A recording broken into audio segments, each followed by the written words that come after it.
it's worth compromising with what hurts inside. When you let fear decide your fate, you don't choose which path to take in life. In life, I'm finally letting go of everything that still holds me. I'm against all odds, but I won't give up, 'cause it's my time to shine. Standing in the spotlight, can't no one back me down. Destiny is calling highlight. I'm not afraid to fight for everything I love. Victory's on my side.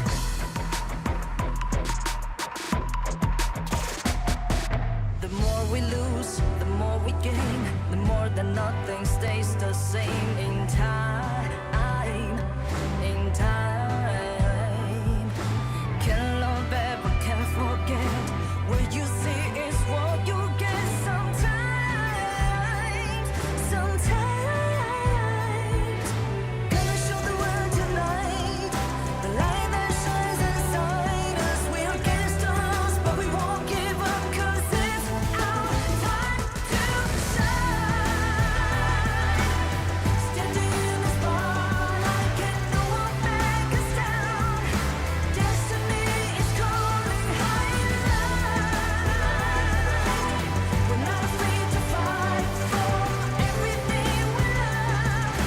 Victory's on our side. Takiki takiki takitao. Takiki takiki takitao. Takiki takiki takitao. Takiki takiki takitao.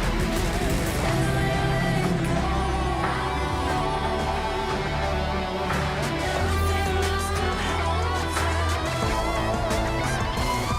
'Cause it's our time to shine. Standing in the spotlight, can't no one back us down. Destiny is calling highlight. We're not afraid to fight for everything we love. Victory's on our side. It's our time to shine. Highlight.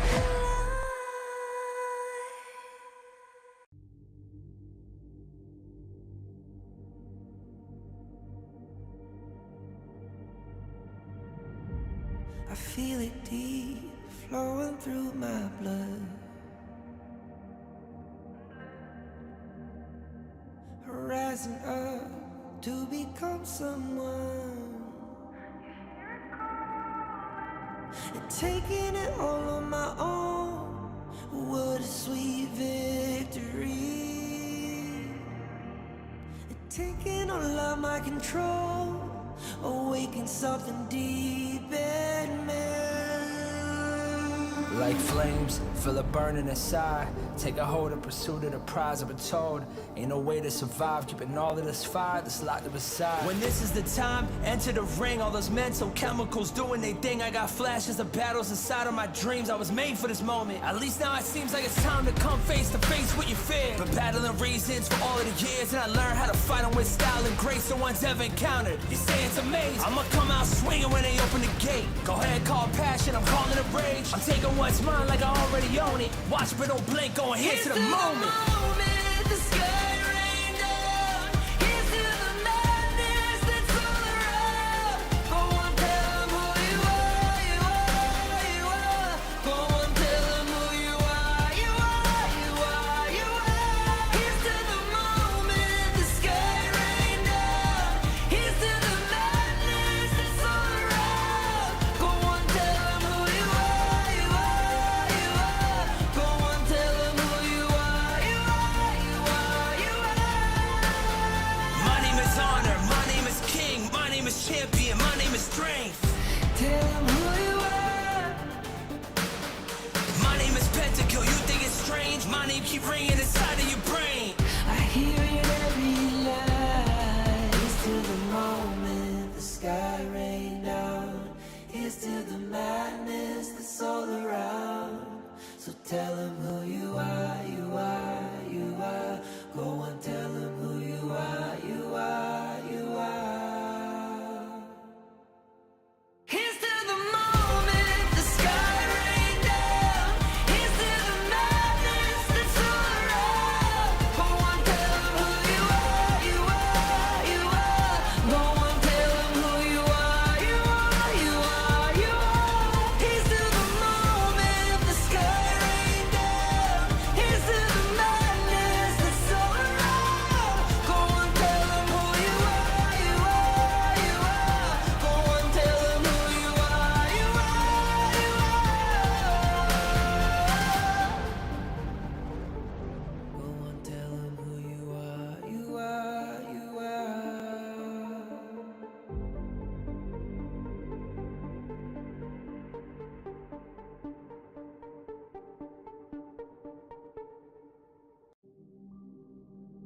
the sound of the rain. No matter how I feed the flame, you know I feel the darkness and the pain. All of the ways we tried to break free from the night, you know we made it out, we found the light. I fly so high, light up the skyline. Let's do it this time, like it's a whole new vibrant world.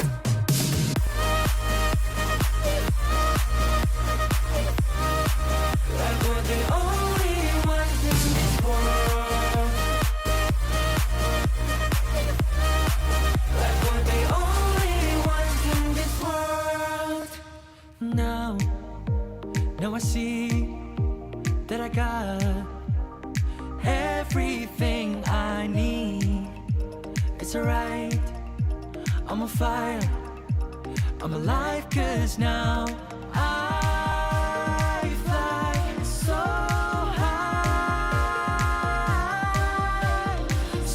high, light up the skyline. Let's do it this time, like it's a whole new colorful world.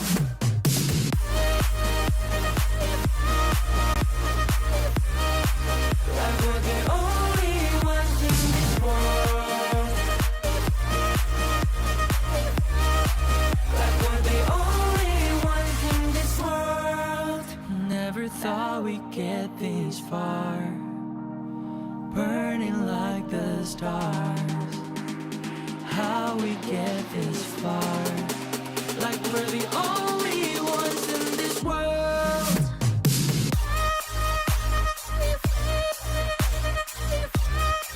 Like we're the only ones in this world. Like we're the only ones in this world.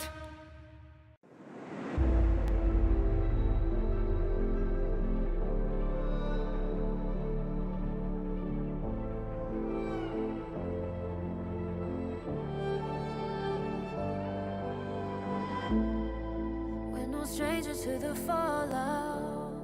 It's what got us here. Ever changing, some chameleon. Blood, sweat, and tears. We'll never make it if we fall to everything that brings us down. With a comeback is now. Blood, sweat, and tears. Fight for what we want. Doesn't matter the cost. Every day, put in work. Blood, sweat, and tears. Nothing comes overnight. Strength in numbers start to line. We don't bow to fear. Blood, sweat, and tears.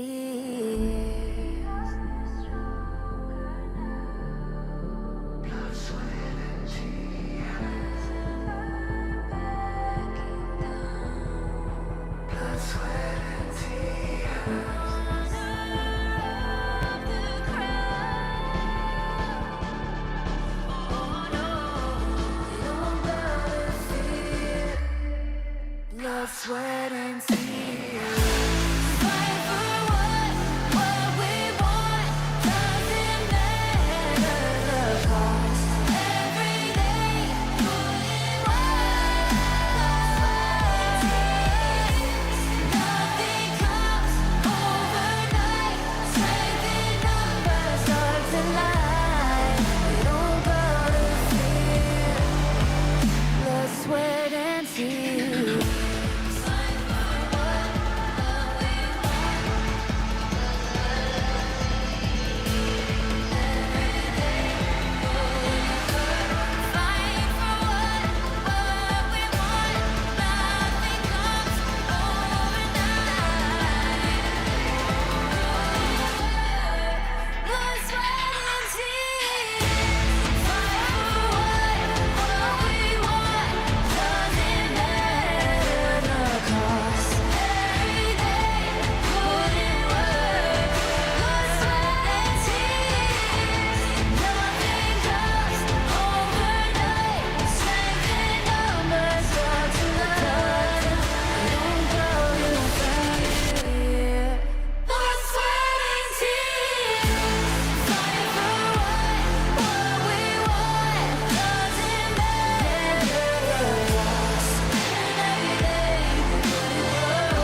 I feel it deep, flowing through my blood.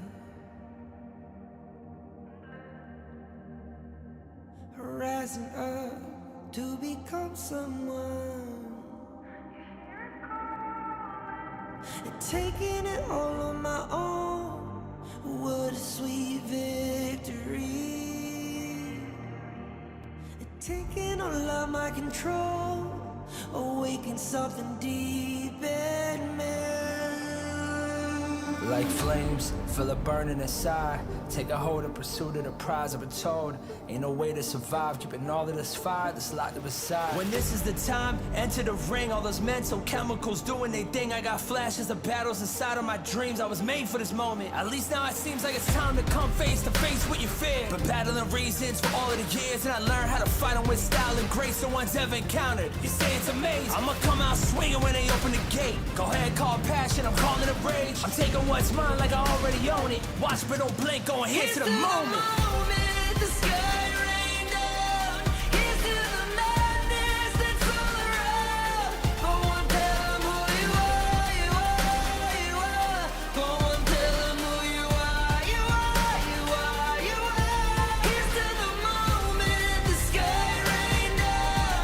Here's to the madness that's all around. Go on, tell them who you are, you are, you are. Go on, tell them who you are, you are, you are, you are.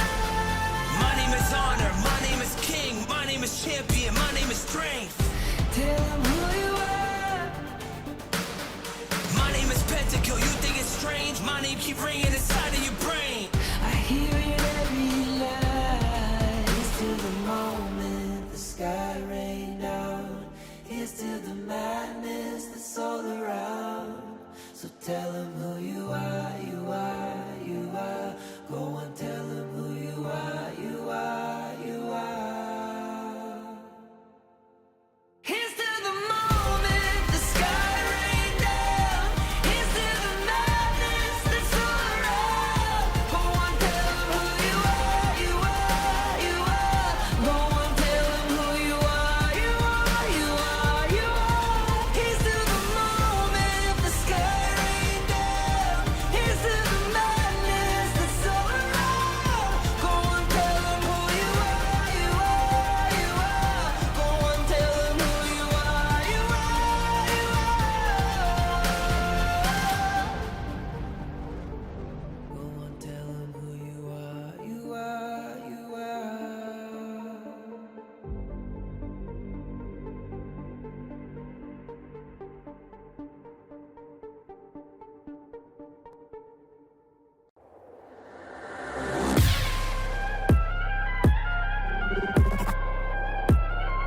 Turn it back.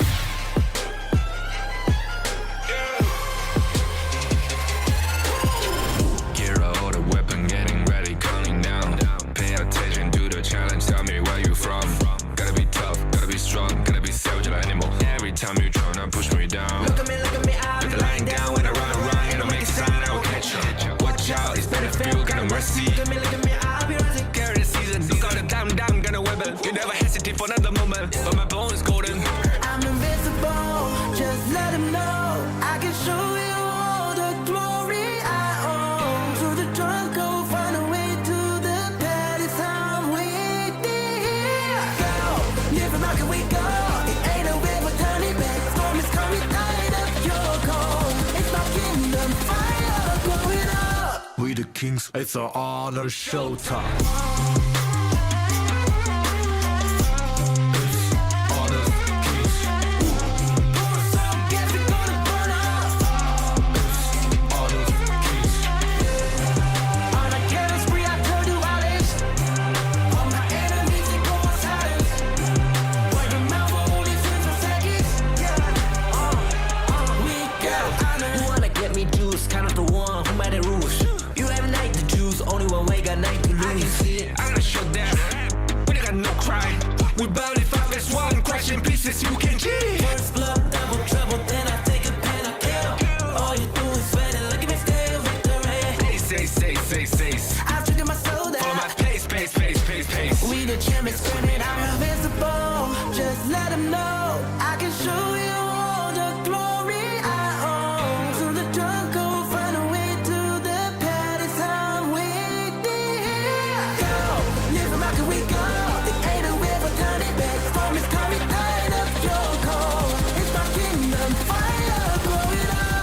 the kings, it's an honor showtime.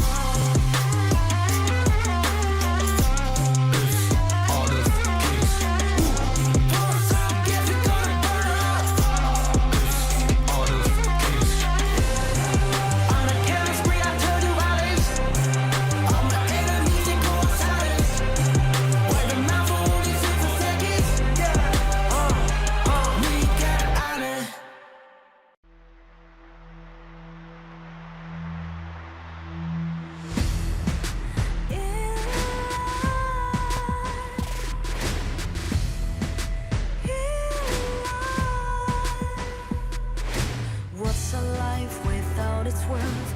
Compromising with what hurts inside. When you let fear decide your fate, you don't choose which path to take in life. In life, I'm finally letting go of everything that still holds me. I'm against all odds, but I won't give up, 'cause it's my time to shine. Standing in the spotlight, and no one let me down. Destiny is calling high. I'm not afraid to fight for everything I love. Victory is on my side.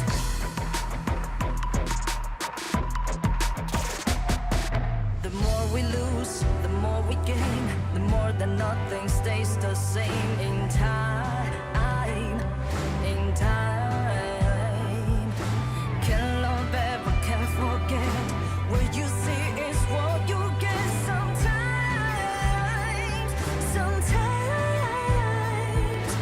gonna show the world tonight the light that shines inside us. We're against the odds, but we won't give up, 'cause it's our time to shine. Standing in the spotlight, can no one back us down. Destiny is calling high in light. We're not afraid to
In Hero's Gorge, the base is the spring of life. In the real world, every forest and plant is the Earth's spring of life. The base nourishes the gorge, just as Earth's ecosystems sustain all life.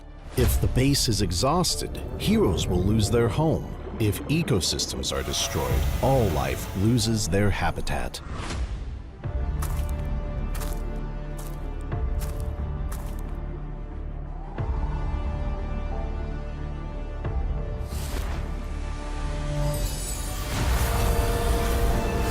Honor of Kings is working with players worldwide to support real-world environmental causes and protect our planet's future. By participating in Protect Nature, Protect All Life, all efforts in the event will contribute to real-world causes, protect the environment, and let us defend the honor of our planet together.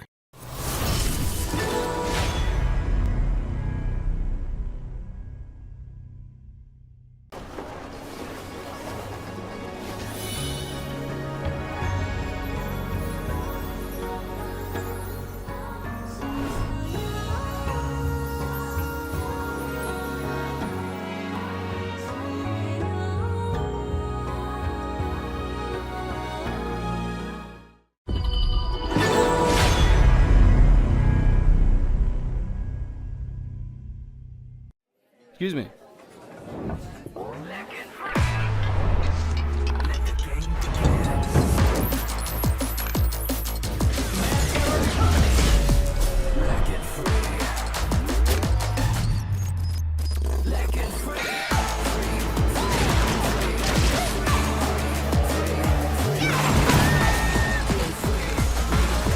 Hugging stings. Victory! Another round. Sure, but how about a smoother phone next time?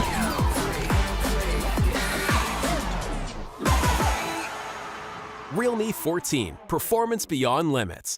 The crowd found the blinding light. You were standing there when your heart comes alive. It's a dream I've had, and it never dies.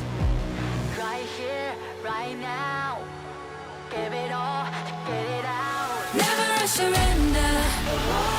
I fight and never fail. I am a contender. A challenge I can feel. The smallest lies become the brightest enemies relentlessly. And even if you fall, you gave it everything to be a king.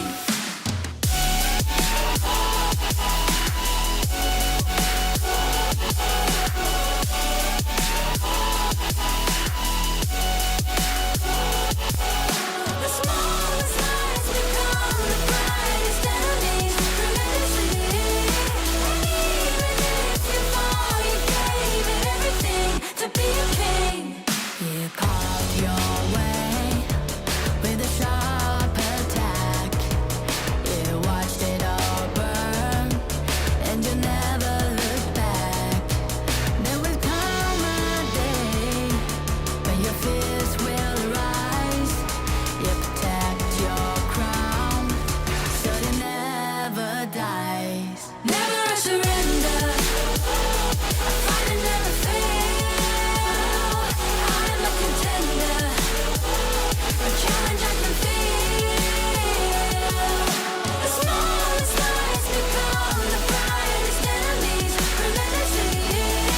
And even if you fall, you gave it everything to be a king. On my way, on my way. Find my way, find my way.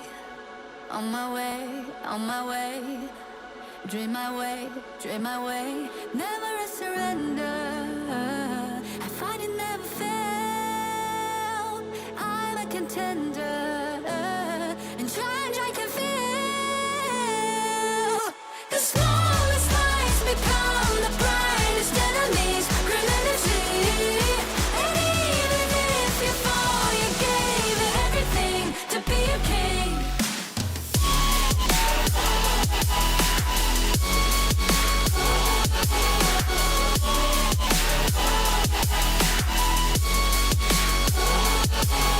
The small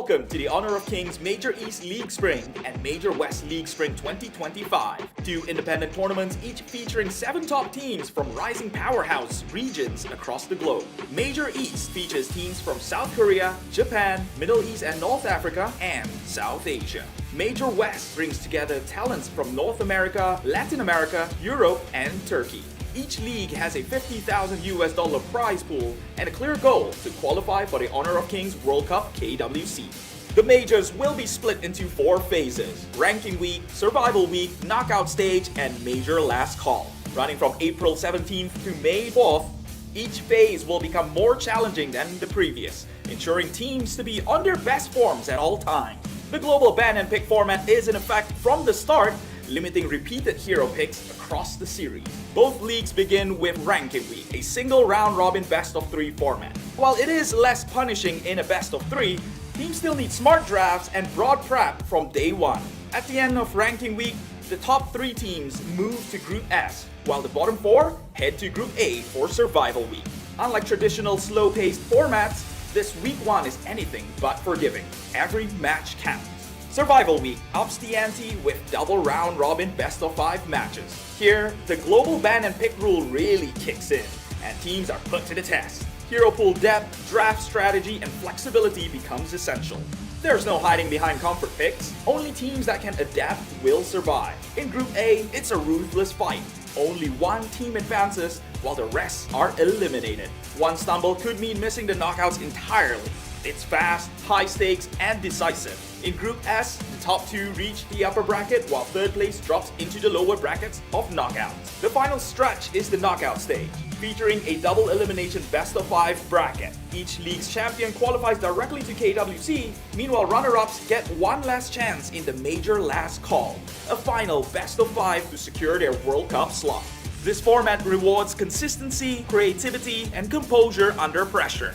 Catch every moment live on our official channels. Every game is a chance to prove your region's strength and your team's readiness for the global stage. The path to honor starts now.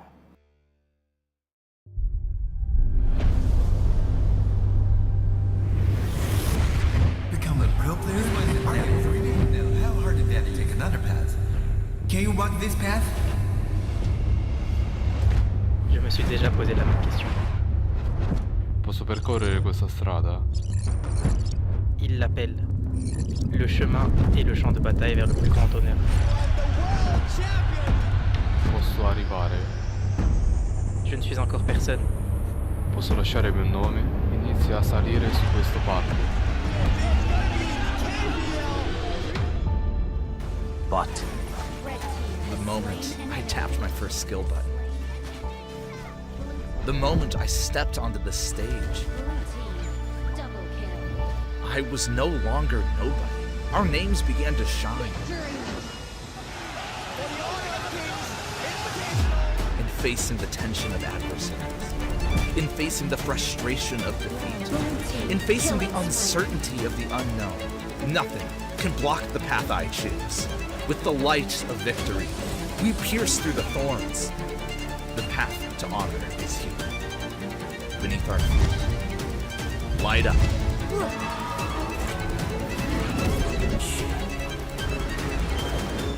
When our footsteps awaken the dawn of the gorge, to walk this path is to walk toward honor.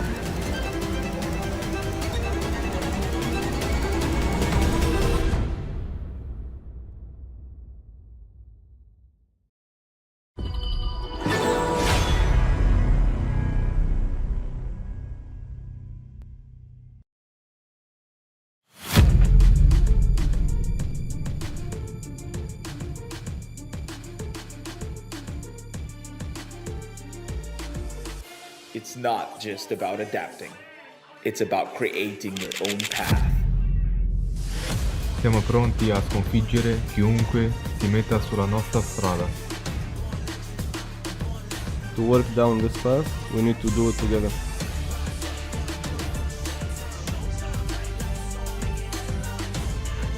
Side by side, we walk the road that shapes our fate.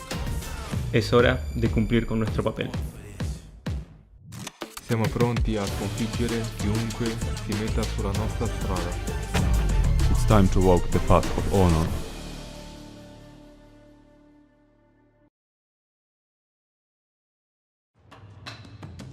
Hello, everybody, and welcome to day number 4 of the Kings Major West League. My name is Rafa, and I'm joined by Blam, the one and only, the maestro of Honor of Kings, bringing me into this incredible world and this incredible esport. Blam, what is good, my man? We are finally casting together. We are finally casting together, and it is the final days of the ranking phase as well, right? Like, obviously, this is not the be-all and end-all for some of these teams, but it is definitely going to put you in a shakier spot going into those survival weeks.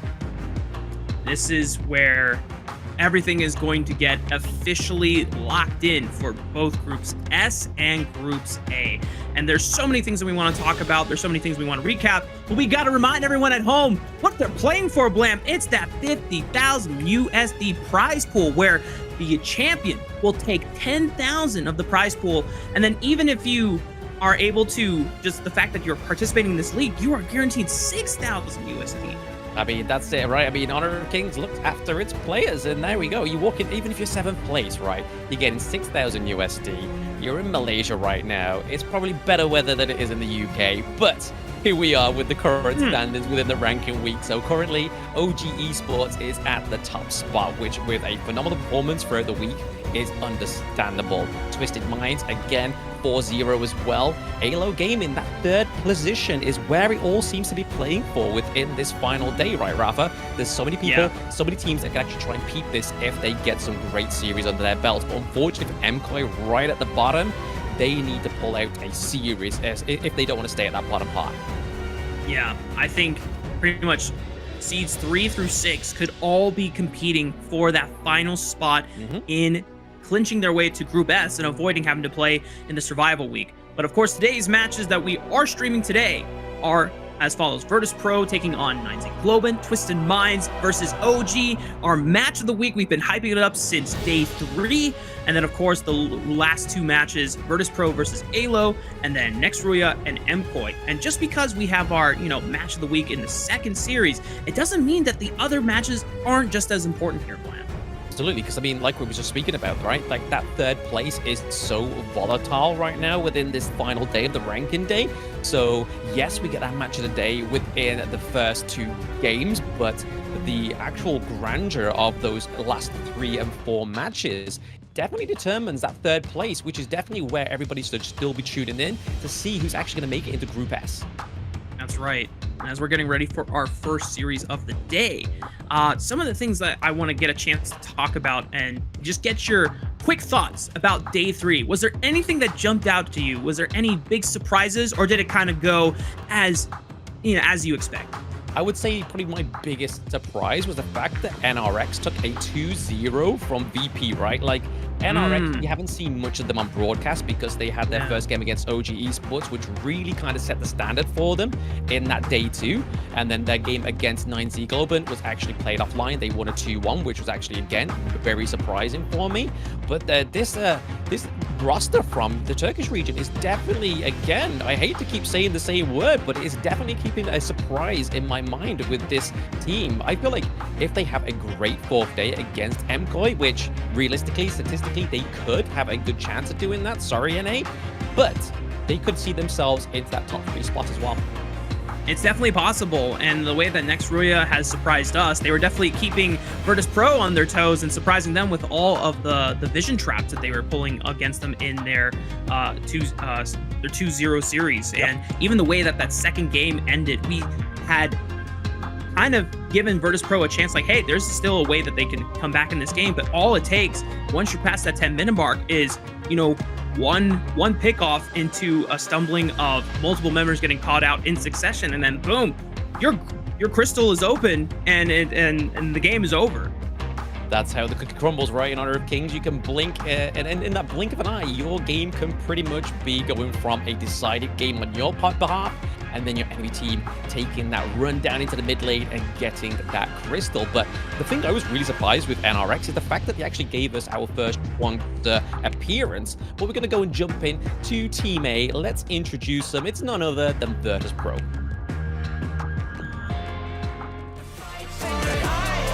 Let's go.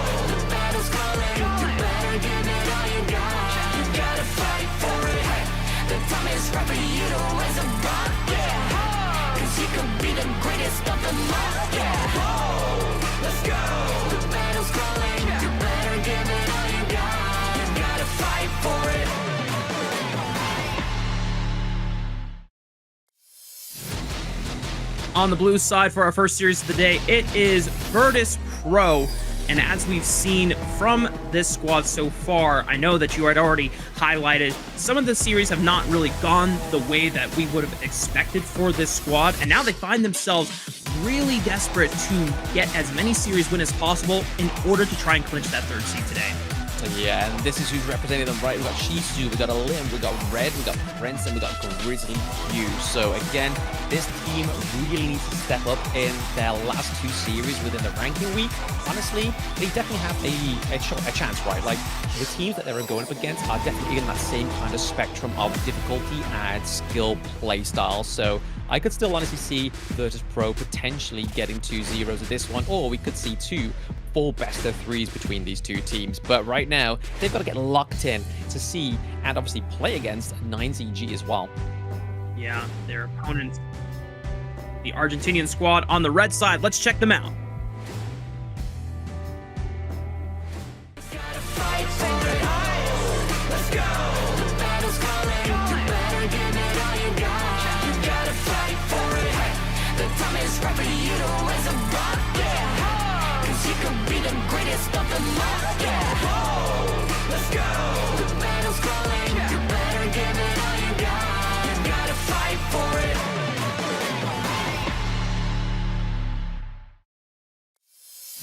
And here it is. This is 9Z Globant, which has had a surprising run so far within the competition, especially day 1. Day 2 not being their finest hour, but they could still come back with this one, right? And representing them is Angra 1 up with the Clash lane, Sick into the jungle, Moon in the mid lane, the Ganemo Maestro, Destro, and then Capacita in the support role. So again, this team has been very surprising, Marco. Yeah, and I've been a big fan of Sick in the jungle. I think is still one of the few junglers that is willing to really kind of explore the assassin jungler pool that we've really only seen DowDow and Clean be super comfortable always bringing up against the teams that they feel very confident going into, whereas most of the other teams are trying to fill that frontline role for the rest of their squads, whether it's, you know, playing the Ogren or playing the Dune. But Sick, I mean, this guy on an off-stream match played Prince of Landling. I was denied a Sick Shadow game. I mean, a player that matches his hair color to the jersey, that means he has to play in style, right? Like, he has to play those flashier heroes into the jungle role. And honestly, he definitely had some stellar performances, and then other performances weren't quite hitting the pale, right? Especially against, like, Twisted Minds going 2-0. But we're gonna look at a bit of a head-to-head here, especially between Prince and Destro. So both on total 18 of kills. Destro actually getting a little bit more damage average, and then per goal per minute as well, going over to Destra. And then it's when the team fight participation comes through, that's where Prince is backing up his homies on Virtus.pro. Yeah, both of these farm laners have been trying to do the most for their squads, and when everything seems lost, it's up to them to usually step up to the plate. And at least, you know, in the games that they have won, they have been able to live up to that mantra. But obviously, against some of our top teams in the league, not even the way that they're able to take over a late game team fight has been enough, because most of the times against the top teams, they don't get a chance to get to that late game. They're getting squashed out early.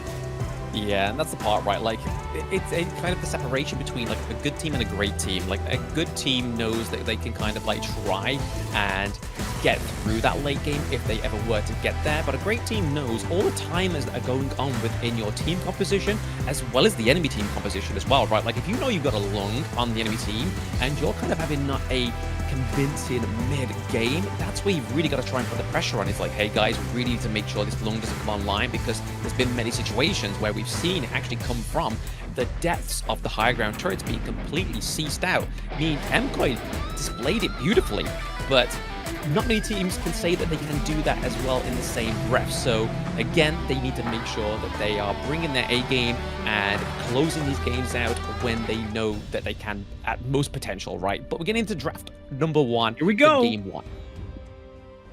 Draft has begun. This is the global ban pick selection. So for anyone that is just tuning in for the first time, first of all, welcome. This is the Honor Kings Major West League. Glad to have you join us here. The best league. Yep. Suck it, East League. Just kidding. Hey. That's between you and Holler. You guys can, handle the beef. I'm just the hype guy on the side. But the way that global pick ban works is that any team that selects a draft throughout the series, they are no longer able to use the same heroes that they played in a certain game. So if your team drafts, let's say, Charlotte, Oghren, Mai, Arlie, and, Sakir, I know that doesn't sound like a good composition. Just for the sake of the, example, that team can never play those heroes again. But now we blitzed through the bans. Tell me what's up. Dharma being looked at for the first pick for Virtus.pro. Yeah, I mean, Dharma Prioban, right? This is a hero that has been highly selected within the ranking league of the Major West League, right? Again, it's a great catch out into these team fights, especially when you're trying to catch out the slippy heroes like the Ali. You're going to be trying to land those crucial crowd controls, but at the same time, 9ZG have put a little bit of a hurdle in the way of this Dharma, right? The Diadea with a bit of farewells with the enhanced basic attack can look to try and CC the Dharma before he even gets that prime moment. But back onto for a matter about the global ban pick for a second. Obviously adapted in the KPL in 2018, and it has been the fresh new start of the Honor of Kings season 2025, where we saw it adapted in season 3 Invitational, and boy, did it cause some upsets, just like this draft right now.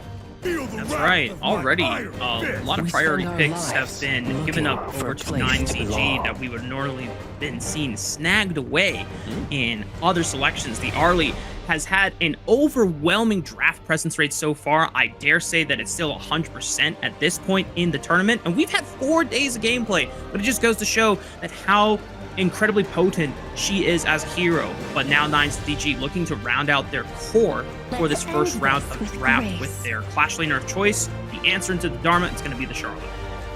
Yeah, again, I mean, this is a good backline pick, right? The fact that she can kind of dive in, like copious amounts of dives on this hero, and she obviously has the self-heal. You're going to be trying to force the enemy team to build some anti-healing, right? Like maybe Yixing will build the Venomous Stab. Maybe we'll start to see some Blazing Capes come through as well, but I really like this pick Lianpo, right? Especially into the Dharma. I feel like these Tremor Smashes into the earlier parts of these team fights is really going to set up Shisu to actually try and come in with the Truth Mantras and stick like a 3 or 4 man crucial crowd control. And right now, with Yixing as well, there's a lot of control onto the side of Virtus.pro. Yeah, I mean, that's definitely where my head was at. There's so much CC, there's so much utility on the side of Virtus.pro, and it's not to say that they're necessarily lacking in damage, since Yixing and Dharma can definitely punch it and pack it, but what are you looking for Virtus.pro to round out the rest of this composition with? Virtus.pro, I mean, Elim, we know statistically likes to go for the assassin junglers, right? So I can imagine we're going to be seeing assassin jungle come through. I mean, hence the ban on the Jing, ban on the Musashi as well. Oghren for the side of VP has been banned, so we could potentially see the Lam come through, because again, the Death from Below is another ban it out himself. I mean, Elim, what are you doing? Coach Blam's trying to give you a few tips here, and you go and ban it.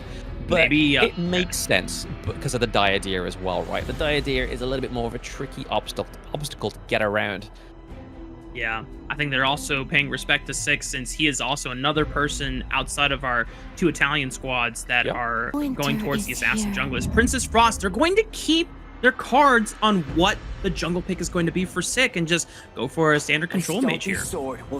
Yeah, standard control mage, which doesn't obviously isn't resource heavy into the mid lane as well, right? Like you're going to be expecting Ali to try and clean up a lot of those early minion waves into the mid lane as well as her own lane. So going for the Princess Frost makes her late game activate a little bit quicker, gives over more access to the resources for the Ali. But if we look over to the side of VP, it's actually going to be proving me wrong here. We're seeing a Limb on Monkey for the first time, but it makes sense. The Dream Roam trying to catch out the backline of 9ZG is definitely where his sights are going to be set. 9ZG, what do you round out this composition with? Wow. Neither of these junglers, which they've definitely shown some proclivity to a little bit of aggression with some of the early assassin picks we saw on the first couple days of the tournament. They're just saying, we got to be front lines for our squad. We got to be the tanks this time around. Gonna be the tanks this time around as well. I mean, we were speaking about this in the intro, right? The Lung here coming through for the side of VP is a great late game pick. We're gonna be seeing the Infinite Vastus come through, obviously trying to bait the side of NZG, potentially try and get the Dire from the Dune and the Charlotte to come through a little bit early, maybe even try and bait the Destiny encounter through so it doesn't actually hit that full side of the enemy team on Virtus.pro, so the damage doesn't come through and the healing doesn't come through, hence the counter engage doesn't come through, and then that's when we can kind of see Liam Poe come through with the Tremor Smash, as well as Shisu on the Dharma. Trying to pick off that backline is definitely how we could see these team fights play out. But over to the side of 9ZG, they have to look out for this Princess Frost. This is Moon. This is a guy that loves to play the Ganon Mo. Honestly, I feel like he has it in his player skill that he can land those frigid prisons when need to, but also the more important Winter is here. How poetic is it, Blam, that in our first game of Virtus.pro and 9ZG, where we had the head-to-head graphic being Prince versus Destro, it is now pretty much both compositions built around supporting these late game carries in the early and the long. It's going to be an epic showdown. Yeah, very much so, right? I mean, you can see the side of Virtus.pro, they could definitely have a little bit more leeway with the Lung, right? Like, they have the Liam Poe, Grizzly Q here. He's going to be having that massive engage into the team fights, but then you've also got a Limb onto the Monkey. So Monkey a Limb and Grizzly Q are going to be the front line, right? But we are here, and the reason it is the EWC. The thrilling season of this major league is made possible with the support of EWC, helping bring top-tier competition to fans worldwide. Nothing happening so far on the Gorge. So, reminding everyone at home, our players are geared up with the Realme 14 5G, built for performance, made for gaming, smooth, cool, and reliable. Just the way esports demands, ready to level up. It's yours and feel the difference. Because right now, no differences being made so far by the side of Virtus.pro. However, a little bit of aggression from Grizzly Q and Red getting in and yoinking away the board camp. Yeah, I mean, this is a good thing, a good start for the side of VP, right? Taking those board camps from the side of 9ZG, it means that obviously Dune is not going to get those resources much more quicker to the side of Monkey here. Dune, respectively, has the same kind of wave clear as Monkey in terms of the jungle, and right now they're just trying to force some fights into the bot side of the map. Yeah, 3v2 on the bot side at the moment. Destro taking a little bit of damage there, but able to at least use the power of that health. I guess like a relic? Heal room right behind the tower. Keeps it sustained, and now they have Moon collapsing in, repaying the favor that they had to face with the 3v2. Fights for control in that bottom side. 2 brushes there, and now game once again seems to have stabilized. Might go for a 3v3 tower dive, but at least it's just pressure onto the tower.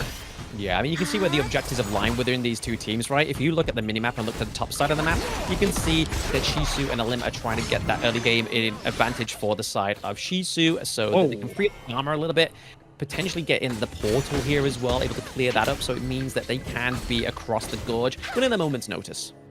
Hey, that was an early roll to my board for Red, so that's not going to be available the next time around, at least for... If there's a window that 9ZG want to force onto that 3v2 or the 3v3, they know that they'll have, like, ulti kind of advantage, but doesn't seem like it's an opportunity that 9ZG will be able to take. Meanwhile, as we take a look back on the top side, you saw that the 2v2 was erupting, but no one really fully committing for any early kills so far. Yeah, I mean, it's better to kind of exhaust it and lose it there than it is towards the neutral objective, right? So Red's used it, he's now got it back up. So next time he has it, I feel like it's going to be played around this neutral objective fight, which is where we can kind of see 9ZG putting a lot of their focus in, trying to get that farm lane into their favor before these neutral objectives come up within the next 55 seconds. But right now, in terms of the gold lead, 9ZG taking it right now, and you can kind of see the gold lead going into the favor of the Dune. So again, just making that ball camp takeaway for VP just a little bit more motivation. Yeah, definitely makes sense. 40 seconds away from neutral objective spawning, as you highlighted. The Tyrant going to be the big focus. Not many teams have been taking the Overlord since when I was talking to Yumu's yesterday. A lot of teams just don't necessarily find a lot of value in it, that you want to drop side lane resources or a lot of tempo on the map for it. You know, it's not until it becomes shadow empowered, that it is a lot more meaningful and it puts a lot more map pressure. And as we're kind of rounding down the clock here, 15 seconds away from neutral objective spawning, we're already seeing a little bit of rotations from 9ZG making their way towards the bottom side. Yeah, we can see here that Prince is just using the winds to try and make sure that Kapasiba doesn't have the best invade on him here. Using your Woolly Blade out of there is sick, trying to bait some skills from a limb. But right now, we are seeing a lot of damage going from Prince onto the Lung. So going for this Tyrant makes a lot of sense, right? You're going to be wanting to get the extra damage of movement speed because it's only going to benefit the Lung. The limb's so slippery on the monkey. Sometimes I forget that it is also a tank, but just because the amount of mobility you're able to just glide on through the wall like that, crazy stuff. Tyrant being burned down. World is my board. Doesn't really trap anyone other than Sick. The smite is clean from 9ZG, and now the fight maybe erupting here. Tremor Smash already used by Grizzly Q, but forced to run away. No one has popped flashes, though, outside of Destro, but 9ZG content that they're able to get a clean objective. Yeah, the mistake there was the fact that Elim didn't have Dream Roam, right? Dream Roam into a neutral objective and Smite is so crucial and so effective. But Elim just kind of used it already prior to that. So again, 9ZG, knowing they had that intel, knew that, hey, it's free for us here, but we can see a bit of an engage. Grizzly Q just trying to clear off these minion waves to make sure they don't lose the T1, but it's looking frightful. Yeah, I mean, 9ZG are able to just muscle that tier 1 relentlessly. And unfortunately for Virtus.pro, just not enough members dedicated to being able to defend the tier 1 from falling. And now, we've talked about the importance of T1's hang on. Sick, I don't know if you can do this. You're tanking on the Dune, but you've got no friends in the world as my board locks him down. But yes, as I say that, he is pretty darn tanky, and he's able to survive long enough just for Angry One to bail him out. I mean, this is where Six really set up this early game, right? Like, he's level 9. He's got the level advantage over Elim. Elim only just catching the level 9 right now. Red with a rotation, trying to catch out both Kappa and Destra. Ooh. We do see the Magma Slam, Tremor Smash, sorry, actually being committed there, but it's actually to catch nobody. So again, not a great effective at ultimate, but First Blood. There it is, the 2v1. They find a window where there is no one protecting Shisu on the top side of the map. Able to pick up First Blood 9ZG. It did come at the cost of Kapasaba's flash, but as you called out, the Tremor Smash does not set up a successful pick for the side of Virtus.pro. Gold lead's still relatively even, so not all is lost if you are a Virtus.pro fan. World is my board, maybe from Red to look for another pick, but once again, no one is locked down here. No one's locked down, but I mean, obviously the First Blood is going to be a huge motivation here for the side of NZG. But I do want to point out the early Splendor being built here by Moon. So again, we could kind of be seeing a little bit of a utility of this Princess Frost to be used to try and bait the ultimate from either the Dharma or even try and bait those Flaming Palms into the team fight, or even the Tremor Smash, right? Just go into status, and then it kind of just cancels out the whole thing. Yeah. And you know what? I know I said earlier on that the gold lead was relatively even. I misspoke. It is now suddenly a 3,000 gold lead just out of nowhere off the back of 3 towers falling in the favor of 9ZG. And now they have quite a really strong grasp on control of the map, and they're able to even snipe away the blue buff as well. Grizzly Q wants to force something, a quick pick here. Destro just too slippery. Another flash used, and now the stick with the re-engage. Maybe Virtus.pro just went a little too far, and now you can see that they're split. Shisu just doing all that he can, but is going to get sniped up by Arlie. On the left side, Angry One doing the most that he can and forced to flash away. But Blam, this is looking pretty darn good from the side of 9ZG. Yeah, I'll let you in on a little bit of a problem there for the side of BP, right? They exhausted Liampo's critical combo, right? The first round, the Magma Slam into the Tremor Smash just went completely out of the gates before they could even get a good team fight. That's when NZG knew, let's go, let's strike while the iron is hot. Nice thing for Virtus.pro, there was another fight in the tier 1 in the mid lane dive, at least for the sake of Prince, using the infinite vastness after getting a trade onto Kapasaba, able to reposition and escape danger. Red buff secured away for Sick once again, stunning up a limb, getting the massive knockup. World is my board, at least locks these 2 members down, but there's just not enough damage to support it, and Shisu falls again. Oh, no, still continuing the fight here. Obviously using the burst ram, but very defensively there is Grizzly Q. But that whole World is my board had a bit of a theme playing right there. NZG was like, I'm not trapped in here with you. You're trapped in here with me. Yep.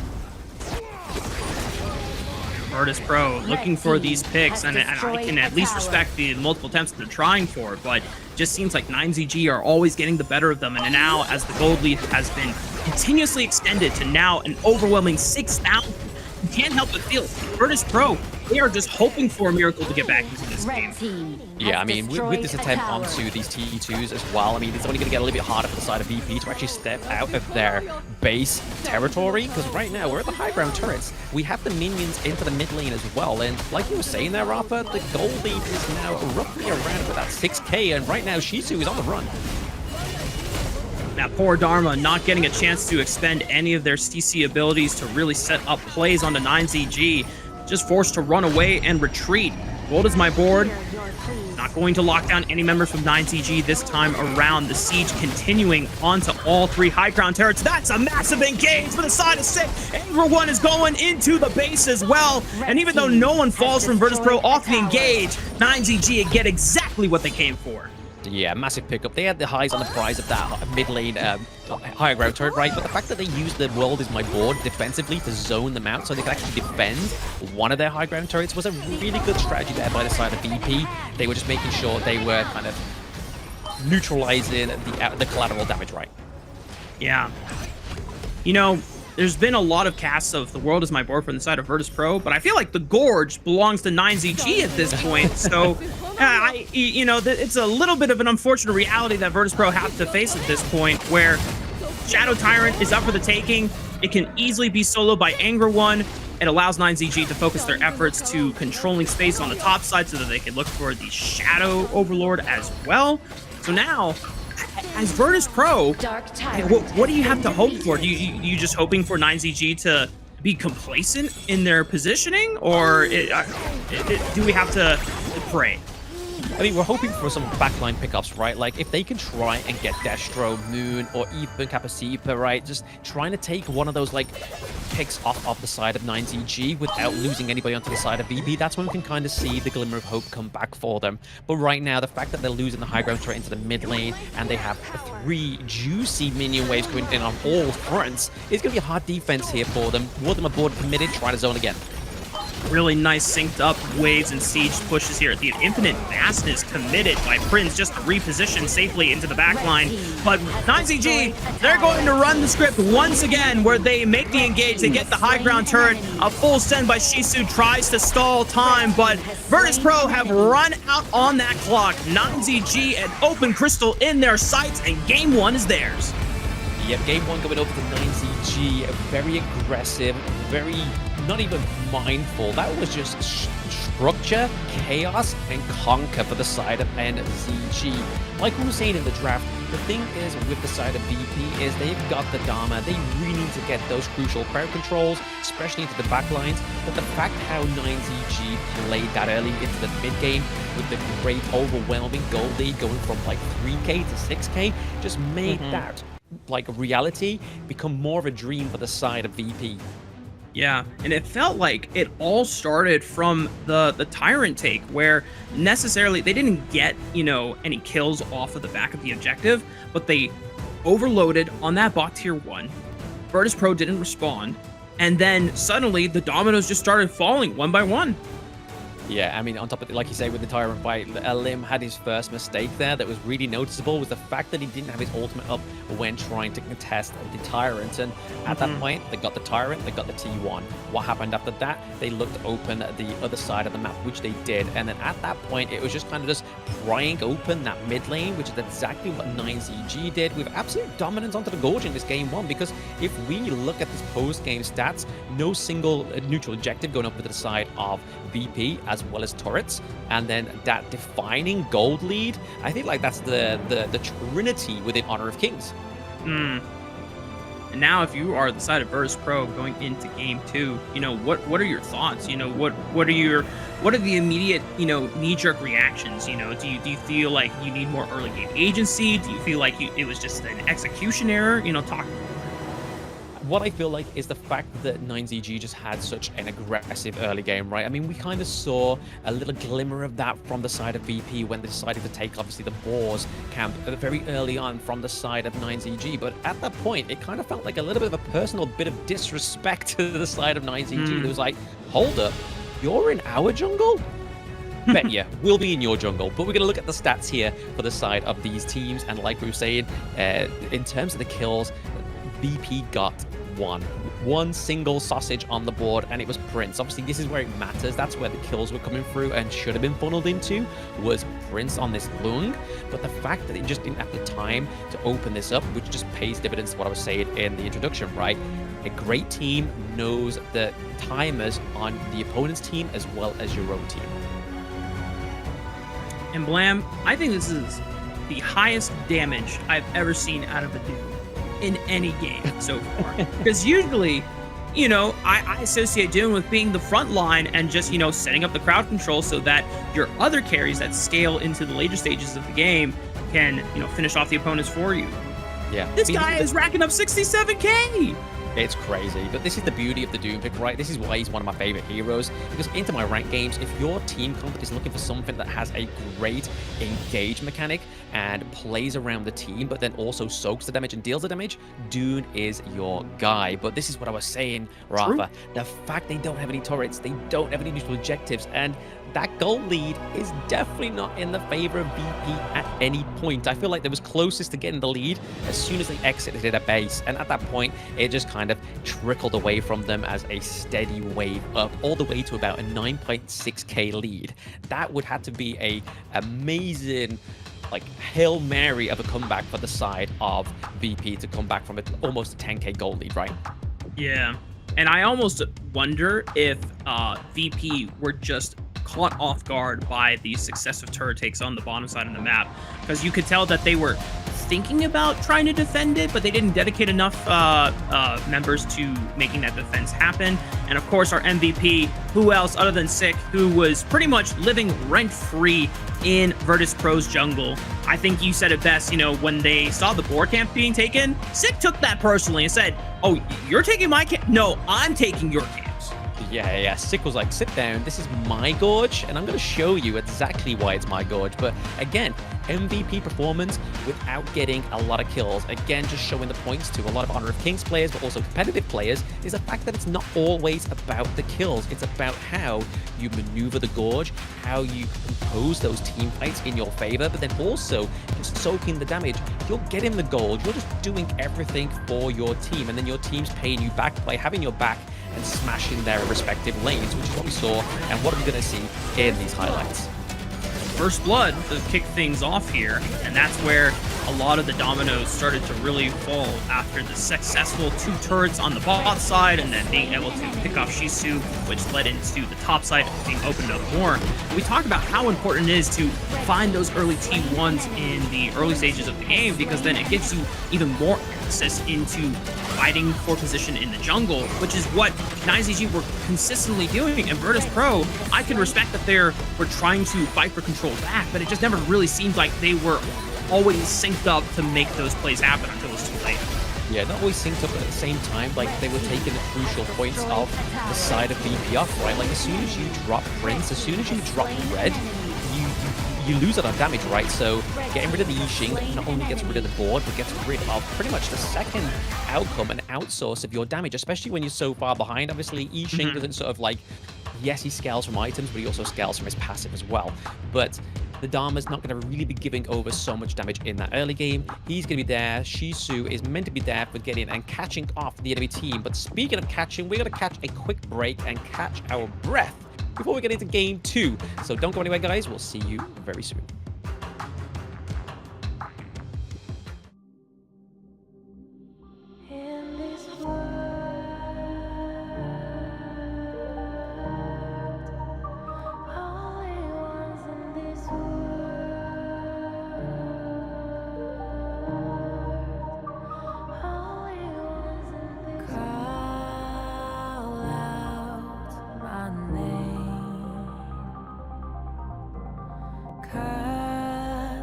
Sound of the rain. No matter how I feed the flame, you know I feel the darkness and the pain. All of the ways we try to break free from the night. You know we made it out, we found the light. I fly so high, light up the skyline. Let's do it this time, like it's a whole new vibrant world.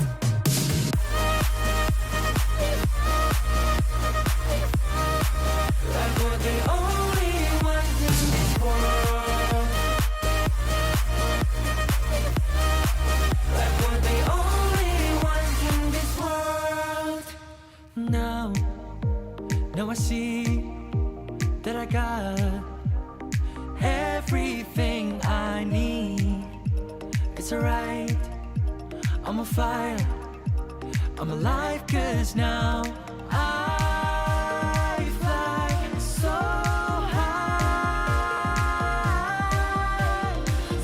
high, light up the skyline. Let's do it this time, like it's a whole new colorful world.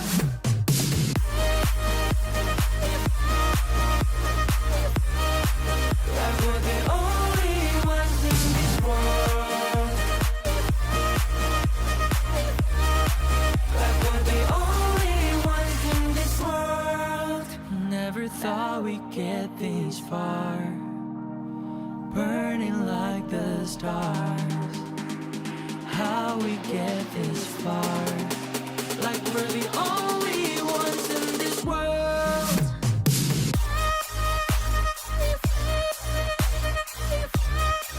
Like we're the only ones in this world.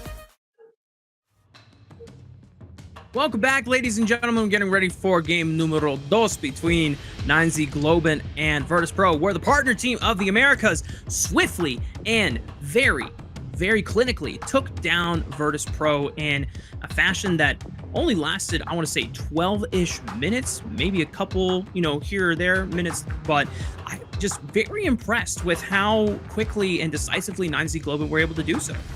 Yeah, exactly. I mean, the way we look at it in hindsight as well, in retrospect, is the fact that 9Z Globant always had a vision onto the Dharma, right? Like, he was always being spotted. He knew where they were at all times, and even towards the top side of the map as well, where we saw a limb for the first time in the beginning part of the match, really trying to give a bit of an edge over to the side of VP. Up into the clash chain, didn't quite come into fruition here, but you can see here, this is the updated global ban pick for both of these teams. So some great picks onto the side of 9Z Globant being taken off, and as well onto the side of VP. So this time around, I feel like into the draft, it feels like this is where it's going to start to kind of either crumble or come back together for the side of VP. I don't feel like a limb was that comfortable on the monkey pick. Definitely didn't look like it compared to a lot of his other performances throughout the tournament, and even in the losses too. I think when you look at a Limb's hero pool, things like the Jing, the Lam, all like kind of scream a lot more comfortability and confidence, the way that he's able to at least find picks of his own and bring his team back into the game. But because the team needed some front line and a tank, he tried to do his best to fill that role, but as you called out, there's just a couple moments that wasn't able to optimize Monkey, to his full potential. Yeah, unfortunately not. I mean, there was a few mistakes within the neutral objectives as well, right? The fact that he didn't quite have the Dream Room available as well going into that one to try and get the steal didn't help the side of VP as well. So honestly, I feel like what we were saying going into the post game is like, what could have gone better for the side of VP? And I feel like if they're going to go for a bit of an aggressive early game, they're going to go and actually go into the enemy jungle. They really want to commit, but they don't want to just kind of transfer a camp here and there, because we've seen from 9Z Globant, statistically, they can still farm up even if you take some of these jungle camps from them. You've got to start taking some kills. You've got to try and convert that into something else, because that's the whole kind of goal here of Unearthed Kings. Even though I always say that kills don't always matter in terms of the grand scale of things, it's what you do with the kill, right? So if you're going to get a kill into the mid lane, you want to take at least that T1 as well, or at least start chipping away at it. So getting that pressure onto the Gorge as well as the kills is vital for VP. Well, Time to see what Virtus.pro was able to cook up in the back with their coach and staff to see how they might have a chance to bounce back in the second game of this series. We're heading into the draft now, and we're still taking our time with the bans here compared to how quickly the bans were flying out in the first game. It looks like Virtus.pro really taking their time with this one. I mean, Virtus.pro have to, right? They got to give it a little bit more TLC going into this game too, because 9ZG, they know what they need to ban out because they've basically got the first point on the board. They know the Maestro needs to not come through. Red's not going to get one of those great picks into the mid lane. Augur and Dharma being rejected once more by VP. They don't want Angra One to get the Dharma pick as well, but it still means that the likes of the Byron are still open as well. The Ali now goes up to the side of VP, which is only the natural choice, right? It's either ban out a Lim's jungle picks, which we know he is very good on, or ban out the Ali. Which one can we have a better chance at? Well, if there's any copium about how, confident 9ZG were in giving over the Arlie, they can say to themselves, well, we gave Distro Arlie, but he wasn't really the start because we were finishing the game just off of 6 jungle pressure. So we can probably achieve something similar to here. And their answers are more than likely Lady Sun and the Zhang Fei. Yeah, again, we're switching the idea up for a big full stacked tank here. The Zhang Fei coming in for the side of Capacita here. So he's going to be coming in with a big tank. Unbridled Outburst coming through, building up that rage is going to be a good thing. As long as he can catch the side of VP out, could be huge, right? But here we are, we're finally getting a Lim back onto his comfort picks, which is the Lam and the Mayin. Again, I feel like if NZ Globant want to have that same kind of dominant match, they want to make sure that they've got eyes onto the Mayin at all times as well. I've spotted my mark. It's confirmed, baby. All right, a Lim, took the chances with the front line last game, didn't work out. Maybe with their hands on the Lamb this time around, Virtus.pro will have a little bit more direction, a little bit more confidence from their jungler to find those picks that were able to at least net Virtus.pro some of their earliest wins in the tournament. 9CG looking to round out their 3-man core so far, and they're going to settle with the Yixing. I mean, you can see what they're going with here, right? Obviously, they're all going to be going around Destro once more. Like you said there early, Rafa, it wasn't sort of like his biggest performance, but it was still dominant enough to kind of pass anyway onto the Ali. He obviously had the great lead into the lane. He got the T1 very much early on. Pretty much put a lot of pressure onto the Lung as well, right? So from here on out, going for the Lady Sun is a great, not only early game hero, thanks to the rolling raids, you can land those just like as if they were basic attacks as well, but they're going to hit a little bit harder onto the Ali. And we know Ali is definitely a squishier marksman into the farm lane, and then we get that overall control come through as well. The Yixing with the World is my board, as well as the Unbridled Outburst from the Zhang Fei. So we're already getting to very sort of like oppressive, lock it in, kind of situating the fight into a small area rather than letting have Mayin and Lam have the great roam of the gorge. Yeah.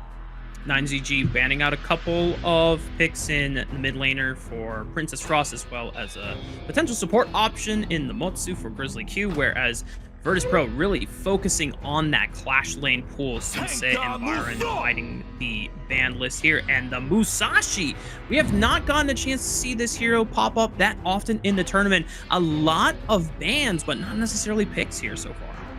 Not necessarily picked here, but again, it's a good pick, right? Into the back line, onto the Ali is where we're going to be seeing the Musashi try and get onto them. So Sick going against Prince is probably going to be one of the big matchups within this game. And then if we look at the side of Virtus.pro, they're going for their own Destructive Deluge. A little bit of a great damage coming from the side of VP, but also a great counter engage mechanic as well. But then locking that in with the Chow is going to be very interesting for the side of VP. We're going to be getting those teleports back to base. Massive, crucial team fight potential with the either Whirlpool. One side of the map, in one brief moment, you could be one side of the map, and then your whole team is down in that lane where you were once fighting a 2v2. Now it's a 5v2, and it becomes a lot harder at that point, right?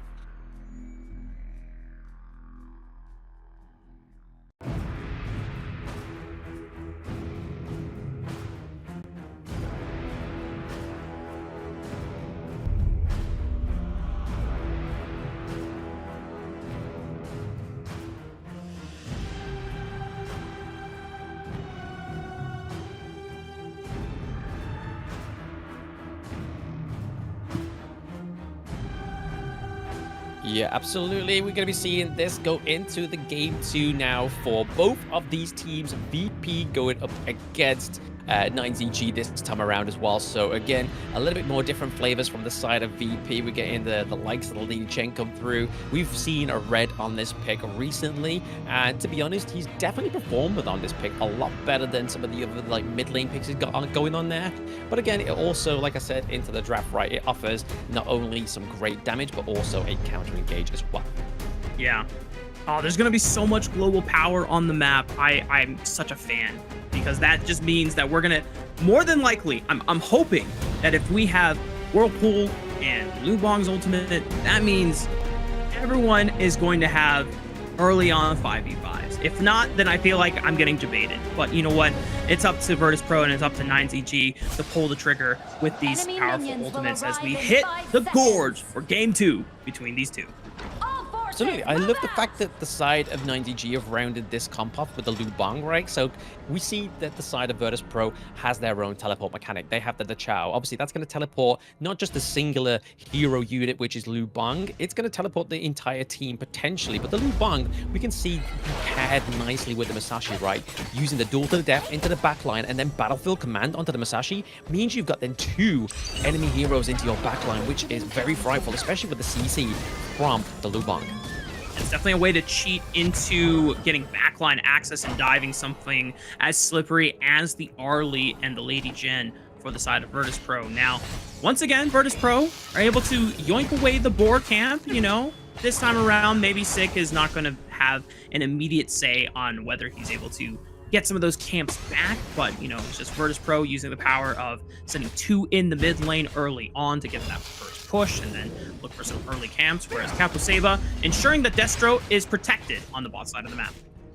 Yeah, again, he just wants to farm up Destro, right? Destro just wants to make sure that he gets those items early. Going for the attack speed boost as well means that he's going to be hitting a little bit faster onto the side of 9ZG as well. But I do like the lane swap here for the for Prince and Grizzly Q, just trying to sort of like farm up the little extra bits of those jungle objectives into the mid lane. It obviously puts a bit of a contest onto the Yixing as well. Yixing going against the Lady Chen is a little bit more harder to play for the side of Lady Chen, right? Like you're expecting to land those knockups as well as get your first skill onto them as well, but we are seeing the duel of death be committed here. Big engage from Sick right on top of Prince. Fortunately for him, Prince is just a little too slippery with the Arla, not having enough damage at this early stage of the game, but I respect the look from 9ZG's jungler here. This is what I really like, the Chow, right? Like, honestly, if that happened in any other game and they did not have the Chow, that would be a long respawn to face, right? But thanks to the Chow, it's very much a faster, more fluid transition back from the base, back onto the gorge, so you're not got as much downtime in terms of getting those resources. Definitely helps so that you're not losing too much tempo and resources while you are down and away after being forced off the gorge here. Maybe a pick onto Kapuseva, but then again, he is playing Zhang Fei, very tanky, very hard to kill, even with the CC control from the side of Grizzly Q. Red waiting in the wings, just in case there is a trap that they can spring. Exactly. I don't think the side of NZG, if they have the intel here, they won't overcommit, but the Koi Tides do come through here for the Chow. Chow actually does go back as well, using her teleport to come back onto the gorge as well. Prince taking a lot of damage here. The ultimate salve doesn't quite land for the side of Destra, but there it is. Red waiting in the wing. Yeah, and Red is rewarded for his patience, lurking in the shadows. First blood goes over to Virtus.pro. I mean, people say patience is a virtue, but clearly it is a provider in this game 2 for VP. And Red sat there very nicely and elegantly and got the kill. A nice way for Virtus.pro to bounce back already. The momentum is felt here. Alim on the Lam, farming up a Storm, getting resources whenever he can. And even though the gold lead is still relatively even, you know, the game hasn't been broken wide open yet. Anything, you know, helps for the side of Virtus.pro, especially when you are already down 0-1 in the series score. Yeah, they are putting so much pressure onto Destro, right? Like the fact that all he really has is Moon and Kapuseva here just trying to protect him and keep him alive, but the ultimate boards committed not actually catching anybody. It's a bit of a problem. I mean, you can see here that 9ZG aren't playing to their comfort right now. They're playing from a little bit of a point of a position of frustration. Yeah. 9ZG could not block down the Arlie, just so slippery. I think that was the Autumn Storm committed there just to escape, but definitely worthwhile trade to not fall right before the Tyrant spawning on the Gorge here. 9ZG not getting a chance to establish, priority on this bottom side of the map. Maybe Virtus.pro, for the first time, they'll be able to at least look at the objective. Potential, right? There is definitely potential there. We can see Prince build up the Doomsday as well. So first and third tier item coming through, but at the side, our BP is one of the staples for the Arlie as well. Great enhanced basic attacks coming through thick and thin, but there we go, catching out right into the back lane. Huge. Okay, and it's just not necessarily a big pick, but Shisu falling there. I guess they used the Whirlpool to trying to bring the whole squad in, but a quick pick from 9ZG, and Kapuseba just holding vision in that space over the wall ensures that nothing funny happens for the side of Virtus.pro in terms of a smite steal. 9ZG securing the Tyrant once again. I mean, they have to be careful as well, right? The fact they got the Lady Chen, they could, I mean, Red could just put down the Destructive Illusion, potentially even got last hit onto it, right? But again, Smite's always going to be a little bit better at claiming these neutral objectives. It was just mainly so to hope and try and trap down Sick, but right now, Angro1 going into here. Ooh. Red team has slain Is he in trouble? Yep, a limb. Tried to commit everything to get the final bit of burst down on the Angro1. Just wasn't enough, especially in that 1v2 when Sick is there to provide the CC for the lockdown. Did he catch him? Maybe. Red just barely escaping the range of the world is my board, but the pressure from 9ZG, it just allows them to take the tier 1 in the mid lane right off the back of it, but now a collapse quickly in from Shisu. Great CC into the mid. Nicely done by Virtus.pro to at least trade one back, but Shisu falls for just the trade on the Kapuseba. Yeah, I mean, either Whirlpool came in a little bit too late there. I mean, they may have to pay back into the T1 here. I mean, we are seeing a limb committed into this T1. Moon, a little too far to the left. Wait, he flashed away. No way he gets a chance to escape. Yeah, I didn't think so. Lamb, too slippery, too quick with the chase, able to finally get the finish onto Moon. This opens up the Gorge a little bit, able to at least trade the tier 1 in the mid lane now. So Virtus.pro find themselves on better footing, but still down 2,000 gold. Still down 2,000 gold, but I mean, this was a great, bit of a bait and switch, right? The fact that they had the chase onto Moon, but it allowed Destra to actually just force down the Clash lane as well into the T2 territory. It kind of makes it feel a little bit more motivated and purposeful to the side of NTG. It's like, hey, I am the golden carrot. Come and chase me. Make sure you're not looking at Destra up at the top side of the map, because he's now taken that macro play, which is evidently already given over a lot more gold over to the side of NCG and a lot more kind of presence on the Gorge as well. And that is just what we've come to expect from some of our top teams in the league so far. Yes, you might be able to find a quick play, a quick collapse, but then it depends on what is the enemy team doing on the opposite side of the map. Meanwhile, bot side, quick pick. They thought that Virtus.pro was getting the jump onto 9ZG, but they had a Musashi waiting in the wings alongside that Lu Bong, and they lose too immediately because there was another play in the mid lane. Must have dropped Lady Jen as well.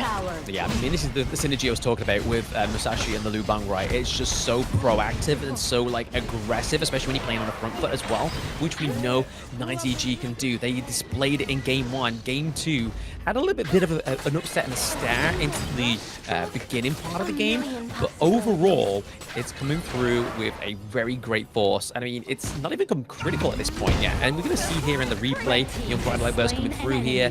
The zoning from the Yixing is kind of just like, hey, I don't have to trap you my board to kind of get you where I want you. Now, Virtus.pro trying to see if they can take a page out of next RÜYA's book here. Set up a trap for themselves. Angro1 suspects nothing. Goes in 1v5, and man, that's gotta hurt. I think he was expecting something, but he wasn't expecting that, Rafa. I don't think he was expecting a 5v1 to come through in that brush. The expectations were underestimated, unfortunately, for the side of Angry1, but at least for his sake, 9ZG take that map pressure, knowing that there was all 5 members waiting on the bottom side of the map. They get the tier 2 in the mid lane, so at least for Virtus.pro, I'm not sure if it's a worthy trade, but it is something back in their pockets. In their pockets, but I mean, the more you look at it from a different perspective, right, that could be, let's say, if we're being super duper charitable, that was the spin they were going for. Angro1 knows where they are.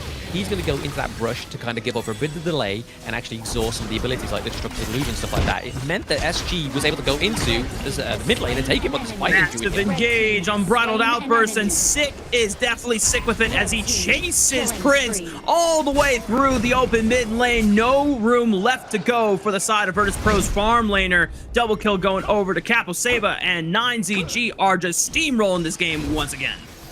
Yeah, we got a lot of pressure into all three of these lanes, right? Obviously, minions being poured into the top side and the bot side of the map, but right now we kind of see a bit of approach onto the high ground turret. Only Red and Shizu alive. They do have the Destructive Deluge up, so it could be a great way to clear those minion waves, but I think they're going to just wait, allow that high ground turret to be taken, because if they go in and lose two, they're going to be back onto the handicap once more. And just like that, Blam, under 10 minutes, the first high ground turret is taken off the base of Virtus.pro. And this is where things get super difficult. It's only a 5,000 gold deficit this time around. Same time in game one, it was more closer to the 8,000 mark. So Virtus.pro, it definitely doesn't seem like the game is totally over. There's still like some comeback potential, but it's still such a difficult mountain to climb. Yeah, it's a very precise comeback potential, right? Like the fact that they try and pick off the Destra as well as maybe even potentially Moon, right? So a lot of damage comes from the side of NCG. But at the same time, we can see Sick playing this Masashi very, very well. He's kind of like using extreme speeds to go in, to go back out, bait some of the skills, but as well as his illuminating slash being able to block like incoming projectiles is also a very good thing for the Masashi, right? And for the good side of NCG, you kind of trying to block out those throws from the Lady Chen as well as Prince. Now 9ZG using that map pressure to take the Shadow Tyrant. Still could look at the Shadow Overlord, but they are not pressed enough for it yet. They can still continue playing out normal lanes, wait for picks, trying to see if Prince oversteps his welcome in the open mid lane where there is no high ground turret to protect him if they get chased to the very bitter end. And that's what Sick is at least chancing for. Shizu taking a lot of the brunt of the damage, able to escape the tier 2 falls in the top side. Yeah, trying to bait out the duel to the death right onto Shizu, but it's not going to be, they're not going to like react to that so easily, because we can see that NZG are definitely playing on the front foot here. Caposeba maybe getting caught out, but he's just trying to bait some of the skills. Unbridled Outburst, oh. Yep, he's walking out, he's totally fine. There was a chance for Moon to try and lock some people down, but it looks like most of the Virtus.pro members were able to escape. The world is my board, so that's why the engaged, not necessarily something that 9ZG fully commit on, but that's okay. You know, you can just throw out these cooldowns, see, especially if you're in a winning position like this, as long as you don't overcommit to a play that does no longer looks good. Meanwhile, trying to jump onto the bottom side here, but just, you think that they're alone, and yet they've got a Lu Bong that can bring more to the party. You can see that Virtus.pro so desperate to try and at least find a pick onto a lonely member, but you gotta remember the global power that this composition packs. Yeah, I mean, it's not only that, right? I mean, the Battlefield Fan comes through, but then it's the CC onto Mayeen. Obviously, yes, Mayeen has some of those attributes for CC immunity, but it's also the damage from the Lu Bang as well, because you're also having the Blazing Cape onto him. The anti-heal comes through as well. It kind of makes it a lot more harder for Shizu. Already on a 2v1 fight, but those extra little bit of passives coming through also makes it a lot harder for him to fight. A lot of that innate power that the hero brings countered just by a couple of equipment purchases. How cruel is that? We live in that kind of world here for the side of Virtus.pro. Unfortunately, the gold deficit has extended to nearly 7,000. 9ZG successfully taking the Shadow Overlord, the Shadow Vanguard spawning in that bot side of the map so that 9ZG can continue putting their siege focus on the top side, and soon Virtus.pro's base will eventually crumble. But it's the potential, right? I mean, they have lost the high ground turret into the mid still. It's they're holding on to the side lanes, which is obviously still a little bit of a tightrope for them, a little bit of a lifeline if they're able to keep these alive and then maybe try and get a good team fight. But I feel like the fact that they've got Zhang Fei and the Lu Bang is making it so much more difficult for Virtus.pro to actually even dive in and get a good fight onto the backline, because all while this is happening, you can see Destro just mobbing up and cleaning up the enemy's jungle as well. So a lot of resources going over to the Lady Sun here. already trying to pour through the mid lane, see what kind of cooldowns they can bait. World is my board, sections them away. Capital Saba just getting into the face of all of them, and right now there's a lot of damage going down on the Angry One. Virtus.pro able to at least get one off of the board from the side of 9ZG, but they are in it for the high ground turrets. As long as they don't lose too many members, they've taken all 3, but Virtus.pro are going to eliminate them one after another. Sick, the only survivor from the side of the Argentinian representative. Yeah, huge comeback here. Again, we were saying it before, it doesn't matter if you don't have any high ground turrets, there is means of coming back here. They do have a bit of a minion wave into the mid, and all they really have is the Musashi to try and pick that off. So Sick has to play this very defensively. He needs to make sure he doesn't give up his Azure Golem, which is what he's just doing for a bit of a contingency here. They are going to summon everybody with the High Wall pull into the mid, so a great pusher into the mid lane for the side of VP. I don't think they have enough time to go for the crystal end here since everyone is just spawning off, but I could tell that Virtus.pro were at least trying to trade for a high ground turret, and the last minion auto attacks will do it for them. So Virtus.pro, despite not having access to a Shadow Overlord, find their first high ground turret of the game.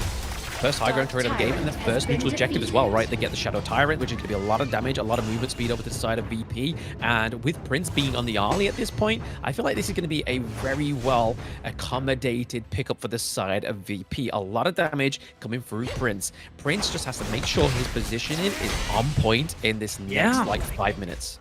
Yeah, and on the flip side for 9ZG, they have to be extremely careful about how they start to take these fights, because even though they have the benefit of having a completely open base to siege against Virtus.pro, if they find one successful fight and 9ZG do not have the members to defend, then all their efforts to close out this game are thrown out the window, and then suddenly we're going to game 3. Exactly. They've got to be very, very careful. And I think 9ZG, you can kind of sense it already, right? Like the fact that they're playing sort of like trying to hide and seek right now. They're just trying to kind of pick off those singular picks, maybe like the Chow, so they lose all that teleportation, all that CC from the Koi Tides as well. They definitely are trying to find something to make this next team fight a bit of a handicap. But right now, the gold beat's only actually gone down to around about 3K, which is still quite decent into this 16-minute match. Are we going to see a Tempest Overlord, Tempest Dragon come through? I feel like it's on the cards. Yeah. Especially if 9ZG want to play a slow game right now, just relying on the waves to create the pressure needed to force Virtus.pro to not be synced up and grouped up as 5. But the fact that they have the Da Chow, it almost like they saw into the future, knowing that they would go to the limits on this one. Meanwhile, big fight coming up onto the top side. Lu Bong already casting the ultimate to join Sick into the back line. He's diving and he's slicing through them all. And they've already lost Prince. They've lost the Lemon Red. And 9ZG find the window they needed to close this game out. A double kill going over to Sick on the Musashi. Definitely Sick with it. And a nice try for Virtus.pro to come back from behind, but 9ZG are victorious and sweep the series. Yeah, all they need is one minion and a dream, right? And that's exactly what 9ZG did there. Taking a 2-0 from Virtus.pro, which was obviously game 1 was very, very clean, very precise, very surgical from the side of 9ZG. But this time around, I feel like if Virtus.pro brought this flavor in game 1, we would be definitely seeing a little bit more of a better series from them overall. But I do have to give it to them. Fantastic game 2. That comeback with no high ground turrets is definitely where they need to start to kind of perfecting their playstyle. Yeah, and it's such a tough mountain to climb, right? You know, in a position we saw it similar in the OG Movistar Koi series, where Movistar were able to find a decent pick onto, you know, potentially a complacent OG squad who, you know, had a little bit of fun diving them into the base. But when you are behind on all high ground towers, and then, you know, at least in Virtus.pro's case, where they are able to find one high ground turret on the return play, but still, it's just such a small window that you have to be able to make that comeback possible, because one positioning mistake, as soon as you lose a member, it just feels inevitable. Yeah, exactly. I mean, this is where you can kind of see why 9ZG actually shifted their like playstyle towards the end there. Once they lost that overall team fight, and then almost, well, they did lose the entire of their mid lane, is the fact that they had to play catch. They weren't going to go a little bit more aggressive. They weren't going to fight them head on because they'd just taken the Shadow Tyrant. So they had to make sure they were playing on their terms and that they were going in with their best foot forward into the next team fight. And that's exactly what they did there towards that clash lane, right? They were able to take them all down. and then take the crystal down. But overall, this post-game stats is going to look a little bit more better, a little bit more colorful for the side of VP. Yeah, and it was such a great adaptation from the Argentinian representatives here. Lu Bong, so powerful with that ultimate, can still join at a moment's notice. That's why we saw Angry One no longer grouping up as 5 with the side of 9ZG towards the later stages of the game after the high ground turret being lost in the mid lane. He's like, okay, you know what? I'm going to continue helping with the pressure of the empowered minions coming through the bottom side of the map. That should force at least Virtus.pro to split up. And as soon as we see an opportunity where we can pull the trigger first before they get their Whirlpool and they get the rest of their heroes to join them at a moment's notice, we should be able to win the fight. Yeah, I mean, honestly, I have to sing praise to both Sick and Angra 1 playing as one unit, but I did mention this in the draft, right? The fact that Lu Bang came through, knowing that they needed a little bit more presence onto the Gorge because they knew at a moment's notice his top lane, his clash lane opponent could be disappeared and gone down to the bot side of the map. Then he's got to really like hope onto that teleport mechanic, which obviously disappears halfway through the match. So having the Lu Bang with the battlefield command was definitely the right call for NCG. Honestly, I don't see another way which this would have gone into their favor if they didn't go for that pick. But once more, like I said, we are seeing here for the VP, the turret takedowns and neutral objectives looking a little bit more better, a little bit more healthy for them, but it just wasn't healthy enough. They still took a beating into the mid to late game, able to have a bit of a comeback, but unfortunately the comeback just wasn't as fruitful as they hoped it was. Obviously the minions slow down as you take those turrets, so they didn't have the time to actually take that game 2 in their own favor. Yeah, they definitely have more decisive looks and overall fights. Some of the comfort champions actually got a chance to come through, but once again, MVP is going to go over to Sick. Back-to-back MVPs. He's about to rack them up all throughout this tournament, at least for the side of 9ZG. 32% damage share? I mean, come on. That is diabolical work. This guy is definitely really putting in overtime and putting the team on his back. I mean, if we add together the overall game times of these games, this guy hasn't died once in 30 minutes. How many players with an Honor of Kings can say that they haven't died within 30 minutes in 2 games as well, right? 2 games, 2 different playstyles. Musashi, Dune definitely takes a lot more of a sustainability point of view.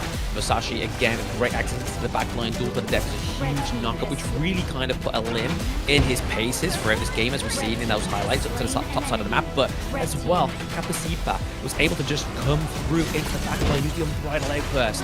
Some of them were hitting, others were on point. Yeah. God, this team is...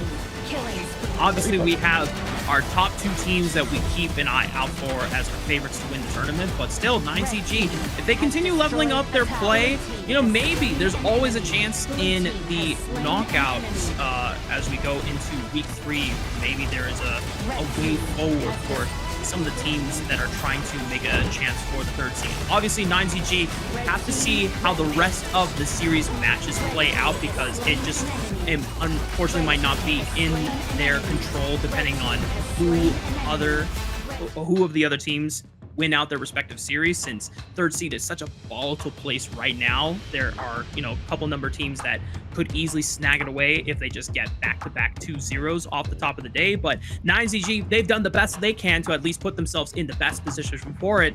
And, you know, Sick, still one of the junglers that we are insanely excited to see continue leveling up and flourishing in the Kings Major West League. We're going to take a break now, but when we come back, it'll be time for our match of the week, our 2nd series of the day, OG versus Twisted Minds. You don't want to miss it. We'll be right back.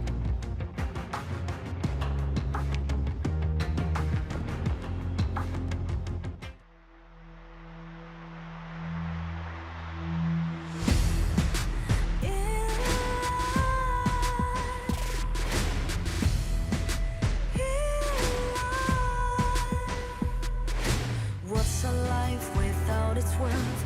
Compromising with what hurts inside. When you let fear decide your fate, you don't choose which path to take in life. In life, I'm finally letting go of everything that still holds me. I'm against all odds, but I won't give up, 'cause it's my time to shine.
rebel. You never hesitate for another moment, but my bone is golden. I'm invincible, just let him know I can show you all the glory I own. To the drunk, go find a way to. Welcome back, ladies and gentlemen. We're getting ready for a match of the week. OG Esports versus Twisted Minds, our two sole undefeated teams in the Kings Major West League. It's going to be a banger blam. Yeah, I don't think the smile on my face could be any bigger. This is the match that I've been waiting for ever since seeing the new roster of Twisted Minds, and as well as OG Esports, the ex-Team Vitality from Season 3 Invitational play in this ranking week. It's been like, bro, I cannot wait for this matchup. And now it's here. I'm so excited for it. I don't know how it's going to go, because honestly, both Dao and Clean are fantastic junglers. Yeah, and they're going to be going head-to-head against each other. And the cool thing about these two rosters, Blam, is that there's a lot of history in some of the orgs that they've played under different banners for. You know, we talk about OG Esports. They were the most recent iteration of Team Vitality competing at the Season 3 Invitational. But you have to remember the core of Twisted Minds was a core of a former Team Vitality roster that played at the Mid-Season Invitational in 2024, as well as the World Championship in 2024. Yep, it's battle of the X's right now, but obviously they're both trying to get pride for their new positions and their new orgs. So again, it's going to be very, very interesting to see how this goes. But in terms of like, I really want to break it down into like the lane matchups, right? Because obviously it's Keke against 90 up into the clash lane. It's Wen against Highlang into the mid lane. It's On against Shanks into the farm lane as well as Muchin and City Boy. Obviously don't want to write those guys out. They are fantastic players, but the support is there to support these big props, these spearheads on both of these teams. So I want to see where the weakness falls on either of these teams in these matchups. Yeah, because you can see that a lot of the strengths of, you know, obviously we get very wrapped up for both of these teams talking about their junglers, Dao and Clean being some of our best carry junglers and the ones that are always reliably going to these assassin picks and, you know, forcing out the scaling from enemy teams, not getting a chance to, you know, get online with things like the Ogren hero that we see, you know, in so many drafts, whether it's bans or picks, and yet it hasn't had that many successful wins if it's not at least piloted by these two teams. Exactly. I mean, you definitely have to have a certain play style with the Ogren, and you got to make sure that your lanes are actually propping you up as well. You kind of don't want to be having to constantly nurse your lane back to health and stuff like that. You want to be making sure that your farm lane has got their A game, your clash lane's got their A game, setting them up perfectly into the early game, invading with the path of passing, and obviously just putting a lot of pressure. Because obviously the way the Ogren damages other heroes is a little bit different to how the likes of a Pei would, right? Like stacking up, getting the damage, whereas Ogren's just kind of like zapping you with this laser. So it's kind of just like a constant sort of like little bit of an itch on your hero. So it's a little bit of a different approach from the Ogren.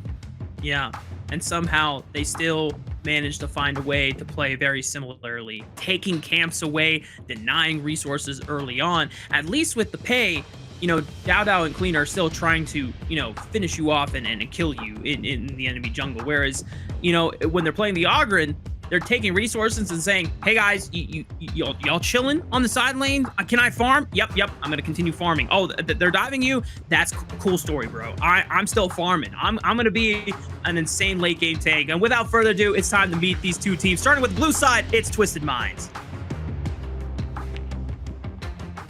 See the fire in your eyes. You gotta fight for it. Let's go.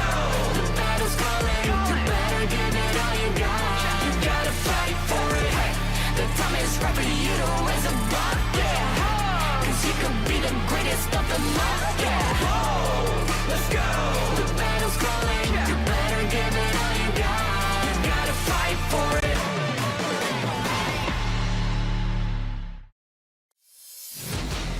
On the blue side, Twisted Minds.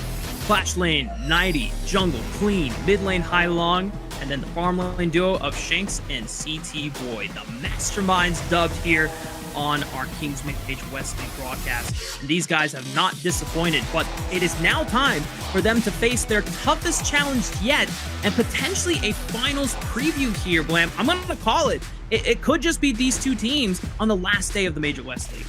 I mean, it's not a far-fetched thing to say, right, Rafa? Like, the way that these two teams have performed this far in the West League has been nothing short but phenomenal. No one has dropped a round yet, but this may be the time that this Group B may drop a round, and it is OG Esports.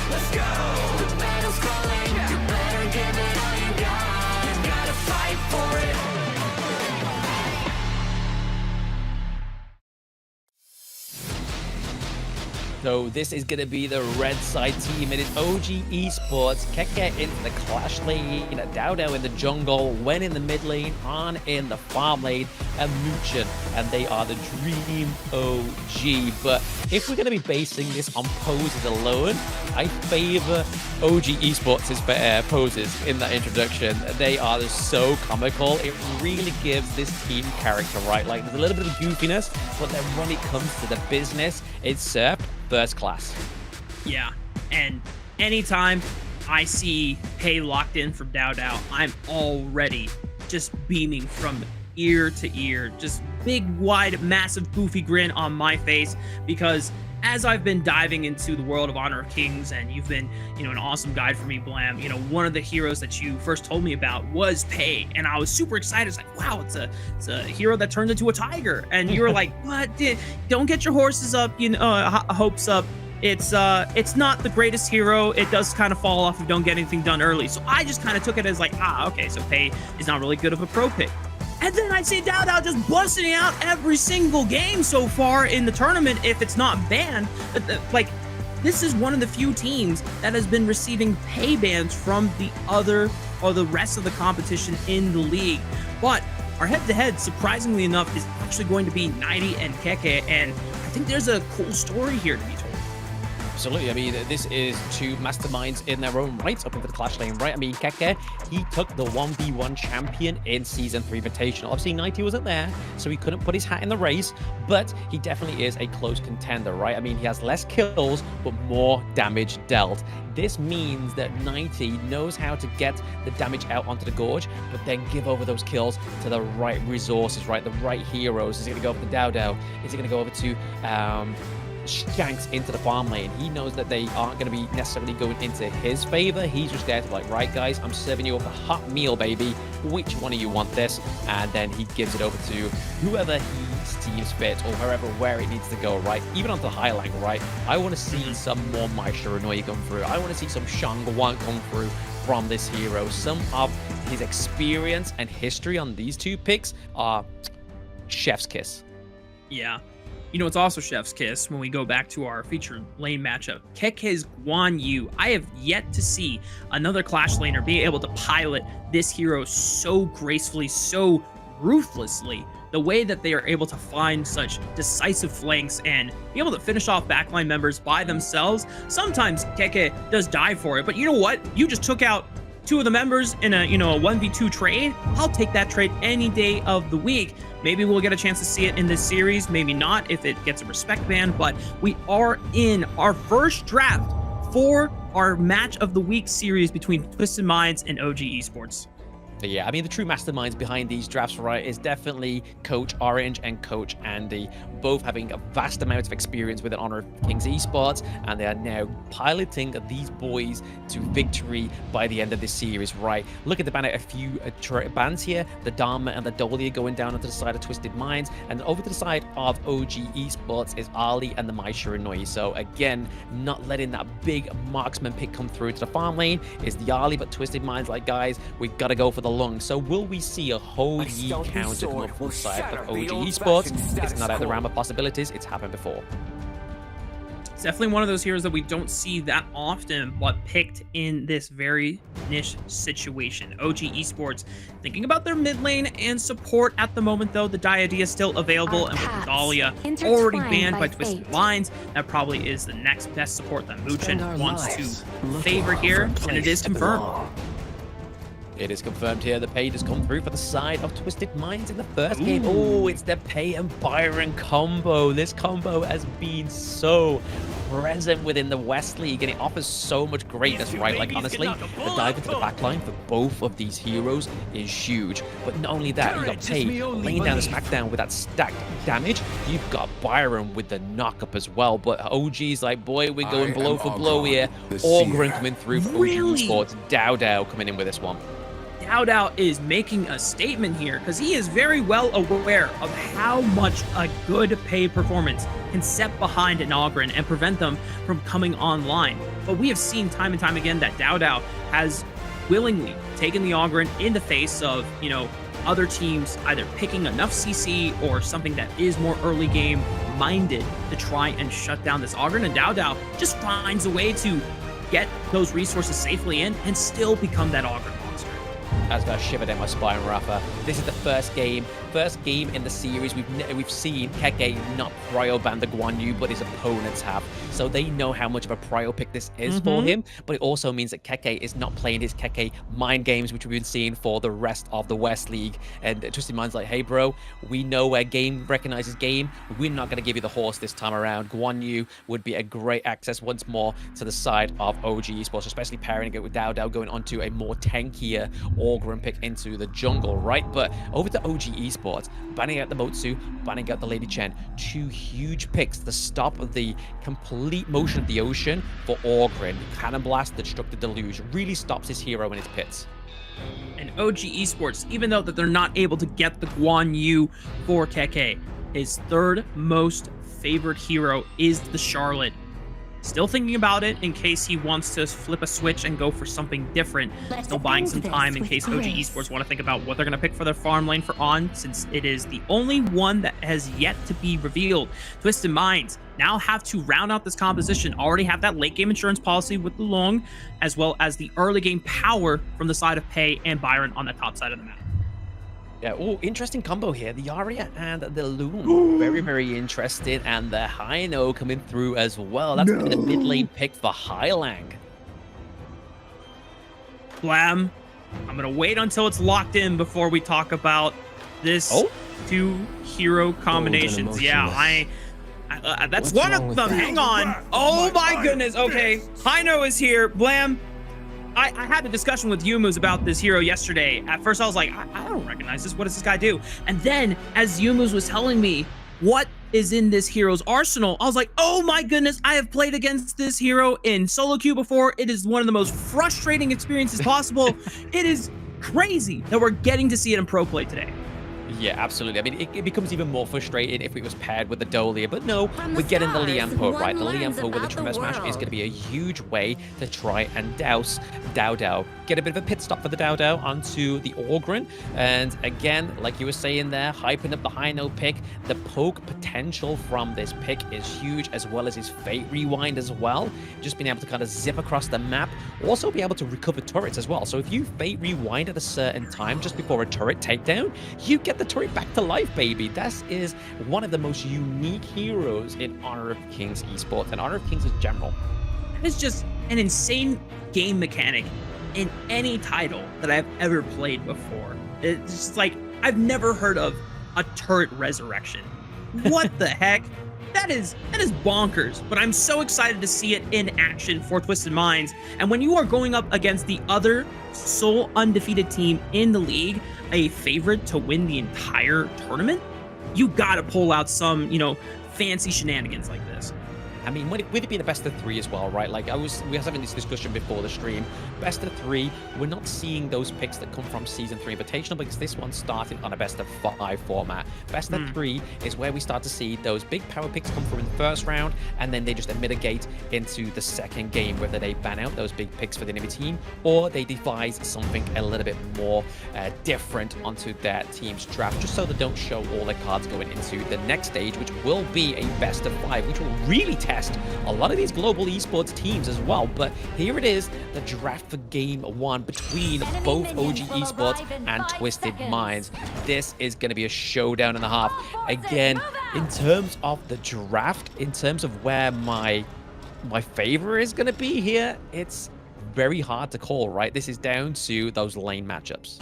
Yeah, and it really comes down to Twisted Minds, Pei, and Byron combo. How much can they achieve in the early game? Because we talked about how this matchup can swing, and some of the other teams have not been able to pull it off against the likes of Twisted Minds and OG Esports when they're the ones with the Augur, they're the ones with the scaling jungler, because it feels like these two teams wrote the playbook, they wrote the script on how to maneuver some of the early pressure junglers like Pei to shut down those scaling junglers. But now it is truly a test of wits, a test of map play from both of our top teams, as KK already in trouble, forced to flash away. Yeah, I mean, baiting him with the fire beak there. He's like, hey guys, I'm taking a little bit of your jungle here. Are you going to stop me? Are you? Are you? And then all of us nowhere, Shanks comes out with the flaming palms, almost taking down Keke. They've got to be careful into that clash lane, right? So again, we're seeing here that Dao is just looking to farm up a little bit more into the mid lane. And definitely a little bit of an MO when you go for the Pei as well, right? Just trying to get as much resources into the mid lane as well. Had the long actually rotate towards the top side to help get that push in for 90. Looked like Wen was trying to set up a trap, gets a little bit of chip damage off of Shanks, does successfully do so, force him to pick up the healing relic behind the tower. But right now, Keke's still got to be careful because the flash is still down for another minute and a half. If there is a window where Twisted Minds can just pry open the early game off the power of Queen's Pei, that would be the angle. Yeah, I mean, the issue here as well is that obviously Shanks exhausted the flash to try and get Keke, but didn't get it. So now, Dao knows this, but Yep. Oh, the quick blast went off, but it's not. Clean is able to weave in one last auto attack. First blood for the side of Twisted Minds, and that's where it comes down to, Blam. The early prio from Byron, the fact that Keke doesn't have a flash, cannot make that safe rotation over to the mid lane, and that just opens up the map for Twisted Minds to pounce. Yeah, huge. Again, just intel coming into all these teammates, knowing when their common skills have been taken off is so crucial in the early game for these teams, because again, it just opens you up to the most susceptible of ganks, which normally could be mitigated from these common skills, but you just don't have that privilege. Now Keke trying to fight back now that Flash is coming back off cooldown in just under a few seconds here. OG, the game is not over yet, but it's a great start for Twisted Minds. Still time for the objectives to start spawning in the next minute. Some pressure from Twisted Minds trying to revisit Keke, see if they can continue to leverage that against him.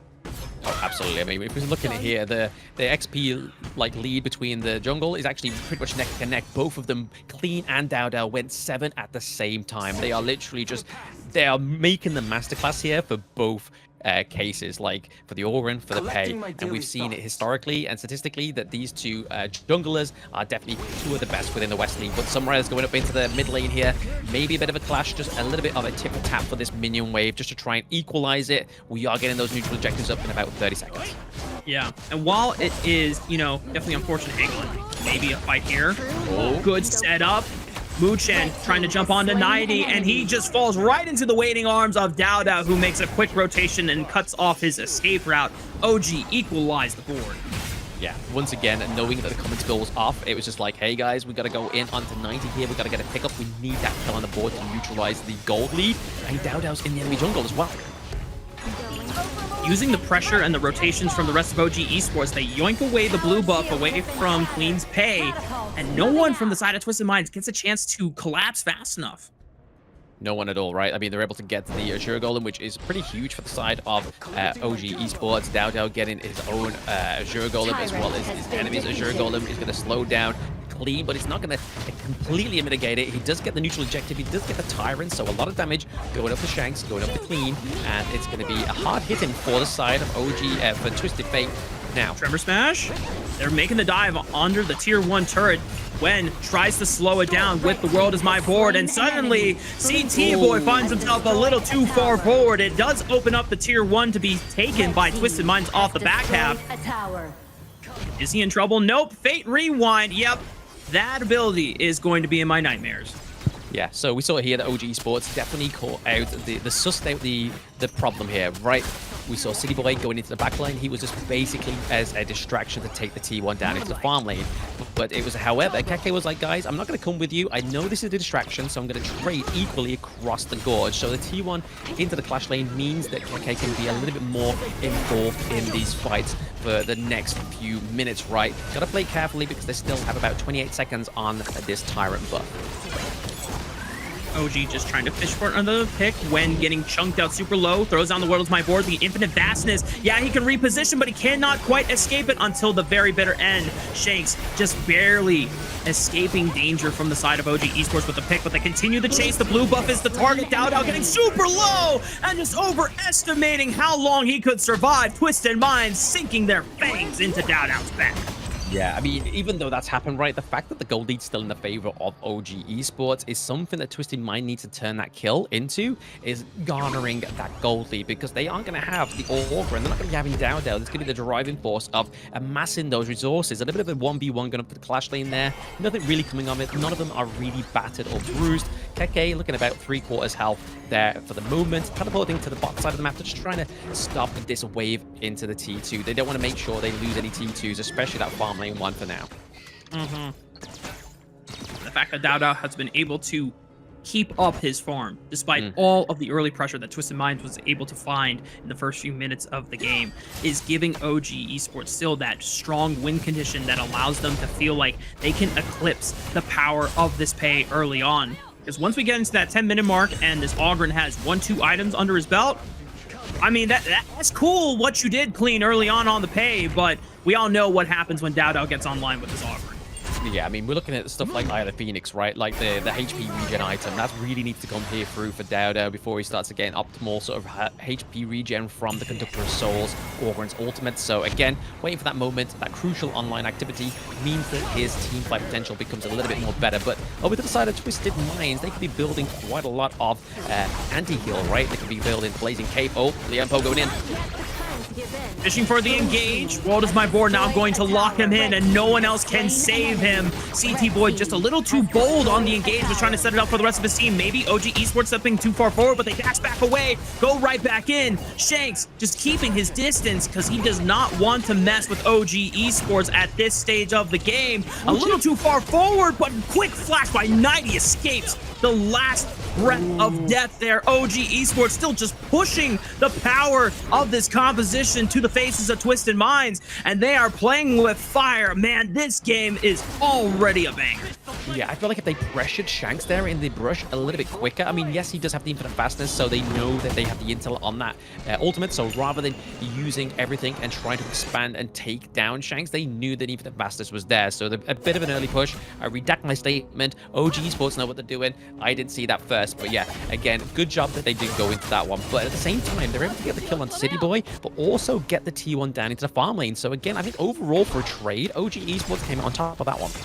Yeah, the gold lead slightly in their favor. No one has really broken open the game super wide yet.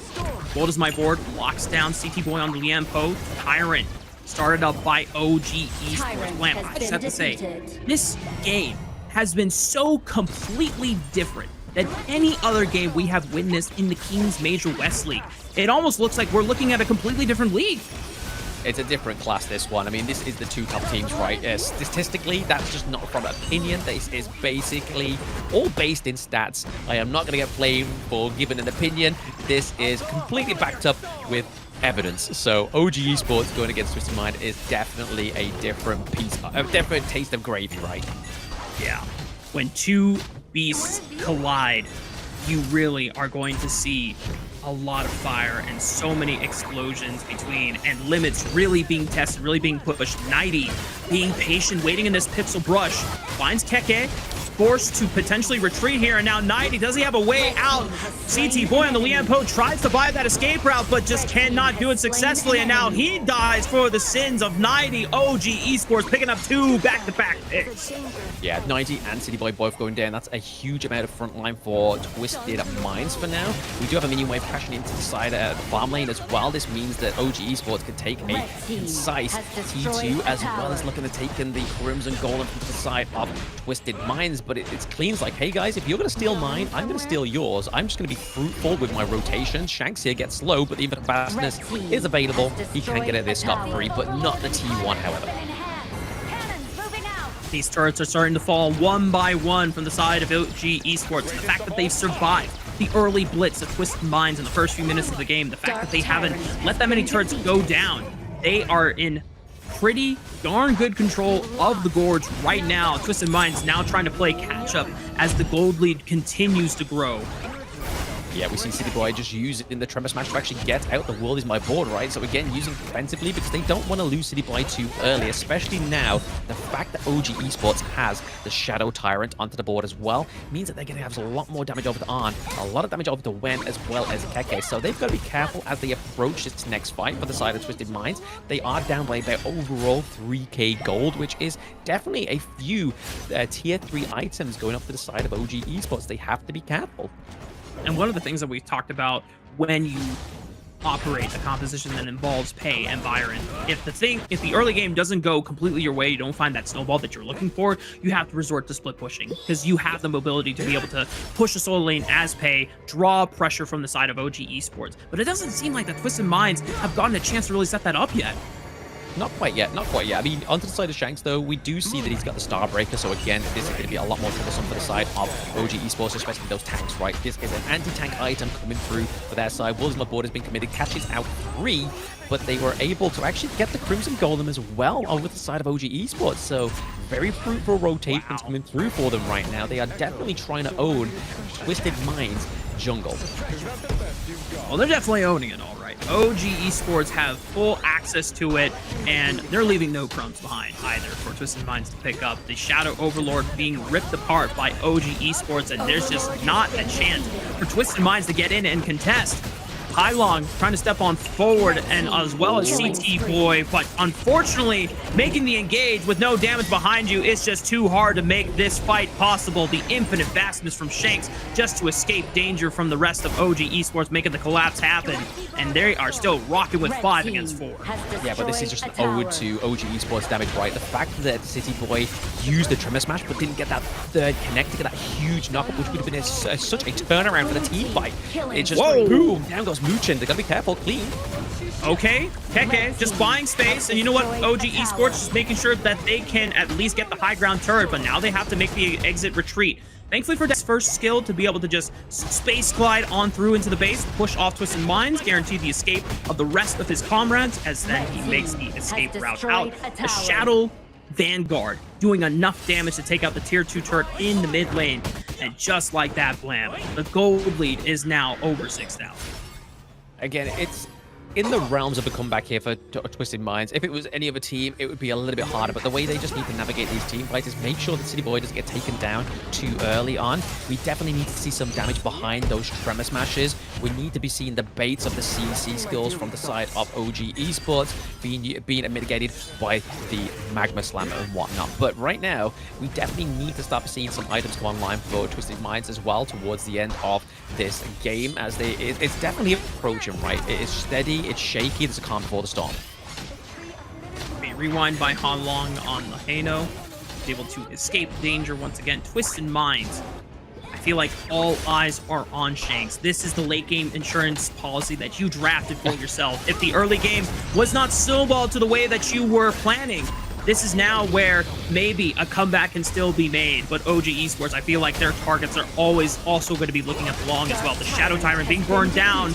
Tremor Smash not getting a chance to get a lot of value there. World is my board, cutting off the members from Twisted Minds from being able to defend 90, who is just picked off and isolated. OG Esports continue their dominance on the board. Yeah, I mean, 90's just not had any access into the backline. This is another problem for the side of Twisted Minds, right? Like, normally this is a Byron. This is where the flash, the second skill, the knock-up from the first skill, and then that's when your fourth skill suppression comes through. And that's when you try and pick up these squishy picks like the Lady Sun, like the Yixing, but there's just been no fruitfulness for the side of Twisted Minds, and now the enhanced minions come through. Oh man, the enhanced minions doing enough damage that they took out the turret not once but twice, because you saw the bait rewind from Hylong trying to save it from going down, but he's gonna fall anyway to On's Lady Sun. Rest of OG Esports routing and completely grasping this game away from Twisted Minds. They stranglehold it away, and it's game 1 going to OG Esports. Yeah, I mean, that was definitely a little bit of a different taste for the side of OG Esports there. I swear, I just saw Dao sweat. He got his palms, and he ran them on his trousers. He was like, oh, that was different. There was a bit of heat behind that one. Yeah, and even though that eventually OG Esports come away with the win, this was definitely one of the more challenging games that OG Esports have had to deal with in terms of surviving the early game because, you know, to Twisted Mind's credit, they found a lot of great early game picks on the top side. They know that clean on the pay was very well accelerated. It was just very lucky and also just well played by DowDow to keep himself also relatively well farmed on the Ogren. I feel like if they didn't have that, you know, contingency policy, we might have been looking at a different mid game there. Oh, absolutely. I mean, like I was saying there towards the end, we didn't really see much from 90 actually trying to get access into the backline.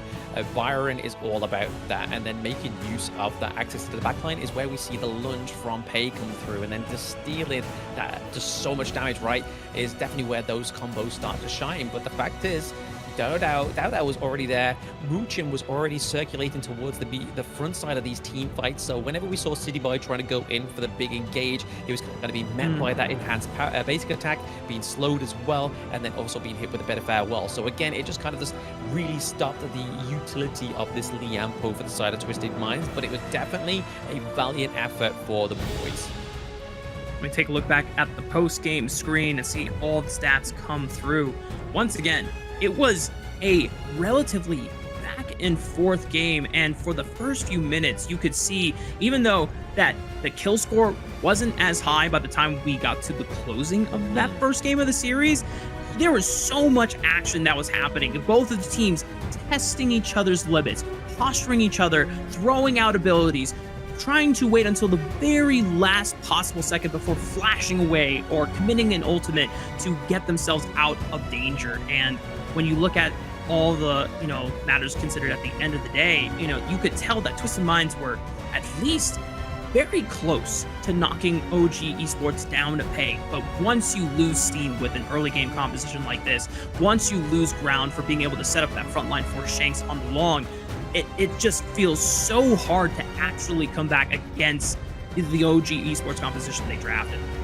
Yeah, absolutely. I mean, we saw there that Highline was actually ahead of the damage over Shanks there. So again, Hino getting more damage than the Lung is probably predetermined because we weren't getting all those items come through onto Shanks just yet. He was only peaked by about 9k damage, which would have obviously come into fruition as the game went on. But if you look at here, this is probably been one of the most contested kind of gold graphs between Twisted Minds or OG Esports overall, right? And then if we look at the different strategy resources there, you can see a much more heavier, intense macro play from the side of OG Esports. On most times was out of the team fight, especially towards that early to mid game, taking those early T1s into the side lane. We saw him up to the clash lane, able to get that one as well, as we saw City Boy go down into the mid lane. So really on playing a great masterclass here as a farm lane, only playing great with the damage, but also the macro. But overall, MVP is none other than the DowDow himself. He must be amassing so many MVPs right now within the West League.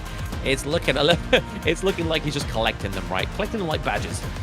Yeah, he is. If MVPs were rings, he would have all of his fingers, you know, anointed with jewelry at this point. I think it's been that many. Maybe we're not quite there yet. Would have to go back through the amount of games that they have played and actually count them all up. But DowDow being able to survive an early oppressive state from the likes of Pei. I mean, he is, for me, the best player in the Major West League. So he knows more than anyone how quickly a game can just completely go awry if you give too much ground to the likes of a Byron Pei combo. And he's always, you know, I joked about it earlier. If he's playing the Ogren and he sees, you know, his farm lane getting dove or his clash lane getting dove, you know, maybe jokingly he's saying, I can't do anything about that. I'm sorry, you know, that's your problem, it's not mine. I gotta farm up and continue getting my resources in, because he knows that's his win con.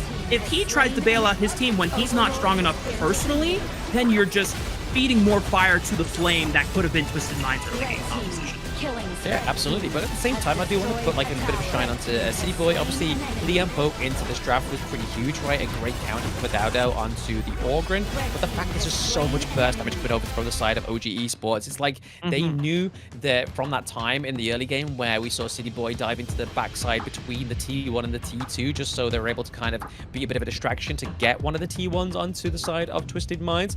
It just was a little bit, it felt a bit short to the pale. But speaking of that, we are going to go to a break so these boys can discuss what went wrong and what they can do in game 2 and potentially take it to a best of 3. Don't go anywhere, guys. We're on to a banger.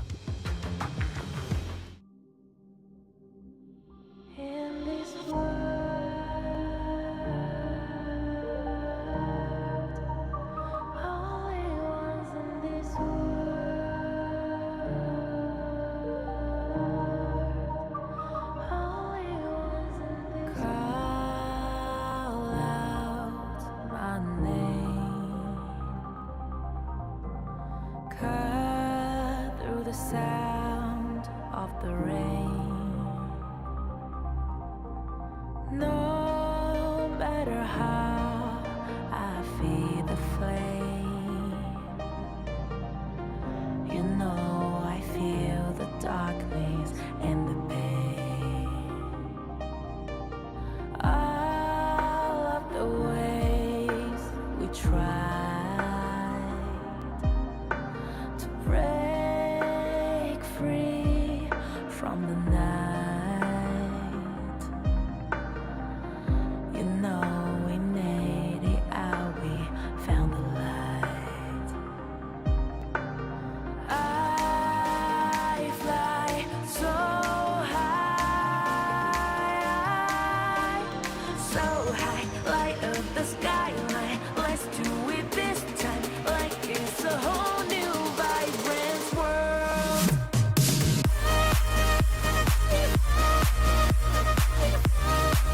Like we're the only ones in this world. Like we're the only ones in this world. Now I see that I got everything I need. It's alright, I'm on fire, I'm alive, 'cause now I fly so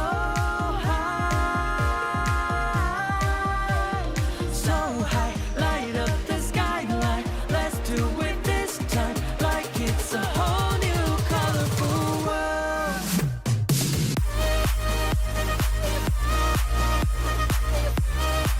Like we're the only ones in this world. Like we're the only ones in this world. Never thought we'd get this far, burning like the stars. How we get this far, like we're the only ones in this world.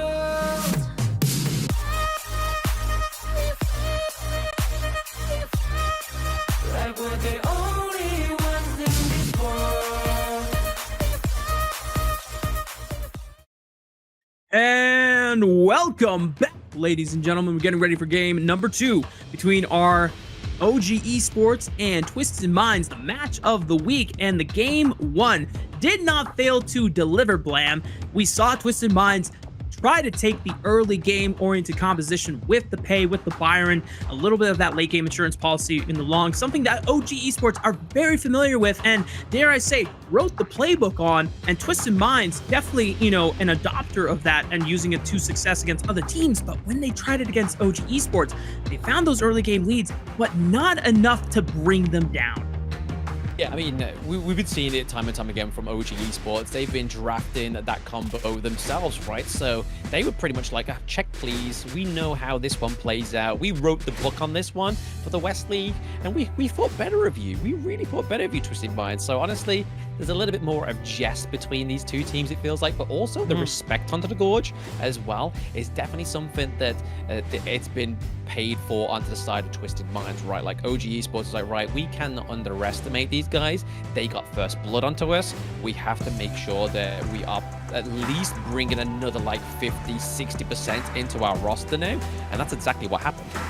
Yeah, and for OG Esports, I loved how you called out at the end of the game, DowDow, a quick glimpse over on his player cam, wiping the sweat off of his trousers there. It wasn't an easy game for the side of OG Esports. It really did come down to just really decisive and methodical control in that mid game, where it was a composition they had drafted that was going to get better and better the later the game went on, and they just had to survive the early game storm. They did. They had to survive it. I mean, they survived it to an extent, right? But where the survival rate actually starts to show here is in this draft, and we're going into game 2 draft between both Twisted Minds and OG Esports here. What are we going to be seeing? Are we going to be seeing some more of the pay bans come through like it is here already? It was already set up between previous matchups against OG Esports, but Twisted Minds was like, hey, I've tried the pay, I'm not going to give it over to DowDow. But there's still so much in DowDow's facility that he could go for, right? I mean, we've seen fantastic performances on the Fade. Could this be a Fade game? You know, I'm not sure if he's ready to hit Twisted Minds with that level of disrespect, because I'm not convinced that Fade is a hero that works against the best teams in the league. It seems like that's just kind of like a for fun pick that DowDow has been able to lock in, because to my knowledge, it hasn't really been experimented with other squads so far. And OG, since the pay is gone, they're going to respect that they should take the Ogren off the table away from Clean, but the first pick that is available could be that Dharma. Yeah, the Dharma coming through here is probably one of the 90s biggest picks. He loves this pick. Even in KC 2024, he was all about this. It was one of the sort of like go-to shining performances from this young Clash laner, but it does mean my Shiranui did survive the first ban, and it is going to be a Wen picking that up, because if Wen didn't pick it up right now, it would definitely be over to Hailang. OG Esports even getting a little bit of more early game power if they lock in this D-Ridge, something that On can at least control and have early priority on in the laning phase. But Twisted Minds, what is their answer into this? Don't tell me it's going to be the Chano. I mean, it could come through here, right? I mean, it is a good way to try and dodge out the Imperial Order as well. Not laying down that CC is something that Chano doesn't want to be at fault of. And same here. Going for the Q1, being able to try and dodge out that ultimate from on the D-Ranger is going to be pretty huge. But here it is, the flashy playstyle that we know DowDow is tried and tested with, wrote the book on, is going in with the Luna. We've seen two different kind of playstyles with DowDow on the Luna. When we saw KK draft the Guan Yu was taking the Heed, whereas we saw the Luna playstyle from DowDow being a little bit more of an intel gathering kind of, well, I'm going to sit in the rush, I'm going to tell you where the enemy team is for you, and I'm going to serve with the meals. I am daddy for the day. Yeah. Things on my bucket list, hearing Blam say daddy podcast, you know, and I'm going to check that one off. I thought I was going to have to really work to get you to say that one, but bans for the second round coming through now. Both the Dune and the Musashi, just viable, strong tank junglers for the side of Clean, and especially for something like the Musashi, not just, you know, a frontline member, but also a powerful diver trying to no longer will have access to the CC, whereas Twisted Minds getting rid of powerful support options for the side of OG Esports, and they're just going to go for the Byron for now. And nice answer into Dharma, but it does leave the cards open for what Mu Chen's pick will be. Oh my god. Oh, are we getting it, Rafa? Are we getting the Prince Hang of on. Langling potentially? It's gonna be locked in. I'm not gonna get baited. 20 seconds on the clock. I mean, this would be good. This would country's be very good. with my blade. Let's go! Oh my god! You finally Prince get of your pick. Landling! It's locked in, baby. It's on broadcast. Sika is the only other player that has locked in this hero in the tournament. I'm so sorry. This is by far my favorite hero to play when I play solo queue. Oh, I'm so excited to see it here. It's really good, right? I mean, the fact that the silence comes through for the Prince of Landling as well, it also has, when you go into the ultimate state, you do get a broader area of vision as well. So again, in terms of intel, this is where Clean may be trying to play that kind of play style, but also using the silence onto the likes of the Luna, trying to pick off the D-Ranger, as well as the Mai Shiranui. So again, this could be a very fruitful pick for them, but I do like to see Muchin here on the Motsu, right? The Cannon Blast, especially going into the Gunner Mo as well, is going to be trying to reach him. So those couple blades, those freshly forged couple blades, as we get into that level 4 mark that we know can shred any of these squishier heroes' health, is going to be where they're looking to try and land those cannon blasts. But over to the side of Twisted Minds, they've really got to try and give a bit of a cannon fodder over to that side, right? Like, make sure that Ganamo is not being caught out, because that is going to be a lot of burst damage taken off of your team if it gets caught out too early. You know, Blam, that sounds cool and all, but we got Prince of Landling that's locked in. I'm still stuck on that point right now. Now, to follow up with what you were saying, that does make sense for the side of OG Esports, because it seemed like they were lacking in terms of possible engage and range, because the folly with D-Renja, powerful early game hero, right? The problem is his effective range of damage is kind of short unless you're able to stack up that passive, and even then it does tend to fall off in terms of safety against the likes of late game oriented farm laners, whereas, you know, the rest of OG Esports, it seems like, you know, Byron doesn't really have strong ways of engaging other than, you know, finding those flanks. And for Luna, it does put a lot of pressure on Dao had he not had some additional CC setup. But those cannon blasts, if you can find a pick from range and if it looks good, then that's where OG Esports can spring the trap. But then again, Twisted Minds,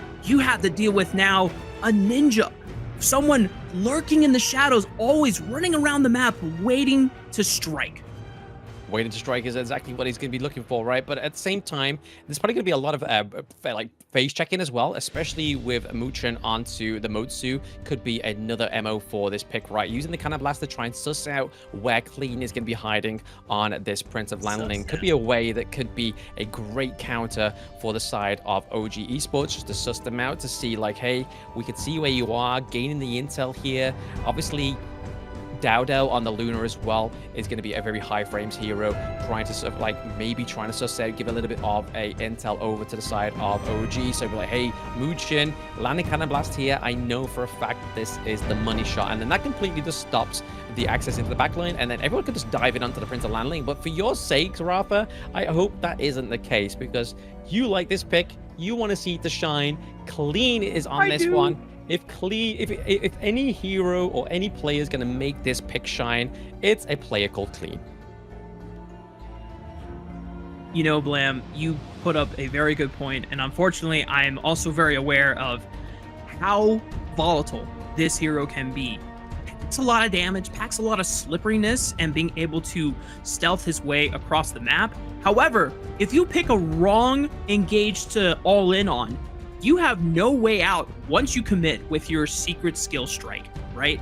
You are in the fight, and if you do not immediately finish them off, or you don't get the pop off of your second skill detonation mark, you're kind of screwed over, because you're super squishy on the Landling, unless there's another build out there that kind of makes him more of a bruiser, which I haven't really seen before. I've always been building him full glass cannon, and I don't know, maybe that might be an adaptation that Clean is forced to make. But it seems like if you're going to pick an assassin, you have to all in. You have to get that snowball rolling, and you have to make sure that you are picking those assassination windows decisively. Exactly, that's exactly what they're going to do. Prime opportunities for the Prince of Landling coming in here. But again, it is going to be all down to this draft as we go through into this game 2 between OG Esports and Twisted Minds. Look at that.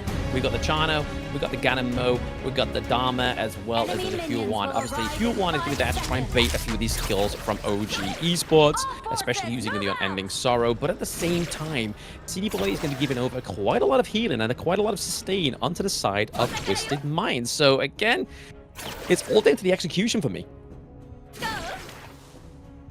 Especially with the compositions that have been drafted by both teams here. We're on to the Gorge for a second game of our match of the week between Twisted Minds and OG Esports. If you're just tuning in now, welcome everyone. This is the Kings Major West League. It's a banger. It's our two best diff teams in the Major West League. Up until this series, they have been undefeated so far. Twisted Minds receiving their first game loss of the entire tournament. Credit to OG Esports. I mean, if any team was going to do it, it was definitely OG Esports, right? Just statistically, evidently, they are one of the top dogs within this tournament. But at the same time, Twisted Minds still has room to breathe here. It's just going to be a little bit interesting to see how they actually gain the pressure onto them. But here comes Mucho with the cannon blast. Actually, with two of them, they was in between them. He had one shot, one opportunity, and it didn't land. Damn. Spaghetti, mom spaghetti on his shirt already too. Twisted Minds, just being able to slip right on through and avoid the crucial CC that Buchen was trying to weave his way through. Already you're going to see Hailong and Wen being very proactive in their roams, trying to catch any rotations that are poorly made by either teams, but because of how solid, how good these two teams are, those windows have not presented themselves. Meanwhile, Clean has been farming up a storm on the Prince of Landling, now has access to that secret skill Strike, has not found a window yet to assassinate anyone, and it's got to be crucial because any of these windows here, you get that early snowball, and suddenly Prince of Landling feels super pressing to play against. Yeah, gotta be careful here. Dowdow looking for a fast rotation. Wasn't quite expecting that movement speed increase that we've been seeing on the Gorge, which is a bit of a passive, a bit of a time passive that comes through on the recent patch. But right now, if we're looking at this, I'm pretty sure when we saw the gold graph then, it was actually Dowdow that was ahead in terms of the gold lead in the jungle, but as well as the XP between both Dowdow and Clean. So Clean might have to play a little bit more of a faster rotation here, just so he gets a little bit more activated, does the damage a little bit more quicker. But right now, when just putting a bit of aggression onto Hailong, I feel like that's the whole point into this early game, right? Just making sure Hailong is checked rather than unchecked.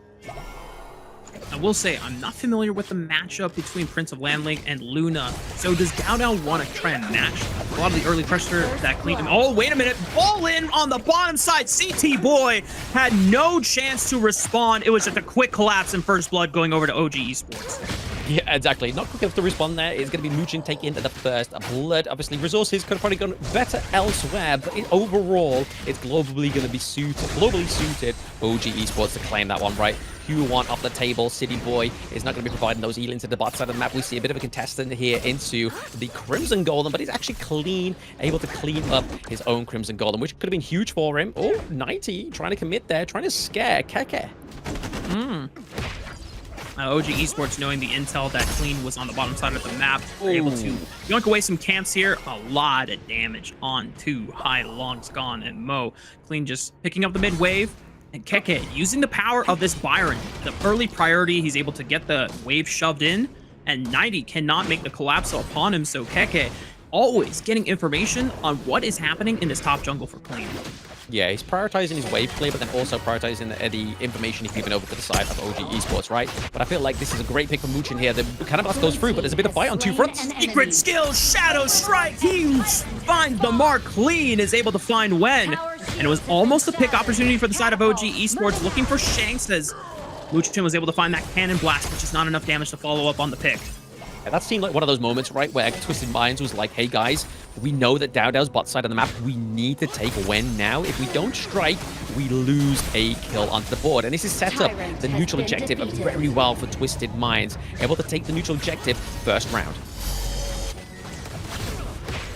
It's looking good, Blam. Clean finds his first kill on the board. He gets the first objective of the game. OG Esports haven't completely run away with the game on the bottom side of the map. Meanwhile, Pitcher and Pitcher on the top side, all the pressure subsided since 90 could not protect the tier 1. OG Esports able to at least take the first turret of the game. Yeah, exactly. Taking the first turret of the game is going to be OG Esports, taking the T1 up into the clash lane. So again, this gives a lot more pressure over to the side of Twisted Minds. It means that Keke definitely can be affordable to get out of the clash lane, right? And just try and focus into these team fights. Try and lock down Hailong for his team. But right now, we are seeing the goal difference go over to the side of OG Esports. It's very slim, but it is a goal difference nonetheless. The kind of blast just connect. Oh, Wen! Oh, great follow-up by Wen. Just not enough damage to finish off CT Boy. A quick pull of the flash allows the support for Twisted Minds to escape OG Esports still waiting for another play. DowDow waiting in the wings now. Here comes 90, but immediately jumped on by DowDow. He springs the trap. Patience is rewarded, and the OG jungler picks up a triple. Yeah, DowDow getting a triple here is definitely a bit of a non-starter for Twisted Minds right now. They are definitely quaking in their boots, thinking, oh my gosh, we've done the inevitable. We've given DowDow the triple kill onto the Luna. And to be honest, they're not punishing the Luna the way they're meant to, right? They are leaving that Azure Golem unchecked. The Luna heavily sufficient on that. Another pick in the mid lane, but quick burst by Hylong and Clean being able to find Muchen before Wen was able to follow up. Yeah, right now we're seeing a bit of a teleport down to the mid lane here just to make sure to keep it clean. They don't want to lose T1 just yet into the mid lane, right? I mean, that could be a little bit of a turnaround for Twisted Minds in the early game because Lord knows they need to try and get something onto this Gorge, right? They don't have any turrets. They only have 2 kills going up to the side of Twisted Minds. And right now, that gold lead is definitely starting to flitter and maintain onto the side of OG Esports. And when you got picks like Luna coming through, when getting the itemizations as well, that's when this is going to start to become a lot more troublesome. Yeah, and once again, we just find ourselves in a similar story that was in game 1, where Twisted Minds able to find some really strong early game picks, specifically for Clean. Unfortunately for him, DowDow just is able to one-up him. This time, it's not just getting farm for himself, he finds a massive triple kill, and now this Luna is just as big of a threat, if not bigger, than the current Prince of Landling. Oh, absolutely. I mean, the burst damage alone is just going to be absolutely wild for the side of OG Esports. DowDow is just playing such a fast, aggressive game. Giving access to the enemy jungle as well means that he's just going to get fatter quicker on this Luna. And they're looking to approach the T2 here. This is not the kind of pressure that Twisted Mind really needs in this game 2. This is a clean OG Esports. Tier 2 taken by DowDow, solo splitting on the bottom side of the map, a full level lead on Clean's Prince of Landling. And despite all of the picks that Twisted Minds were able to find early on, the pressure, it is still just equalized and just one up by DowDow, going to show that he is the one and only, the best jungler in the league. I mean, the nice freezing there from 90 was very good. Obviously, it means that the minion wave couldn't crash mid into the mid part of the lane, into the clash lane, right? But at the same time, this is kind of like, it's like trying to like cover a bleeding wound. It's not quite doing what it needs to do. That bandage needs to turn into an operation. And speaking of operation, I'll make a caught out here. Secret skill strike from the shadows. Clean finds on and waits for the flash to be burned before he commits the ultimate. Well played by the Prince of Landling, but now the rest of Twisted Minds under fire as the rest of OG Esports were trying to battle for mid prio, see if they got a chance to collapse onto Clean, but he's just going to slip back into the darkness.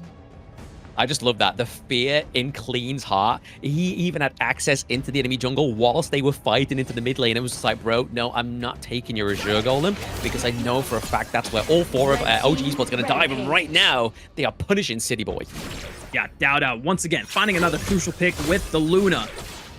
Just making sure that OG Esports are maintaining tempo and pressure. The gold lead still on their side, despite it being small, just under 3,000. Twisted Minds feels like, with all of their due diligence, all of the solid plans that they have made, it is still not enough against OG Esports.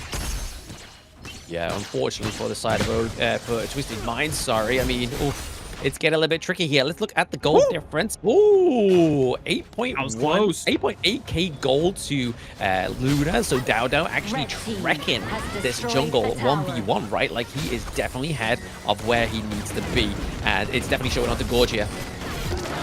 Another pick into the topside jungle. KK maybe getting a little too far forward. The collapse and the reinforcements just overwhelming the solo laners of OG Esports. Both Wen and KK biting the dust there, and Twisted Minds, maybe. Can they get any more off of the pick? They have 5 members strong on the Gorge here. Neutral objective spawning in the next 10 seconds. DowDow now finding a window, forcing Yuhuan to go back here as TT Boy is able to continue buying space. I mean, City Boy was forced to use the ultimate, right? I mean, we saw the cannon blast from Muchen. If that connect, then DowDow would have been literally a green card straight on top of them. But 90 here. Yeah, Clean already using the Secret Seal Strike. Now he's has to wait for another moment here, and that just opens up DowDow to just clean house on any stragglers from the side. A Twisted Minds, Clean goes back in. Not enough damage to finish off DowDow on the Luna. He is just so damn strong. And I cannot express how difficult it is to be in a position of Prince of Landling where you feel like you're doing enough, but you're still massively behind in terms of gold against the enemy jungler, and you feel like all of your efforts are just for naught. Again, I think at this point in the game, it's going to be hard for Clean to come back here. Shanks goes down like a dream because DAO is just so far ahead in terms of not only XP, but the gold, and that is really starting to show here on the Gorge. I mean, globally between the two teams, 2K is not the biggest divide, especially going into the 10-minute mark, right? We've seen 6, 7, K gold literally at this point of the game with some of these teams, but the fact that most of that difference is going off the DAO is making the difference onto the Gorge for OG Esports. And now OG Esports are ready to take the grasp that they have wrestled away from Twisted Minds and really strangle the remaining life out of Twisted Minds, putting the pressure down on multiple lanes. Tier 2 tower falling in the clash lane. Their eyes on the tier 2 in the mid lane as CT Boy has got to be careful. Even the safety of these walls are not as safe as they might want to believe. Another tier 2 falling in the mid lane. Tier 2 just falling to the mid lane there. I mean, this is just a bigger open and a bigger fissure for the side of Twisted Minds. They need to try and counteract this whilst the high ground turrets and whilst they still have them intact. But the problem is they can't get a clear way in to OG Esports, especially with the denial of DAO. We've got Keke that's always like kind of like hiding in the back line, waiting for them to actually approach here. And the fact that they have way more neutral objectives under their belt, right, is just going to put a lot more pressure onto the Gorge. We do see that the Shadow Overlord has gone through to the side of OG Esports, means that a lot of pressure is now going to come through to one of those unsuspected lanes of Twisted Minds. So we could be seeing a little bit of a game finishing push here. DAO opening up that Azure Golem for himself, but actually gets stolen by Heilang with a couple blades. Nice pickup here, maybe a consolation prize for the side of Twisted Minds, but it's going to have to be more than just a blue buff steal if they want to come back in this game. CT Boy trying to bait out some cooldowns here, using Juan safely as much as they can. OG pushed up onto the top side. Mid lane, under pressure from the Shadow Vanguard, they are able to do it away. Oh, good pick on the Wen. That's a 5-on-4 now for the side of Twisted Minds. Maybe they can continue the pressure, but it's so hard to get out of their base. These cannon blasts keeping them at bay. Cannon blast. Exactly. This is why I was I wasn't excited as you for the Prince of Langling pick, but I was bubbling knowing that Muchen got the Motsu, right? The Motsu is going to be there to just make sure they don't close the distance between OG Esports and Twisted Minds. Cannon blast being very oppressive. Yes, there is ways of dodging it onto the side of Twisted Minds, like the Huan, but ultimately it's been landing, it's been working, and it's definitely creating the divide between OG Esports and Twisted Minds.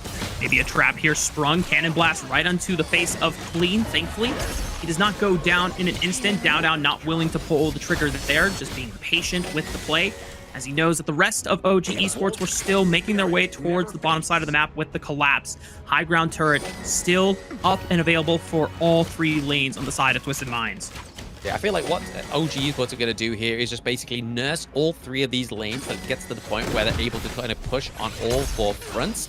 And then that's where the team fight becomes a little bit more of a split divide between Twisted Minds for themselves, right? Because they need to find out where they're going to put their focus on, because right now they have no turrets in the game, right? They're still at those T1 territories. OG looking very clean in this one. Maybe find in the mid lane, but Clean is forced to use the secret skill strike to flash away. And if you're using it to retreat and still die, then you know that you're in dire straits. Twisted Minds losing out on their jungler. The Shadow Tyrant quickly swept up by OG Esports in the aftermath, and the gold lead still continuing the climb. Was definitely the pickup they needed, right? Especially in terms of the range that the Byron can actually get in there. So Keke had to use his flash, had to use his dash and his knock-up to claim Clean, but it is definitely one of the bigger pickups they could have got in that team fight, because now they don't have the jungle, the silence isn't going to come through. In terms of intel, it's going to be a lot harder for sneaking around the Gorge. It may not necessarily be the final nail in the coffin here, Blam, but it definitely seems like a big momentum breaker.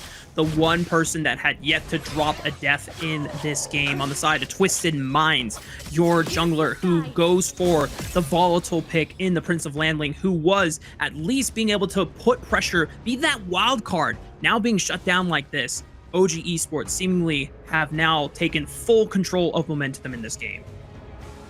Full control of momentum, absolutely. I mean, not just that as well, right? I mean, they got the gold lead. They just need to make sure that they push in these waves. They need to put a lot more pressure onto the side of Twisted Minds, because if they don't allow this pressure to continue, there could be times, there could be room for error. But right now, Dowdo getting caught out there, quite a few stuns, and obviously Chano using the leader stance as well. It was so close.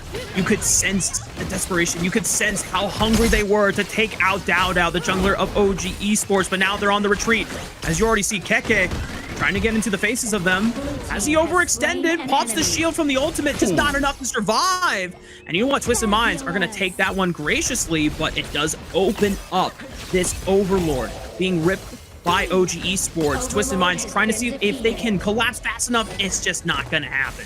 Yeah, Keke's pressure was enough to sort of keep them away from the Overlord, right? Keep it non-contested. Twisted Minds not be able to get within the reach to contain that one, but they are approaching the T1 into the mid lane here. This could be an opening of what they need, but it is going to be the Overlord being put down here, completely mitigating any kind of work that they had trying to get there. Still able to claim the T1 into the mid lane because it is very weak at this point in the game, but this is a point where Twisted Minds need to kind of farm up, trying to get a little bit more resources so they can try and maintain the damage coming through for Hylang, for Shanks as well. But ultimately, these team fights are still going in the favor of OG Esports. Yeah. Oh, Bushin maybe jumped on here, tries to look for the flash play here onto 90. They missed the ultimate. Maybe they can turn it around here. A lot of damage on the CT boy. Here comes Keke. Oh, but he just goes a little too far forward once again. Okay, it's a trade. 1-for-1. The mid laner for the support. OG Esports still going to continue the siege. Shadow Vanguards have eliminated the high ground turret on the top side of the map. Dowdo putting the pressure, and now OG Esports are going to test the waters here, but they will not bait it fully from the side of Twisted Minds. I mean, it wasn't just a trade as well, right? The fact that they're able to take down City Boy, again, gets rid of a lot of that healing. It gets rid of a lot of the CC from the Q1 as well. So, yes, they trade when, but they still have damage from the Derringer. They have damage from the Lunar as well. And also the Cannon Blast from Mooch, and they definitely don't tickle. They still put a lot of oppressiveness onto the side of Twisted Minds. And you can see here the 5k gold difference has definitely not dwindled at all. Still farming up, maintaining the gold is OG Esports. And they have full control of this bot side. They're trying to get to be the ones first in the river to control the Shadow Tyrant for positioning and posture, but Twisted Minds already beelining through their own red quadrant, seemingly still too hesitant to step up safely, because they're still overall down 5,000 gold. Moochen fishing with these cannon blasts, keeping vision, keeping them locked in place. As the rest of Twisted Minds force a retreat now, gotta be careful. Moochen another cannon blast right onto CD Boy, but he's the only one that can step up and buy space for the rest of his squad. Yeah, for now anyway, right? They just need to keep pushing this. They've got minions on all 3 lanes, right? This is definitely the prime time for OG to strike.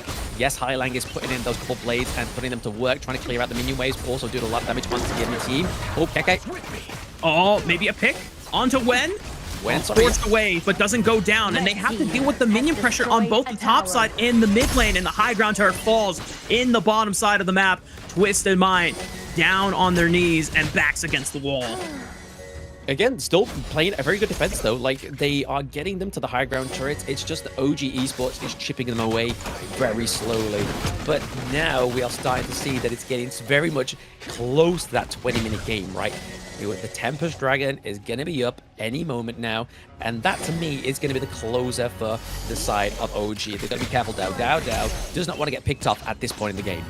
This just might be the longest game we've had in the Kings Major West League so far. We'll get a confirmation for that after the broadcast, or after at least the game, but if it's not the case, it definitely feels like it. I think this is the first time we're going to see a Tempest Dragon spawning on stream, if I'm not mistaken, Blam. No, there's been a few. There's been a few already within the West League. Don't worry. Yep, there's been a few. Don't worry. All right. I'm capping. That's my bad. Anyway, Tempest Dragon spawning in the next 5 seconds here. OG Esports continuing to leverage the pressure here, waiting on these empowered minions to just pour on into the base of Twisted Minds and let that pressure do the dirty work for them as the rest of OG Esports make a beeline to the Tempest Dragon.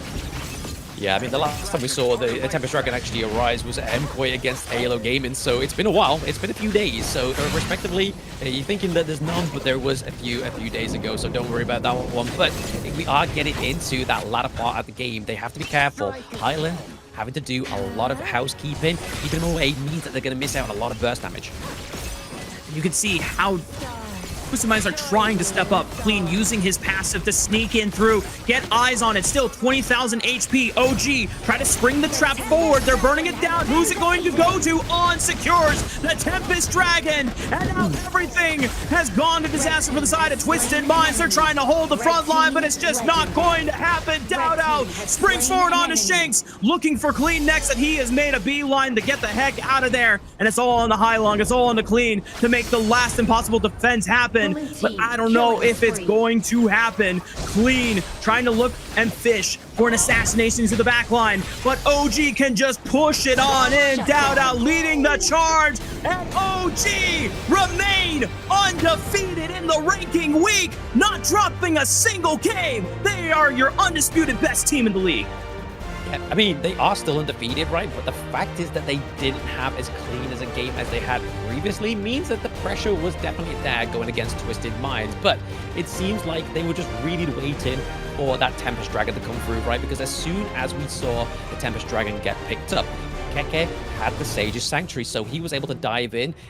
Twisted Minds honestly thought that they were onto something there, but the Sage's Sanctuary came back up. It was a second wind for OG Esports, and at that point, they were able to wipe out 3 of the side of Twisted Minds, and then that left literally Clean and I believe it was Highlang alive just to try and clean out those minion waves. And we saw Clean trying to navigate towards the backside of the map to try and backside of the team, sorry, to try and pick up anybody. But you're against 5 or of OG Esports at that point. It's going to be very hard for a Prince of the Landling to outshine those 4 members.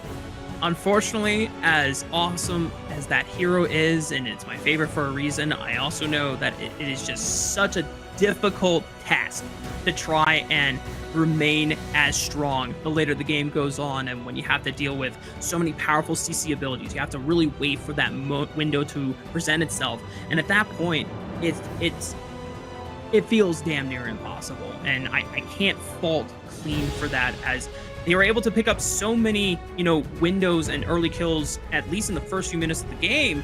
But for OG Esports, it's the same story.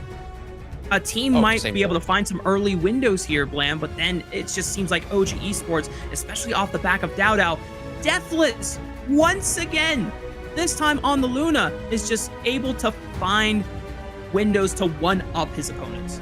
I mean, they're trying to catch out Dowd on a Luna, right? It's very difficult. He is already very quick. And in terms of sort of catch, the potential to actually catch the Luna really only relies on 90. You can obviously try and get the silence from Clean on the Prince of Landling. And other than that, you've got obviously the big AoE CC coming from Huan on City Boy. But other than that, there's the way that he navigated these games, the way that he was getting the triple kills, especially towards that early to mid game, meant that the confidence from the side of Twisted Minds to actually pull that off just was not there. And this is correct thinking from the side of Twisted Minds, because this is no jungler. This is no normal jungler. This is Dowd, and he's able to get in, get out, get the kills, and just go home in time for tea. But right now, we can see here, the gold lead never even dipped into the favor of Twisted Minds. They struggled from the word go to try and get on top of the gold lead there, obviously resulting in around about 5.4k lead overall for the side of OG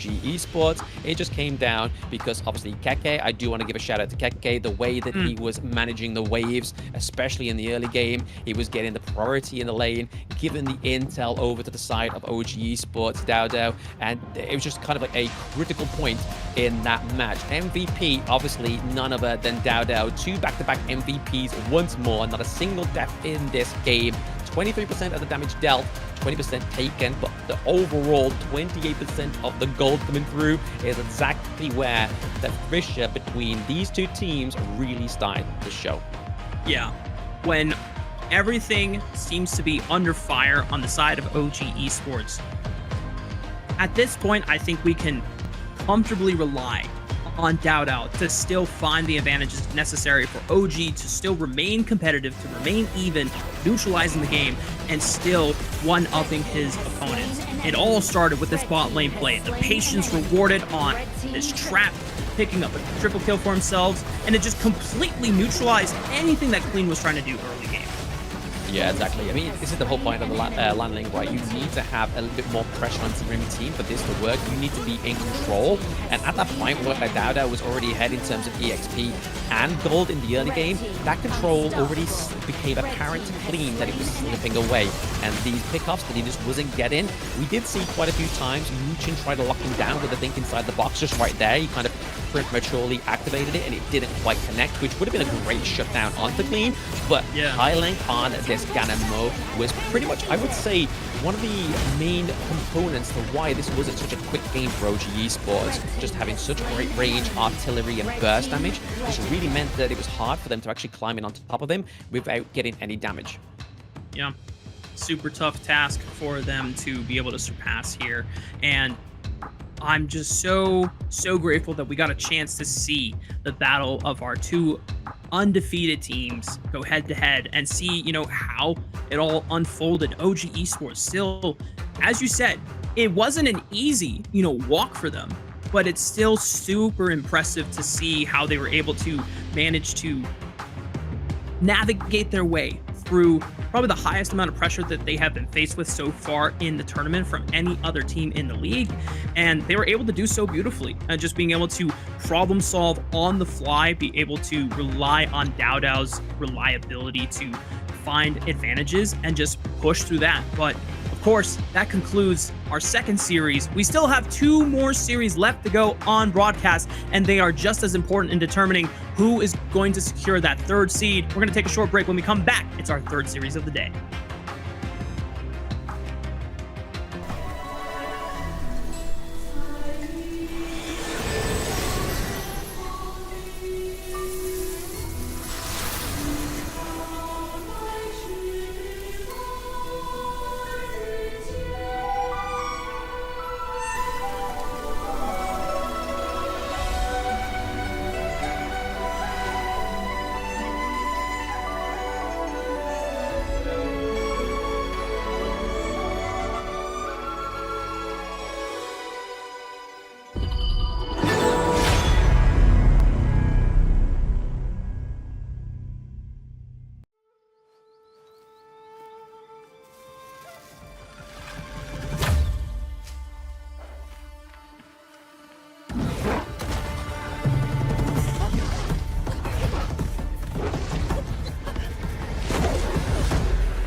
In Hero's Gorge, the base is the spring of life.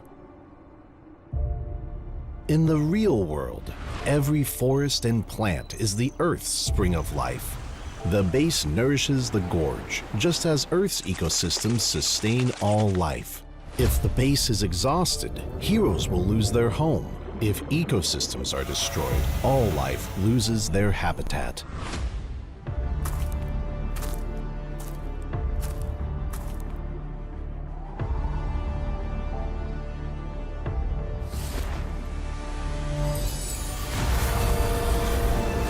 Honor of Kings is working with players worldwide to support real-world environmental causes and protect our planet's future. By participating in Protect Nature, Protect All Life, all efforts in the event will contribute to real-world causes, protect the environment, and let us defend the honor of our planet together.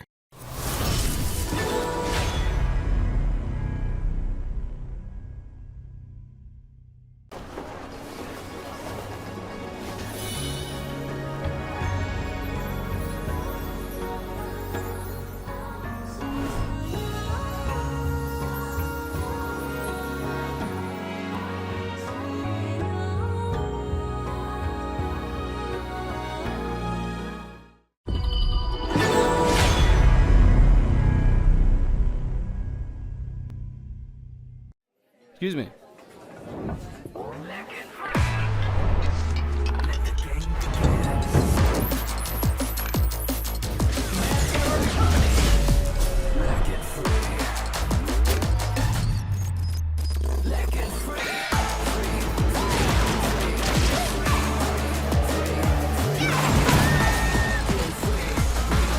Hugging stings. Victory! Yes, yeah. Another round. Sure, but how about a smoother phone next time?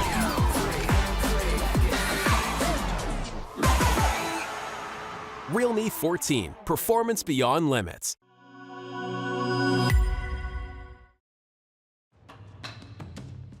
Welcome back, ladies and gentlemen. We're getting ready for game and series number 3 between AYLO and Virtus.pro.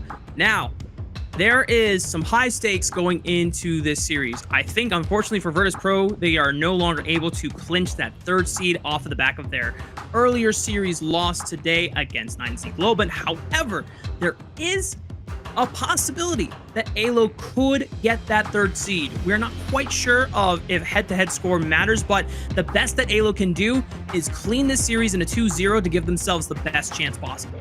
Exactly. I mean, this is the whole point of day 4, right? Is the seeing who's going to get that 3rd seed into the Group S, because yes, we had one of the biggest setups of the day, which was obviously Twisted Minds against OG Esports, a little bit of a potential preview into the finals of this region West League, but at the same time, it is just as more important for these teams to try and get into a Group S so they don't have to fight all the way up between 4 teams to get to the very top and make it through into the knockout week. Yeah.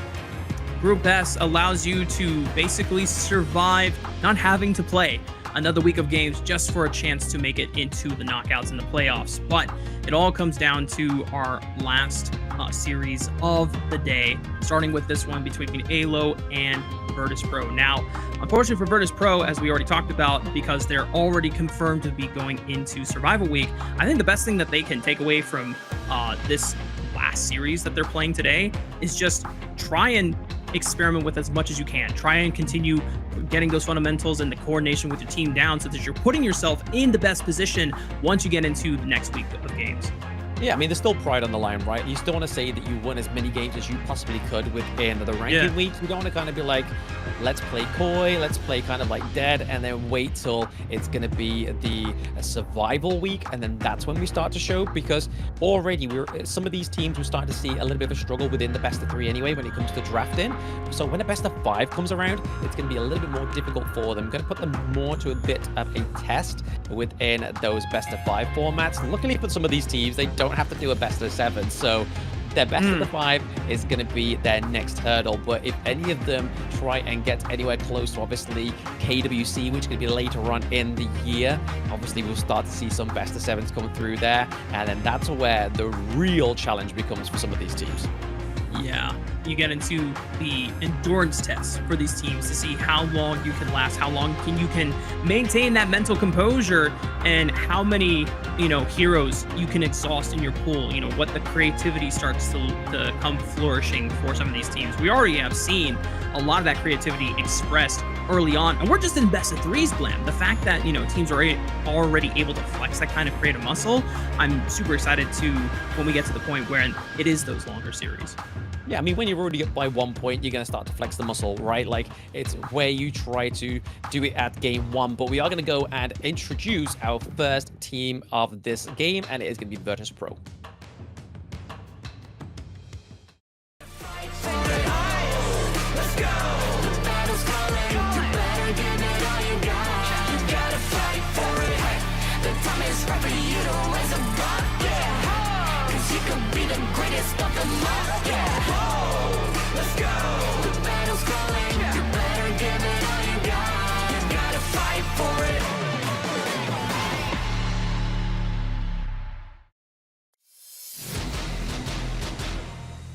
On the blue side for this series, it is Virtus.pro. Shisu in the clash lane, Alim in the jungle, Red in the mid lane, and then Prince and Grizzly Q in that farm lane duo. This is the Bears, and we already saw this team play earlier today. Unfortunately, came up short against 9 seed Globant. They definitely tried to do their best there, and I know that we got a chance to see them flip a little bit of the compositional draft style. In the first game, they went for a little bit more frontline focus for Alim in the jungle with the monkey. Not a great look. He tries to go for something a little bit more comfortable on the lamb, and despite his best efforts, it still wasn't enough to answer against Sig on the side of 9Z Globant. Yeah, I mean, L's not for losing, L is for winning. So right now, Virtus.pro are quite warmed up, but let's see their competitors, which is AYLO Gaming.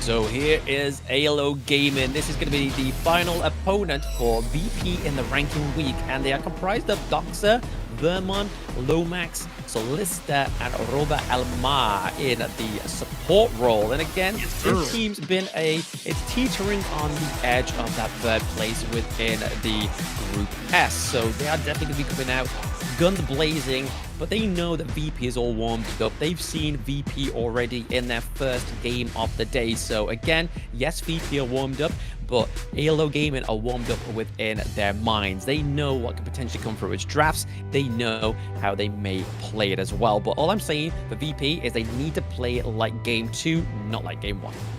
Yeah, definitely much more in their wheelhouse of comfortability, and the picks that they were able to assemble for themselves in that composition. It fit the archetypes and the play styles that Virtus.pro really making a name for themselves for. Our head-to-head graphic is going to feature our mid-lane matchup between Red and Lomax. Quite a bit of a disparity, right? Like in terms of kills, at the top side of the, obviously the 3 out of 4 points, quite a bit of a disparity for the side of VP, right? Like it's looking a little bit less compared to Lomax into the mid side, to the majority within that mid lane, but it's sort of towards the team play participation when we start to see that Red's, it seems like in that graph that Red is more of a team player than Lomax. Cool thing about this squad from AYLO Esports, they are the representatives of Peru, being able to qualify through the Open Latin American South qualifier. And this was a team that it was catching a lot of people by surprise off of the backs of, you know, first couple of game performances. I think when we were looking at their contenders for the 3rd seed outside of, you know, the top 2 projected in OG Esports and Twisted Minds, you know, a lot of people were suspecting, okay, maybe it's going to be Movistar Koi or Virtus.pro or, you know, 9Z Globant. No one was suspecting AYLO to be able to come out on top against some of the rest of the teams here, but they have been proving themselves to be a force to be reckoned with in the middle of the pack, and now have a chance to snag that 3rd seed. Absolutely. I mean, Lomax into the mid lane is probably one of the big players with this one, as well as Solista into the farm lane as well for me personally. And then I'd probably say Vermont as well definitely had moments of shining come through with some of his picks throughout the West League as well. But getting into this draft, they're banning out the Jing. They don't want a Lim to get onto those big assassins pick. And VP are just going back to a bit of basics and be like, right, okay, let's ban out the Mai Shiranui and we'll work it out from there. But the Dolia being banned out here from AYLO Gaming means that we're probably not going to be seeing those pairings up for the likes of the Dolia and the Elaine, or even Dolia and the Shangguan. So don't want to give over those double ultimates to the side of VP. Both of the bans have been taken by AYLO and Virtus.pro. Our paths The idea is actually being looked at and confirmed as the priority pick for AYLO Esports. The idea, great prio pick onto the blue side, right? I mean, it sets up a great team fight. It is a great counter engage as well. But speaking of great picks, we've got the Ali and the Mayin come through here. Obviously, the idea can kind of block the Mayin going into the team fights. We can probably see a little bit of a chase down, especially with the bit of farewell onto the Ali as well. Could potentially come through for the side of AYLO Gaming, but they're going to be pairing that up with the Loon here. So again, the Flaming Palms can come through, but like Ali's kit, it can negate quite a few of these projectiles. AYLO now thinking about what they want to round out their first 3-man core with. Boom and Yixing looked at. That is going to be the combo there. The late game insurance policy we've always talked about when this farm laner is locked in, and the utility from Yixing always working in spades. And Virtus.pro, they might be off to a good start already in the Blam coaching philosophy in the playbook. Oh, you know what? I got baited by the hover, Blam. I told myself not to do that a couple times. You know, they were thinking about the Lamb, but it's going to be the Musashi instead. Yeah, the Musashi's a great pick as well, right? I mean, it's a little bit more tankier than the Lam as well. Obviously, you get the sustain come through. Duel to the death is a little bit more of the honing in skill rather than kind of like the death from below where you got to try and hope that it just connects. But right now, it could have paired very well with the Mayin, right? Like if we got the whatevers come through and a little bit of CC from the Mayin onto one of the unsuspecting victims of AYLO Gaming, it could have been quite fruitful for them. But at the same time, AYLO Gaming do have the lung, they have the infinite vastness as well. So any of these kind of dive potential picks that come through, like the Lam, do suffer and are at the mercy of the infinite vastness. But looking at this next part of the banning phase, obviously Monkey, Dune getting banned out here, they really are trying to put a halt onto AYLO Gaming in terms of the tanky junglers, but Orgrin is still available for the side of AYLO Gaming. Question is, does AYLO want to take it in the face of something like a Musashi? We've talked about before. Very, very true. That by early picking the Musashi, you are daring AYLO, which is why they don't have to worry about banning the Orgrin. And if they thought that Musashi CC wasn't enough, Virtus.pro now locking in the Liang for Grizzly Q. Looking in the Liang there, I mean, could we potentially be getting that Princess Frost combo come through into the mid lane as well that we've been seeing quite frequently, as especially right now that we are still waiting for VP to drop their mid lane, and right now they definitely need a little bit more of an area of control. So either the Princess Frost, the Lady Jen would be pretty good here. The fact that Nu has been taken off the table as well as the Ganon Mo feels like they kind of have to sit into that control mage role, which it's not kind of like settling for the side of VP. It's definitely going to benefit their draft. Wait, who's the jungler for AYLO? Is it Yuhuan? Yuhuan, yeah, it'd be Yuhuan. Wow. Okay. I've only seen this hero picked in the support role, so this is definitely a new one for me. But you know what? This is going to be the answer that AYLO Esports are looking for. Virtus.pro rounding out their composition with the Princess Frost. We see how valuable she can be, as well as being able to at least give over that lane of economy once she acquires the items necessary, which will allow for someone like Prince to get even more farm for themselves racked up on the Arlie. But now looking at these two compositions here, Blam, where do you see the strengths? Where do you see the win conditions lying here? I mean, the strength for AYLO Gaming, especially with Yuan into the jungle, this was something they kind of learned from the KPL Dream Team of EWC, right? They were definitely flaunting this pick throughout the entire of that tournament, and then ever since then, especially when we didn't have Global Ban pick, this was one of the major picks into the jungle because they build it tanky, they don't build it AP. So it's, again, a solid front line. You have the Unending Sorrow that's able to dodge a lot of, and basically bait a lot of the abilities onto the enemy team, but then you also have the sustain part come through as well. And then when you're pairing that with the Dolia, you're going to get double the sustain come through, a lot of CC, and a great counter-engage potential for the side of AYLO Gaming. So I do like it. It is great against the Musashi. It's kind of going to be able to try and bait out a lot of the skills onto the side of VP as well. So honestly, I do like AYLO's Gaming's first game draft. But over to the side of VP, they have been picking that very fruitful Princess Frost and Liang combo, right? A lot of CC coming through from both of these teams. Yeah, it seems like any target that Grizzly Q wants to flash ultis on, and as long as Red is near there with the Princess Frost, that person on AYLO Esports is just dead to rights. It is very hard to imagine a world like, unless they're super tanky, any squishy is going to be biting the dust there. But we are on to the Gorge for our first game of our third series of the day, y'all. And just to remind you, this thrilling season of the Major West League is made possible with the support of EWC, helping bring top-tier competition to fans worldwide. Absolutely, it's going to be great. Anyway, getting KWC a little bit later on in the year as well. And then we also have the Real Me 14 series. Our players are all geared up with the Real Me 14 5G, built for performance, made for gaming, smooth, cool, reliable, just the way esports demands. Ready to level up? Get yours now and feel the difference. 1 minute so far into the game. Not much has happened in terms of early skirmishes. However, there's definitely been some posturing, a little bit of poking, prodding from between both teams, testing the water, see where they can find these small advantages so far. But it definitely does seem like it is a standard game between these two. Yeah, I mean, they're probably going to try and steal a few of these like sideline camps from the side of VP as well. I believe it did go over to Prince, as he is now level 3, is ahead of the curb compared to Solista, that's just chinged as well with the level 3. But right now, in the early game, we're just really looking at trading blows, looking at trying to get as much damage as possible. Obviously, Diadea and the Lung going against an Arlie makes it a little bit more trickier of a 1v1 down to the bot side of the map. But we could see some heavy rotations from the Princess Frost and the Liang for now. Alim on the Musashi poking his head into the red quadrant to see if there was any camps available. Unfortunately for him, all of them had been taken away already by Vermon.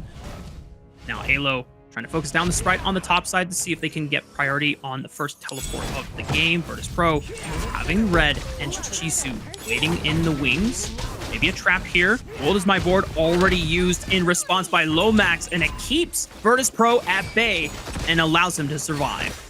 Yeah, kind of baited, obviously, Shisu there into trying to take down Lomax, but obviously with the Yixing, he does have the passive that makes him a little bit of invincibility when it comes to him being low health. It is part of his passive. It does go on cooldown, so he has to be careful with this next invade into the mid lane, right? Like, now that VP has this intel, do they strike on it? Will they go in full Lomax? Only time will tell. Prince has been idly and very comfortably farming up a storm on the bottom side against Lista's Long. It's pretty hard to dive something like an Arlie with the amount of mobility and outplayability that you have just dancing between the parasols. We've seen a key example of that, I want to say a couple days ago. I do not remember the teams, but there was definitely one Arlie outplay that left me completely stun locked, and Virtus.pro gonna see if they can continue to rely on that safety. But with 3 members pressuring the turret, it is a little difficult, and Lomax even extending the world as my board just to force Prince off the turret. Again, just to force him off the turret, but the turret did take a lot of trading blows there. But I do think I know which outplay you do mean there, Rafa. It was none other than OG Esports is on, taking that 3v1 into the bot side of the turret. But right now, suppression coming through. And there is the combo. Liang into the Princess Frost. Lomax has nowhere to go. First blood picked up for Virtus.pro. Yeah, again, when you get suppressed, when you have the Winters here on top of you, it becomes so much more difficult to move out of that one, right? Like, not even any kind of cleanse onto the side of AYLO Gaming can get you out of that one. But they are all able to push the pressure here on the tier 1. Oh, Alim going in, trying to set up the CC for the rest of his team to follow up on the damage, but they are getting pressed back by all the AoE from the rest of AYLO Esports, and they successfully take the tier 1 without really losing much on the backside. honestly the great thing about the idea, right? Like, honestly, the Destiny counter, not only dishing out the damage, but giving out the healing to your allies, right? So it means that they have a little bit of a second win going into that one. It makes your enemy team kind of think, you know what? I am going to back away from this team fight just to live another day, because once you've taken that T1, and if you've got a few kills translated into that takedown of the T1 as well, could have been a lot more troublesome for the side of Virtus.pro. A flash was expended by Robo Alma on the support there, but ensuring that the rest of his team is able to make that escape might not be a window that Virtus.pro can comfortably punish in time. Both of the neutral objectives have already been spawned 5 minutes into our first game in the third series so far. And AYLO Esports have the comfortability of being able to play further up into that bot side since they took that tier 1. Yeah, exactly. I mean, Ali's not going to, Prince is not going to be having a easier game nowadays because he has a little bit less of a safe space to actually recall back to. Like, that T1's gone. It's 5 minutes in. You're going to be relying on sort of like flickering between that T2 into the farm lane, going back to the mid to try and farm up, maybe collect a few camps here and there. But this is where AYLO Gaming are kind of putting the pressure on. They're laying it down thick into the farm lane so that Prince doesn't have that room to grow. Showed 4 on the bottom side of the map. Looks like Doxa forced a flash away from danger since the rest of Virtus.pro tried to equalize the pressure on the top side, but it's a tier 1 for a tier 2 trade. That definitely favors AYLO, as now they're putting the pressure on the high ground tower. Prince trying to keep them busy and occupied. Infinite Vastness already used to reposition. Is he going in forward? My goodness, Solista! Excelente from the farm laner of AYLO Esports. Yeah, he was waiting for the slow to come through. He was waiting for the Destiny counter as well, just to do that last little bit of damage that was going to be the sweet spot for Solista, just to be like, right, I'm going to take a U-turn, I'm going to fall back into my team, but they're still going to be in range of my Infinite Fastness to take the damage, and that's exactly what happened there. Solista picking up the kill. He is about 800 gold ahead of Prince, so he has to be careful. Suppression conversion. Big fight in the mid lane. Maybe Virtus.pro can find a quick pick here, but they've already lost Grizzly Q. Alim is able to trade one back on the Lomax in the backside, but he's all by himself. He has to buy time for the rest of the team to collapse. Here comes Shisu on the Mayin, kicking them in the face. Massive knock-up onto the backside of AYLO Esports, but they turn on the heat. They turn on the firepower, trying to see if they can fight back against the rest of Virtus.pro. And look at Solista, he's just pumping out damage. This guy does not stop.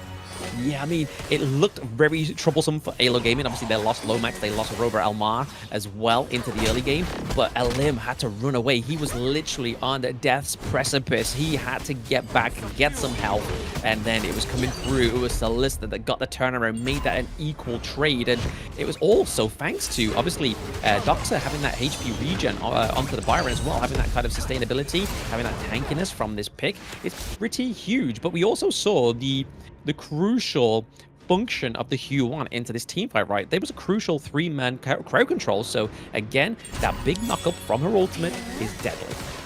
Ensuring his survivability. Crucial for the side of AYLO Esports.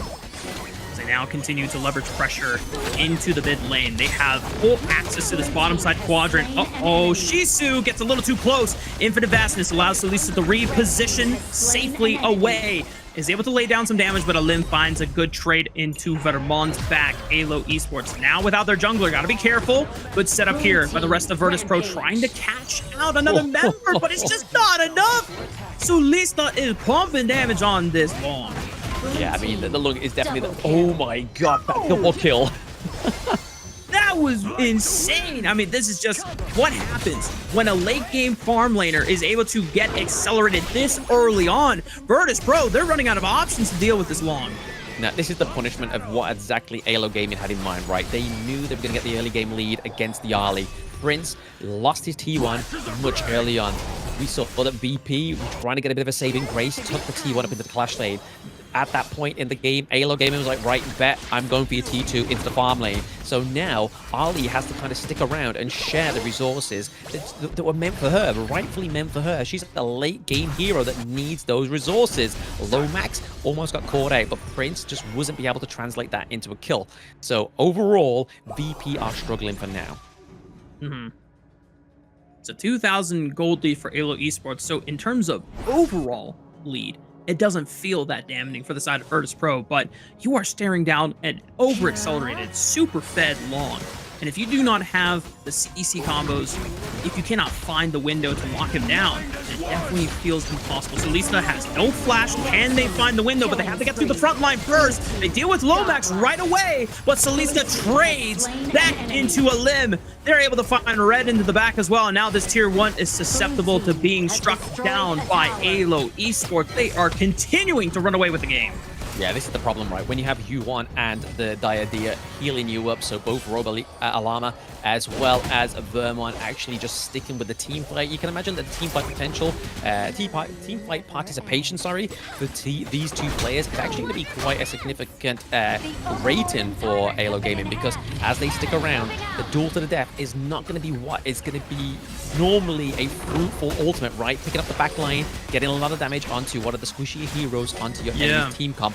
But it's also Solista with the Flaming Palms right now. He's level 13, Prince is level 12. The gold difference is also making the difference as well. And I like the use of the world as my board from Lomax. He doesn't even need to trap people. He just blocked off the entrance so that no one from the side of Virtus.pro could even walk in and try and gain space for that Tyrant take. It is completely secured by the side of AYLO Esports, and now they shift their control over to the top side. Yeah, I mean, look at this. What? Solista, 8.3k gold. Prince, 6.8 gold. That is just within one lane.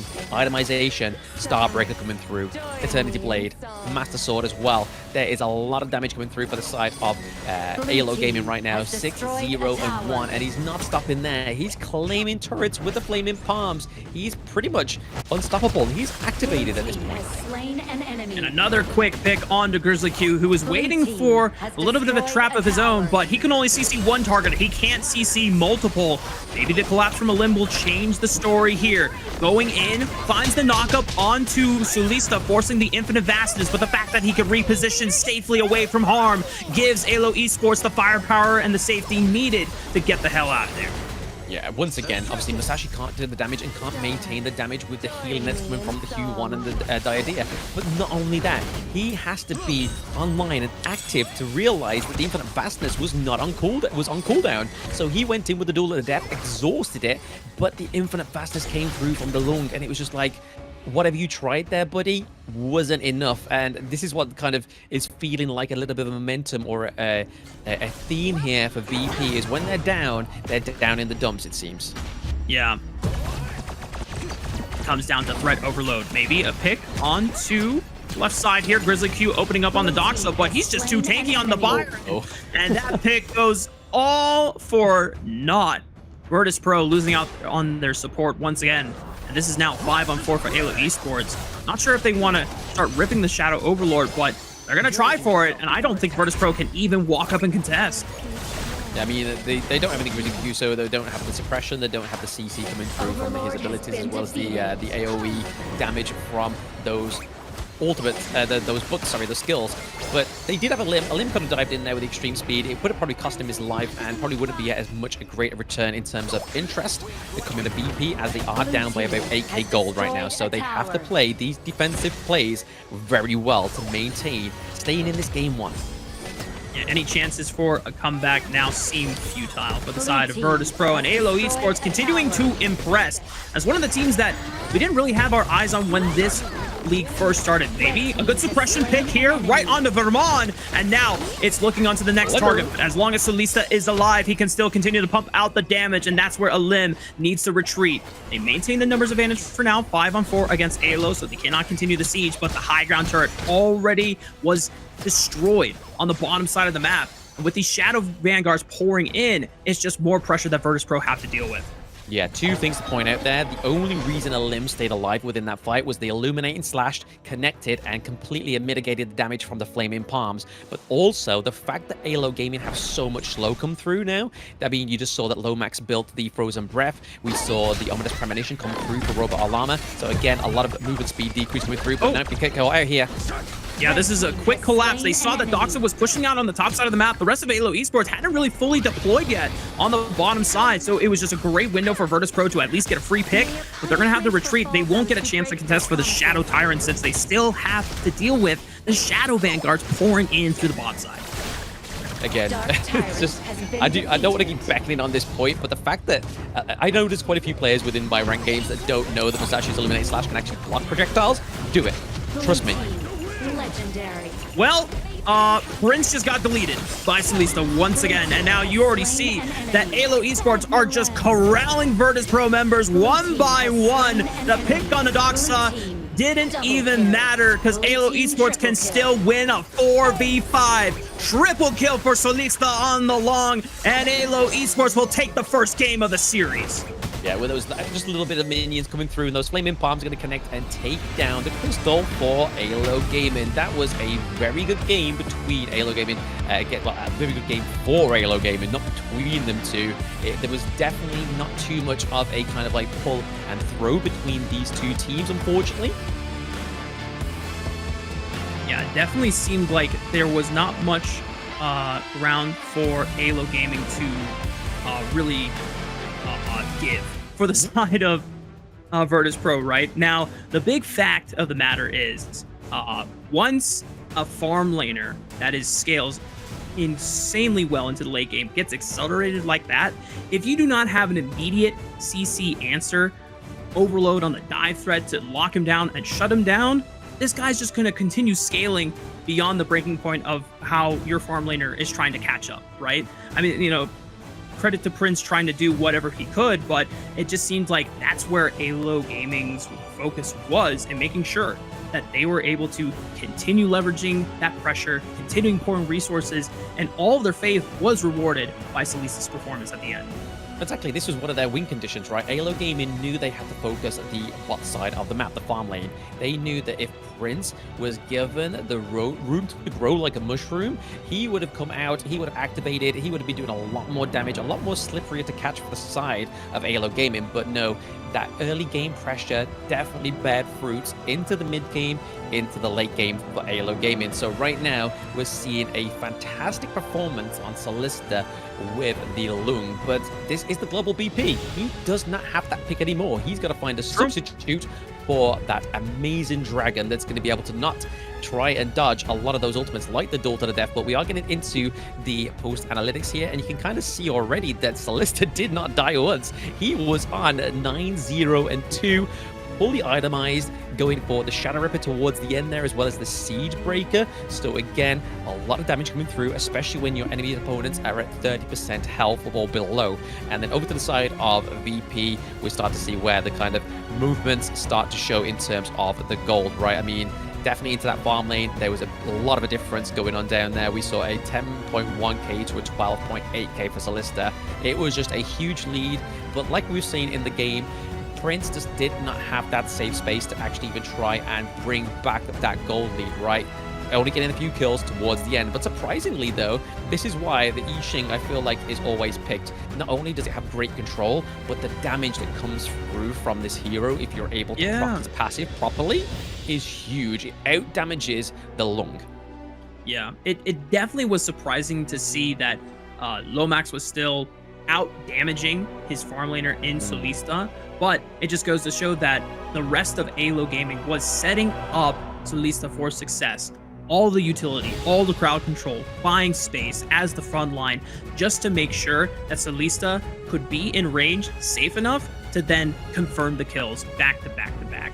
And now, as we head into our second game, I imagine for Virtus.pro, even though that, yes, you don't have to deal with another Lung performance from the side of Solista, I think the playstyle is going to be very similar. AYLO Gaming have a lot of trust in leveraging a late game farm laner to be scaled up with all that overload on the bottom side of the map. Maybe Virtus.pro want to answer not just in composition, but also execution and how much protection they give to Prince early on.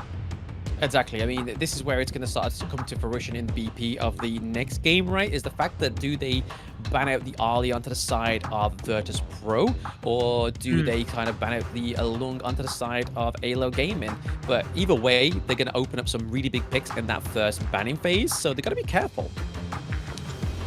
It's going to be the name of the game and our MVP of the series. I have an idea who is going to be, and yep, it is Solista with Lung 9-0-2. If you had him and you thought you had him locked down, he had a flash. And if you thought you had him locked down without a flash, he still had the infinite vastness. And there were still just so many ways that AYLO Gaming were relying on their ultimates to continue creating that barrier that unpenetrable protection from the side of Virtus.pro, where they just could not get enough threats through to actually pressure this farm laner out. Yeah, this was the beauty for the Hue1 and the Diadea combo, right? Like I was saying in the BP, there's a lot of denial, a lot of counter engagement. We're going to be seeing that into this highlight reel as well. But as you can see, this first little fight with the suppression coming through, they're able to take down Lomax here, but the crucial crowd control was really the tide turner here for the side of AYLO Gaming, and this is where Solista decided to activate. I mean, Alim had to run away literally on the edge of death right there, and then we saw Doxa just going in with the Byron, just be able to just deal a lot of damage but then heal himself, and then that's when Solista comes in. The artillery, the barrage to just finish off the enemy team is exactly how AYLO Gaming won these team fights.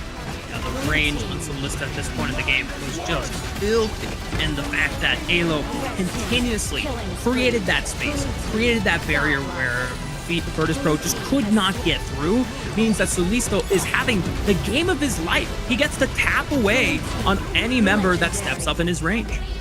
Yeah, exactly. I mean, the denial onto the Luke as well, it just meant that Solista just had a very comfortable game, and it was all kind of from the onset, just the domination down in the farm lane as well. It meant that Prince just wasn't able to just do what he needed to do, right? So again, just the dividends paid off for that early game aggression, those great rotations, and putting the focus down into the farm lane really showed the difference there between AYLO Gaming and Virtus.pro in that game one. But whilst they're gathering their thoughts, both of these teams and ourselves are going to go on a break and be right there, well, be right back with game two.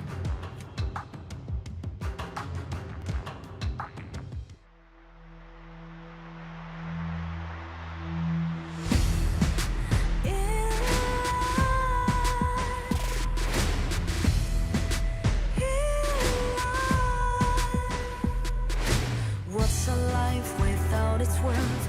Compromising with what hurts inside. When you let fear decide your fate, you don't choose which path to take in life. I'm finally letting go of everything that still holds me. I'm against all odds, but I won't give up, 'cause it's my time to shine. Standing in the spotlight, can no one let me down. Destiny is calling high. I'm not afraid to fight for everything I love. Victory's on my side.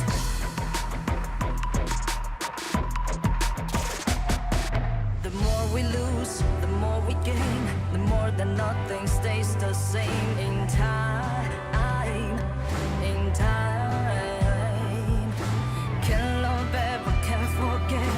What you see is what you get sometimes.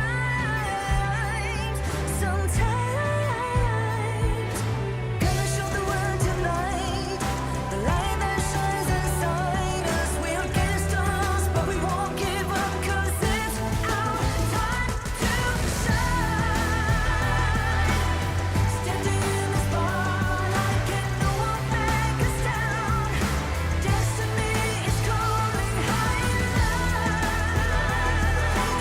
We're not afraid to fight for everything we love. Victory's on our side. Takiki takiki takitao. Takiki takiki takitao. Takiki takiki takitao. Takiki takiki takitao.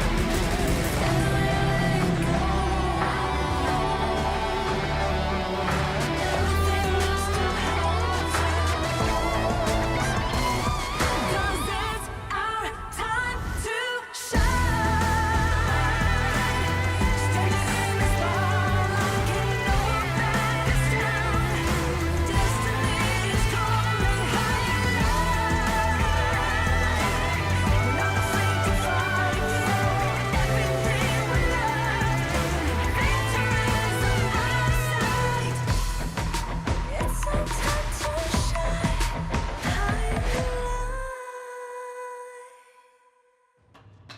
Welcome back, y'all. We're getting ready for game number 2 between AYLO Gaming and Virtus.pro. And if the first game you didn't get a chance to watch, well, it was an AYLO Gaming victory, and not in the way that we expected, Blam. Both of the teams had assembled, late game-oriented compositions where they wanted to scale and team fight, but props to AYLO Gaming. They put the pressure onto the bot side, allowed Sulista to get a massive gold accelerated lead over the side of Princess Arlie, and it just really showed in the strength of how those team fights were being played out by AYLO Gaming. Yeah, I mean, my concerns for the team of VP really started to show when we saw that Hue1 get locked in right. The fact that we knew that was going to be into the jungle just striked my PTSD from EWC, from KC 2024, when it was one of the most favored picks into the jungle. I was just like, this is a little bit too much like clean-cut draft for the side of AYLO Gaming. I mean, you had the control from the Yixing, the damage from the Yixing, damage from Lung, the burst damage from the Flaming Palms. You had the CC healing from Diadea as well as the Hue1. Building Hue1 into a tank is an absolute nemesis on that one. And then obviously you have Byron up the Clash lane as well, which has been very fruitful for the majority of the West League as well. So again, when I started to see this draft come through, I was just like, man, this is going to be a hard one to pull off from Virtus.pro.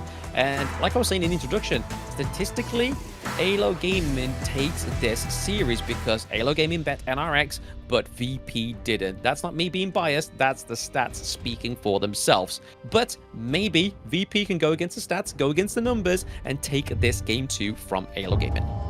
And I think it just really comes down to if Virtus.pro are willing to not just change up the compositional playstyle. They've already at least adopted, some of the more comfort picks that they have prioritized for themselves in earlier games. But it also comes down to execution and how proactive you are in the early game. You had yourself a Liang and Princess Frost combo, and yet it was AYLO Gaming pushing the tempo, making the pace their own, and forcing Virtus.pro to dance to it.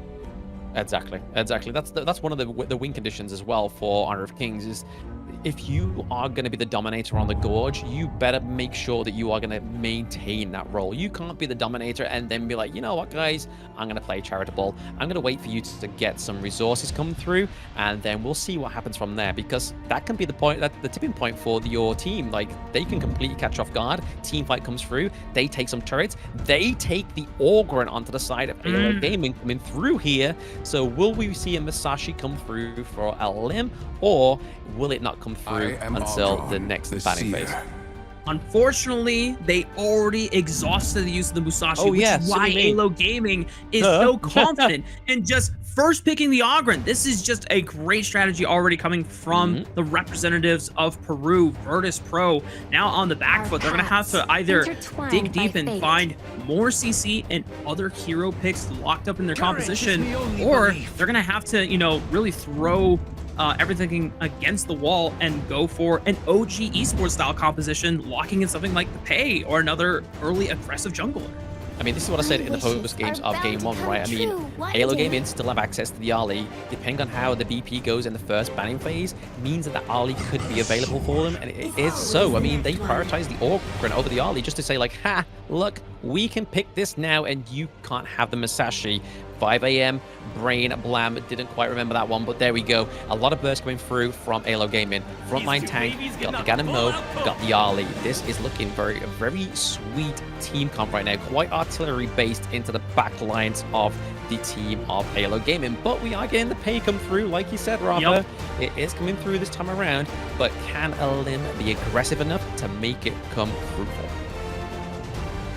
He at least has the Byron locked in for Shisu, so that they have that guaranteed winning 2v2 jungle Clash lane combo. The question now is for AYLO Gaming, since they have not locked in the Clash laner of their choice for Doxa, what kind of hero will be the answer to the Byron? We've seen many come out so far in the tournament. Mayin has been a common answer, but if you want something a little bit more safe, could be something different for the side of AYLO Gaming as we go through the second round of bans. Supports being focused at from the side of Virtus.pro with the Zhang Fei as well as the Lian Po, whereas for AYLO, it is the Lady Sun and trying to target potentially another farm laner away from Prince. Yeah, potentially another farm laner away from Prince here. We could be potentially looking at, I mean, they could still have the Lung, right? I mean, if they don't ban out the Lung, they could go for it. Is it AYLO Gaming just kind of flexing here, saying, look, take the lung. We have so much damage here on the side of our team comp. Let's see you have it. But the shot comes through for the first time of the day. Great control mage. Generally a good counter for the Ogryn. We normally see the shot come through when we see Ogryn getting locked into these team comps. So already we've seen promising performances for Red on this pick. So maybe, just maybe, with the control from the Diadea and the healing, the control from the shot, we could be seeing a decent matchup here for Virtus.pro. And it's not like you're lacking in damage when it comes to at least the early stages of the game, thanks to Byron and Pei. But now, at least Virtus.pro have some contingency policies with the control and the CC set up from Diadea and Shi. AYLO looking at the Mayim as their answer into the Byron in the Clash lane, and the Motsu locked in for the support. And as you called it, Blam, Virtus.pro, they are being goaded by the side of AYLO to say, can you take the Lung? Can you perform just as well as Salisa did? And they're going to try. Yeah, I mean, even though Virtus.pro has the Pei and the Byron combo, again, just as fruitful as... I mean, they played both of the most fruitful combos so far within the Major West League, right? They played Princess Frost and Liang in the last game. Now they're playing the Byron and the Pei. Byron and the Pei operates a little bit different. It's the access into the backline. It's the early game aggression. It's the stacking of the damage, but then also the healing sustain from the Byron means that you got to kind of play as an army of two in a way, and then the rest of the team kind of work around you. Pairing that with a Lung is going to be good for them because they have the Flaming Palms. So again, a bit of range, a bit of kind of massive burst come from the side of VP. But respectively over the side of AYLO Gaming, they have the Motsu. Motsu could completely deny the access into the backline with either Think Inside the Box or the Cannon Blast. So there is ways around this terrible twos that we have for the side of VP. And this could be very good for AYLO Gaming, or we could see a great masterclass here from VP, because Lord knows they need it, right? Lord knows they need it. They need some wins on the board. Yeah, and for AYLO Gaming, if they're able to close out this series, they put themselves in the best position possible to fight for that third seed, the final spot in the S group that allows them to escape having to play for their lives in the survival week, which will take place after this weekend and the conclusion of ranking week. AYLO Gaming take one last look at these two compositions as we get ready to head onto the Gorge for a second game of the series between AYLO and Virtus.pro. Yeah, I mean, I'm glad that the AYLO Gaming picked up the Motsu, right? Because I feel like if the side of VP went for the Motsu, they could really stop Ogryn getting in, especially with the Path of Passing, trying to set up those huge engage, because Vermon is going to be the front line of these teams, right? Mayim with a steady behind, looking to pick up the back line, but ultimately it is all down to the Ogryn, because you've got the Ganon Mo, Lomax on one of his big picks here, trying to do a lot of damage, but right now, got to make sure he gets the guard her grave, so if they do dive in, he can still get out. A lot of aggression by Robo Alma on that Motsu is able to help Lomax fight their way into the board camp, deny some resources away, but already there was an early invade from Alim on the Pei. I'm not sure what the early pathing was, but they didn't get a chance to at least snipe away the blue buff. However, Salista in trouble, just a little too far forward on the Arlie, and it's a quick collapse from Virtus.pro for first blood. Yeah, this is the problem when you leave your farm lane on his own lonesome, right? Especially playing the Arlie. If you get CC'd, you can't use that umbrella to navigate where you're going to be, right? Like, you're expecting to reposition on that Paracel very early on, but the fact that Celesta was CC'd, that Paracel made its whole way around the 360. So even if you went into the positioning of the Paracel, you'd be behind the enemy team, which is exactly not where you want to be. Just really great timing for Virtus.pro, and unfortunately for Salista, just maybe a little too overextended. Gotta make sure and remind the representatives of Peru, winning the first game does not win you the first series. Just gotta lock in and continue maintaining that composure as the 2v2 continues to erupt. A lot of damage from Salista, maintaining his firepower and using the shiftability on these Parasols. Yeah, the mobility is very high on the Arlie pick, but then pairing that with the Motsu on Oroba Alma is going to be really good for them, because again, setting up the Cannon Blast gets them stunned in position for a very great engage for the Arlie to try and get these early game kills. But the first blood obviously did go over to VP, which is a big improvement from game one. We talked about what we wanted to see from Virtus.pro, a little bit more proactivity, and especially when you are using the Pei Byron combo. That has to come in full spades. Oh, big CC combo right onto Prince. Was in danger, but still had a flash and the infinite vastness, so did not need to pop either two of those abilities or skills. But at least for Virtus.pro, their farm laner is going to be forced to recall. Yeah, I feel like we're waiting for Ollie's common skill to be off cooldown here, but I mean, 1v1 up with the Clash lane, a little bit of tit for tat. Shishu looking like he's dealing a lot of damage, but didn't quite get the kill onto the Doxa. But oh, those couple blades are now hitting. I think Doxa was able to snipe away the Sprite, was waiting in the brush, and then just yoinked it away at the last possible second, which definitely might be a little frustrating for Shisu, but just making sure that I can at least still maintain pressure in the top side. Ulti already expended by Shisu, still at full HP, but just trying to maintain priority as we shift our focus towards the bot side. The Overlord and the Tyrant spawning in the next 40 seconds. You can already see that AYLO still trying to maintain the pressure here. Maintain the pressure, maintain the gold lead, and maybe even trying to get a kill. I mean, we are seeing a lot of heavy rotations from the mid lanes into the farm lane because they know how much of a priority that is, and they know that that was AYLO Gaming's MO in Game 1, right? They don't want to let that fall as early as they did in Game 1 because that's where all the troubles start to brew. Yep.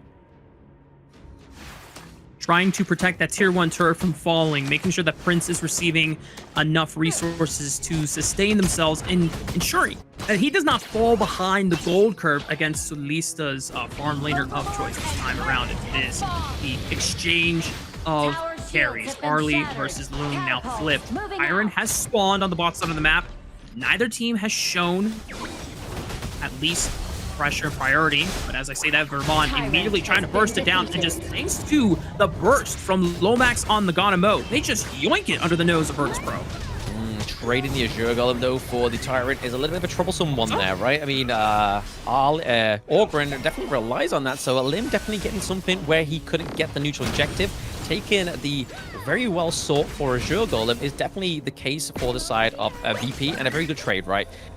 But it's still up for grabs for AYLO Gaming. We could see Vermont come through here trying to steal VP's Azure Golem. They're able to get it. It does go over to Lomax, though. Again, still a good pick to give the Azure Golem over to, so he's not running out of mana, and he's getting that cooldown reduction on those freshly forward plates. And Lomax has been so vital and just putting so much pressure on the bottom side of the map, using the range and the power of this Gon and Mo. It continues, even though that Virtus.pro has not seceded the control on their tier 1 turret, you can still feel the pressure being felt, and AYLO Gaming trying to continue scaling their way through the early game. We have to remind everyone that this is a more early game aggressive composition from the side of VP, as Robo Alma trying to set up a pick here. 3v2, Lomax is here waiting in the wings. Grizzly Q will not escape the infinite vastness used by Prince to dodge out on any other incoming burst. Yeah, I mean, it was a valiant effort, right? He tried to stop the thing inside the box, which he did, but at that point, he sacrificed himself. Potentially, this T1 into the farm lane. A lot of that. Oh my gosh. Flash from Lomax. He was ready to finish off Prince, but still had a flash available. Doesn't need to use it. Will escape, but the pressure starting to come in spades for the side of AYLO Gaming. Now, Shisu has rotated over to the bottom side of the map, trying to wait for a trap to spring alongside a limb on the Pei. But we haven't really seen that much action, that much proactivity from Alim's pace so far. He is very ahead in terms of gold and experience right now. We'll see if he starts to be able to leverage that pressure as he goes for a quick dive. Solista and feeling the pain of the Pei. Solista is definitely feeling the pain of that 3v1, right? I mean, they didn't really get anything onto the side of AYLO Gaming just yet, but okay, Doxa. Doxa, 1v1 on the tower against Prince. Gets the flash out. Doxa barely survives. The turret aggro was getting a little scary for him. But now, at least AYLO Gaming can communicate, hey guys, if Prince does not have infinite vastness, he is a sitting duck. Yeah, that's when you go, they get a green flag, right, for trying to take down the Orgrim, but here we are, they might try and take the T1 down into the farm lane. They are able to get it. Okay. Lim actually once more getting more improvements onto the side of VP in this game too. Not only getting first blood, but also getting the first T1. Respectively as well, Lim is playing a lot more proactive, a lot more of a invade into the enemy jungle, like we saw him steal the Azure Golem for the neutral objective, which is that Tyrant.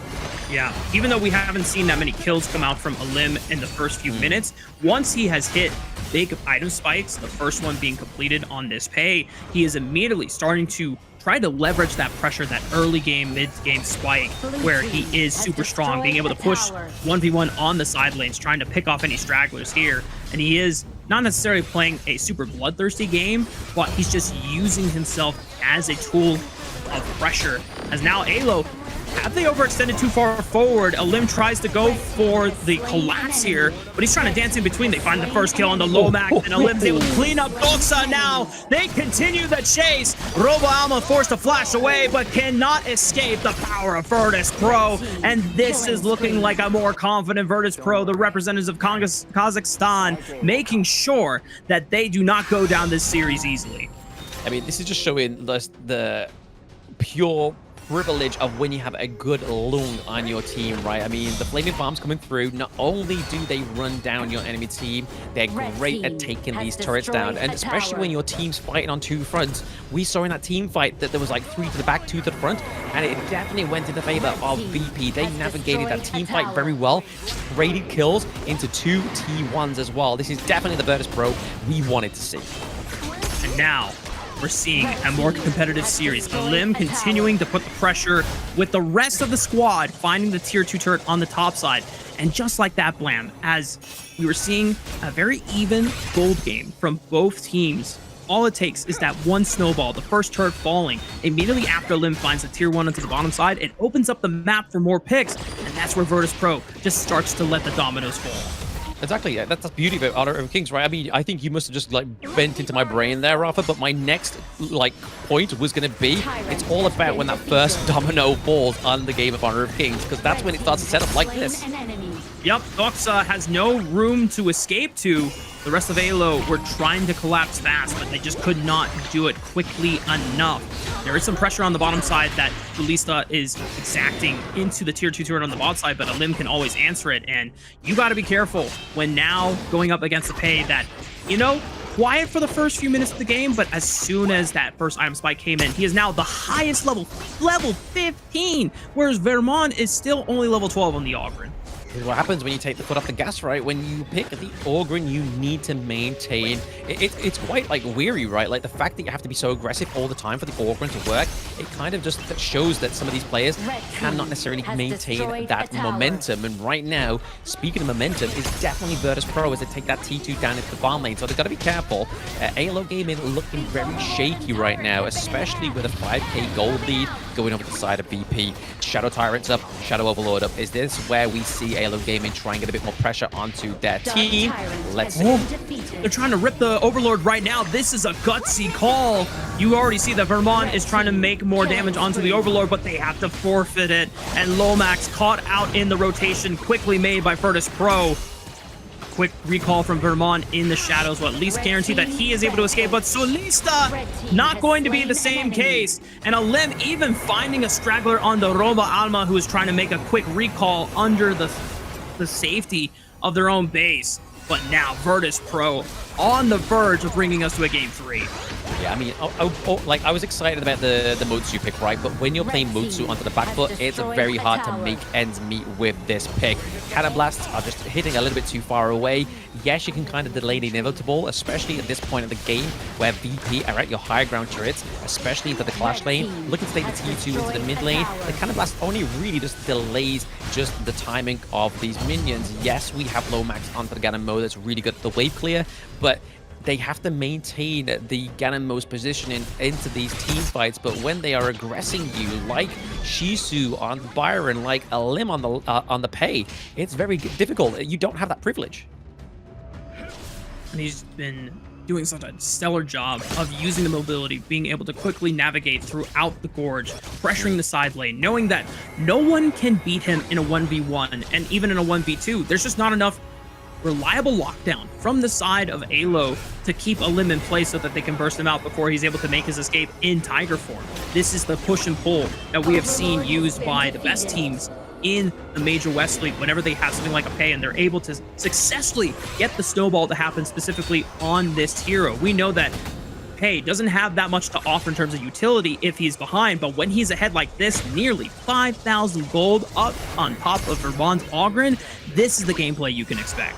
Oh, absolutely. Yeah, Ogryn behind at this point is kind of like you're just basically susceptible to so much damage, right? Like, there is no sort of HP regen by this time on the enemy team. They have the likes of the Venomous Staff come through as well. We saw Red build this quite a while ago, so it's already sort of to show that the cracks are showing on this Organ pick, and Vermont not having the greatest of control in the early game is now obviously showing the damage splitting onto the side of AYLO Gaming. They need to sort of repair, or they're going to be taking this to game 3.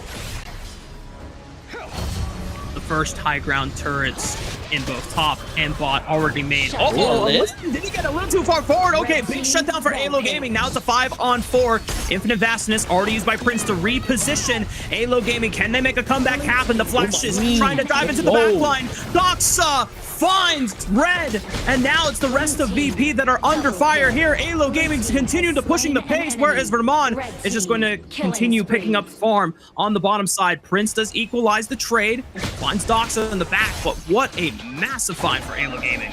Oh, huge fight. I mean, 4-2-2 trade, right? But at the same time, they have to do a little bit of housekeeping before they can get ahead. I mean, it does give Solista a little bit of time to breathe, right?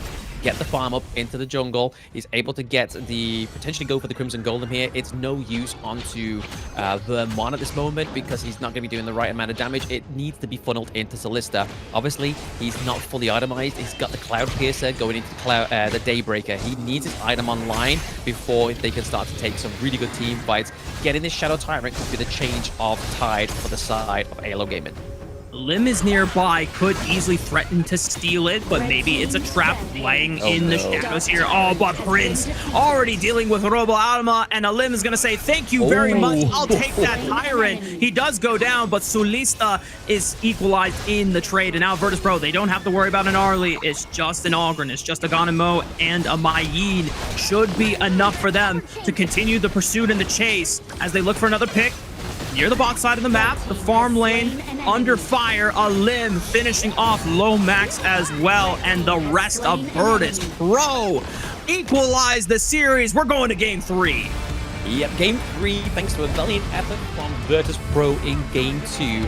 Like I was saying, in that game, Mode 2 becomes a little bit harder to work when you're playing on the back foot, especially with Grizzly Q on this Diadea, completely locking him out of the think inside the box, which we know is an infamous combo where we use the flash, the dash in, and then think inside the box into the backline and hope you catch out like the likes of the pay. But thanks to the Diadea with a bit of farewell and also the enhanced basic attack, it knocks him straight out of that status. So unfortunately, you're just expanding your ultimate, not catching anybody, and you're now down a team member as you're going into a 4v5 fight, which is not the best point when you're already behind. Yeah.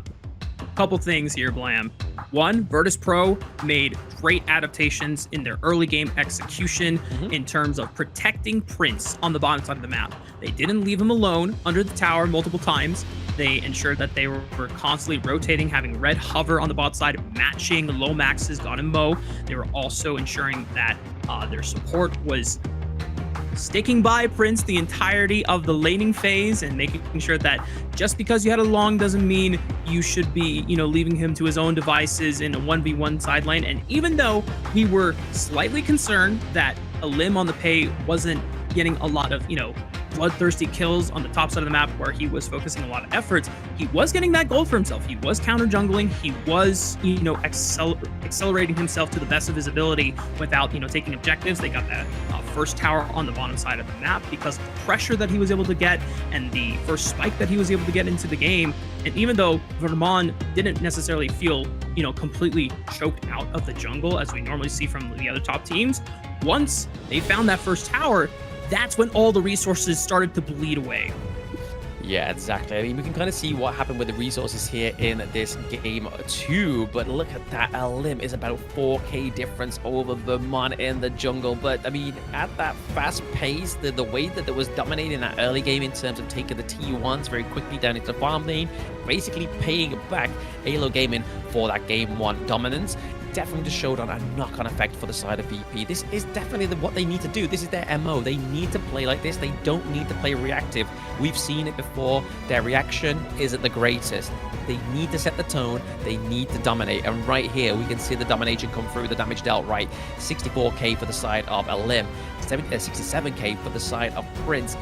Red just behind them with 50k as well. But I do have to give it over to Grizzly Q, right? Like, if it wasn't for this dire deer, I think it would be dire straits for the side of VP. Definitely just making sure that Prince's protection was at an all-time high in this second game. And now as we get ready for game 3, I already have a prediction on who the MVP of this game is going to go to on the side of Virtus.pro. It definitely was the most instrumental change for the side of this squad to be able to at least equalize the series. But I want to continue the conversation of now, what do AYLO Gaming do now that they're on the back foot? Now they're on the back foot. They just need to make sure. I mean, obviously, what it seems to be like is the fact that when the Lung was drafted, that's who got the win, right? Like, they were just making sure they were funneling everything into the Lung. They basically resolved the mistakes they had in game 1 for the side of VP, which was the fact that the enemy's mid lane was always down to the bot side of the map, whereas Red was trying to get down there, but it wasn't always the case when it came to when it was needed, right? But also, this was one of the big defining factors, was a limp on the pay. Clearly, after suffering the masterclass from Dowdo, he's learned that the pay is a pick he has to play. And 613 KDA, 24% of the damage dealt, 24% of damage taken, but still, in the game, only taking 1 L of a death is definitely the performance we needed from a limb. He stepped up when he needed to. And this was such a big morale booster. You even saw that in the game-winning moment of the player cams for the side of Virtus.pro, Alim exchanging high fives and, you know, good, like, gap-ups from both of his solo laners. They knew how big it was for not just his individual morale, but also for the team's morale to have their jungler, who has been, you know, one of the stars for this team, to have a big pop-off moment when they needed it most. Absolutely. I mean, Alim back in his old roster was definitely one of the star players then. So leaning on Alim is exactly what they need to do on Virtus.pro. Whether it's because the other teams know that that is the case, that's why they're able to conquer VP a lot of the time. But when the time matters, like I just said, Alim definitely shows up. When he's given his opportunity, he tries his absolute best. We saw that in game 2 against 9CG when he finally got the alarm pick as well. Much better for him. He definitely suits the assassin playstyle rather than the tanks. But we do have to give obviously props up to Grizzly Q. He was one of the defining factors of stopping a robot alarm, actually gets in there and gets stuck in with the things inside the box and really turn the tide of those team fights. But yes, MVP worthy is Alim's performance on that pay. And now we find ourselves for the first time today a game 3 moment. When we come back after this break, it'll be the exciting conclusion between Virtus.pro and AYLO Gaming.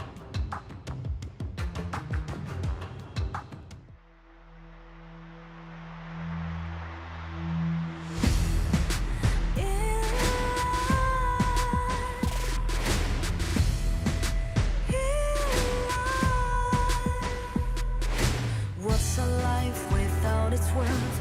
Compromising with what hurts inside. When you let fear decide your fate, you don't choose which path to take in life. In life, I'm finally letting go of everything that still holds me. I'm against all odds, but I won't give up, 'cause it's my time to shine. Standing in the spotlight, can no one let me down. Destiny is calling high. I'm not afraid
Welcome back, y'all. We're getting ready for game number 3 between AYLO Gaming and Virtus.pro. Both of these squads were able to show strong feats of strength and tests of might in both of their respective victories. But now, both of these teams, 1-1 in the series, it all comes down to one last game. And for AYLO Gaming, it is that much more important to close out the series to ensure their best chances for a chance for that 3rd seed. Whereas for Virtus.pro, even though they're already locked in for the A group and having to play in that survival week, more victories ensures more morale and more confidence going into such an important set of games next weekend. Yes, and there is the up-to-date global ban pick, right? I mean, we thought that AYLO Gaming were playing it smart with the Organ, right? And knowing that Lim already exhausted the Musashi, thinking that, right, okay, there's no real counters. They ban out their own Liampo, so they can't get the pairing of the Liampo with it, which I think is smart because they did result to the Mutsu, which has a very fine line within the win condition. They have to play from the front foot, right? They have to play with their best foot going forward. Unfortunately, for the side of AYLO Gaming, though, the fact that they were able to activate onto the side of VP with those very early invades, takedowns of the T1s into the farm lanes, really opening up those win conditions, which we saw in game 1 for AYLO Gaming with the Lung getting such great presence into the farm lane, was really the difference night and day for Virtus.pro.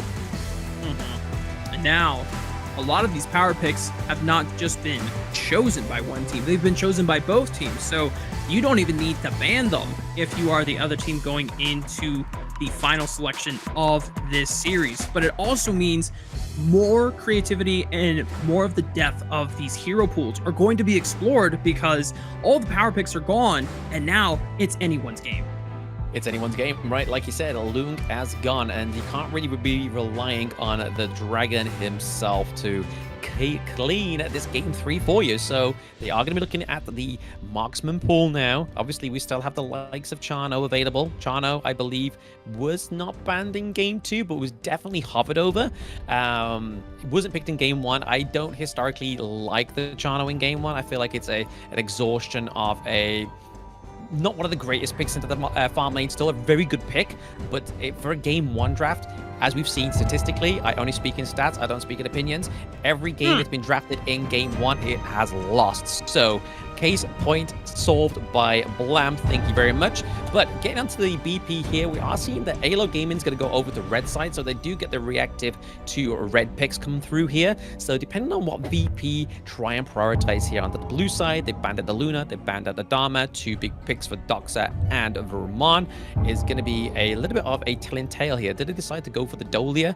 For personal reasons, I pray not, but it would be great for them. There we go. I'm done. Oh, baby! Lamb just really smurfing it in terms of picks and bans so far, and just saying to all the Chano Game 1 believers, checkmate, baby. Now, Virtus.pro locking in the Celestial Melody user. For AYLO Gaming, what is the response now? The response now, there we go, the Chano. Like I said, it's getting into that game 3 territory, which when we look at the KPL region, this is generally where they like to draft the Chano. It's generally not like a first game thought, it's generally towards that game 3. And with a great pairing of the Sakir into the farm lane, I feel like with the Mulberry power, the knockups, the healings, they could be very fruitful for the side of AYLO Gaming.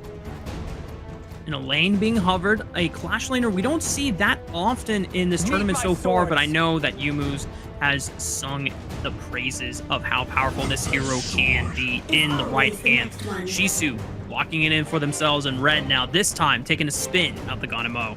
Taking a spin of the Ganemo, but it makes sense, right? With the Dolia, this is generally what likes to come through into the mid lane, the burst potential for this, but not only that, the fruitfulness of this lane, right? 2 death on sunsets, access into the back line is going to be very troublesome for Chano. I can imagine that we're going to get this sprint come through as well for the lane, just to make it a little bit easier to track down this marksman of the farm lane. But look over to AYLO Gaming. They do lock in the Nua, quite a bit of control come through if they can land those blocks correctly, but also the effect of the Annihilation. Annihilation has been such a great oppressive ultimate into these team fights, right? Just whittling down the health of the enemy team, but then also those crucial kill thefts that came through in Season 3 from Mitsura of Elevate Esports. Ooh, huge! Earning him some bag, but also earning him some glory on the Gorge. A little surprised that AYLO Gaming are afraid enough to ban the monkey away from Alim, since it did not show it was the most comfortable in Alim's wheelhouse the first time we saw it earlier today in their series against 9Z Globant. But just, you know what, enough respect to not let it go their way. Yuhuan also taking the ban table from AYLO Gaming side, whereas for Virtus.pro, trying to target the jungle pool as well. Both the Agudo and the Musashi taken off the table. Oh, wait, they haven't locked in an Ogren for Virtus.pro yet. This is an angle. It is an angle. It is an angle. Is it the right one to go for, though? I'm not too sure. I mean, they're kind of trying to predetermine onto the side of AYLO Gaming. The Netza here getting hovered over. Again, has the Starfall ultimate, again, which is a lock-on ultimate. Kind of a little bit like Lubang's, but not as global. But it is going to be quite a troublesome for them, because they need to be trying to build some true damage come through to actually try and take down the Netza. But at the same time, I do respect the ban of the Agudo. Not because I'm an Agudo stan, but the fact that it would work very well into AYLO Gaming's draft, right? The fact that they have the Wild Growth to heal, but also Furball to try and get the CC into the back line of Virtus.pro could have been very huge, but they ban it out. It is maybe potentially here a limb going on the Lamb. They're like, bro, we trust you. You're not taking the Ogren, you're taking the Lamb. We've got you. That's right. And honestly, I'm in that same camp with them on the side of Virtus.pro. If we have seen where Alim is able to excel, it is when he is able to be a damage dealer, a threat himself. Ogren, not quite the same presence if you have to be farming and focusing on getting those item spikes for yourself, whereas Alim can at least farm up a majority of the early game, but can still look for those picks thanks to the depth from below. And if it just comes down to a similar case where we saw on the pay, not much action, but just farming up and then exacting his power off of that first item spike, but a Guan Yu hover from the side of AYLO Gaming. Does it get locked in? That's the question, Doc said. Yes, it does. Okay. The Red Mare Rider makes his way to the gorge once again. So top marks for creativity here. So it's going to it's more likely to be the Netza into the jungle here. Yes, it is. So that Starfall, his ultimate, is going to be a little bit easier to actually proc onto his enemies, because he can be very close by rather than being all the way up to the clash lane. Guan Yu, however, the win condition for Guan Yu onto AYLO Gaming is the fact that they actually put the pressure into the clash lane, get the T1 very early, so then Guan Yu, Doxa, can actually just roam around onto the gorge and offer his best help over to his teammates. But they have a horse, they have wolves. What more could they want? Animal spirits. It's almost a shame that they couldn't get the Agudo, because then you would have had like a trio of animal summoners right there. But for the side of AYLO Gaming, when they saw the Gonamo locked in, I wanted to bring this up for you, Bland. It seems like there's a big battle of long range in the mid lane. Oh, absolutely, absolutely. I mean, the burst range as well. But the thing is with the Ganamo, the one scenario I can see kind of coming to fruition here is the fact that they're going to try and take away the Guard Her Grave much early, try and exhaust the common skill on Ganamo, so he has no way of escaping. That's when the Netza comes through, right? That's when the Guan Yu comes through, because they'll just dive in on top of this pick. There's no way to get out of there. The only real way they can try and push them away is with the Lam, right? Using the death from below, trying to clear them out of the range of Ganamo that he can get to live another day. Red is going to be on the hot seat. For the final time between these two teams, we're taking to the gorge. Virtus.pro and AYLO, both 1 game score apiece. This final game will net them the victor of the series. We're going to see how it all unfolds. As now Virtus.pro, a couple of members fishing around on that top line brush, mirrored by AYLO Gaming. Exactly, they're looking for something right there, just trying to make sure they can try and suss it out. But this is what I was talking about in the BP, right? This is what they need to do. Doxa needs to have a solid lane before he can even think of moving out of it, right? He needs to get that priority in there and then just deal what he needs to do across the gorge. And you see Vermont foregoing his first camp, just making sure that they get the first wave pushed in, and now Doxa helping him speed on through all of these camps to just match the tempo that Alim is trying to go for with his own full clear. And having finished the bot side, making his way towards the top side now. Yeah, you can kind of see that it's already slower on the Netza, right? And that's why we see that Doxa goes in to try and give a bit of a hand there. But again, at the same time, it's the true damage that they're going to really trying to be focusing for to try and take down the Netza. So again, it's very oppressive with his ultimate, so they've got to make sure they check out, well, watch out where it comes for, because again, it's going to be a hot focus, a red seat, a nuclear button for the side of AYLO Gaming. The question is, who is going to press that button, Blam? Only time will tell. Only time will tell, but right now we're looking at the gold lead, right? And AYLO Gaming is just ever so slightly ahead. It's not the greatest lead, but it's early game lead. They just need to make sure they put this potential on. We are seeing a bit of a teleport here, maybe to scare them. Lomax actually goes in. Oh my goodness, maybe a potential pick. Good use of the spells there. My goodness, the Nuwa hero can be definitely impressive. Already burning the skills from Prince and Grizzly. Meanwhile, topside 2v2. This is where the action has got to be for the side of AYLO Gaming to see if they can find that advantage. A limb forced out of the clash lane, and both Vermont and Doxa maintaining priority. This is probably a bit of a Hail Mary for the side of a VP with Shisu going for the lane, because with his Moonlight Slash, with the procs, he has that CC immunity. So if they do try and come through with the Ganamos, the Guan Yu's push around and the Razor Cavalry, he's going to be able to try and negate that. Almost a pick onto Lomax in the mid lane after the 2v2 or 2v1 Virtus.pro were trying to exact. They did burn the flash out of the Lomax's Nuwa there, and that last bit of damage from Red, not able to find its mark there, but a lot of common skills already burned off the board in the first couple of minutes here, Blam. They've got to be careful. They are very susceptible to ganks, and that is Red. Looking at Red, that's potentially the gank where it's going to go to, right? Obviously, Alim knows this. He's staying quite close by his buddy. He's able to go for his Azure Golem. He's keeping that intact because a lamp without the Azure Golem is a little bit of a non-starter, right? You really want that cooldown reduction on those skills. Things have quieted down now in the past 30 seconds. We're just about 45 seconds away from the neutral objective spawning. AYLO Gaming continuing to leverage the pressure on the bot side of the map, making sure that Prince is not getting ahead of Solista in this farm lane duo as, potential 3v2 dive, but here comes the reinforcements. Vermont riding in on that Nutsa and finds first blood on the Prince.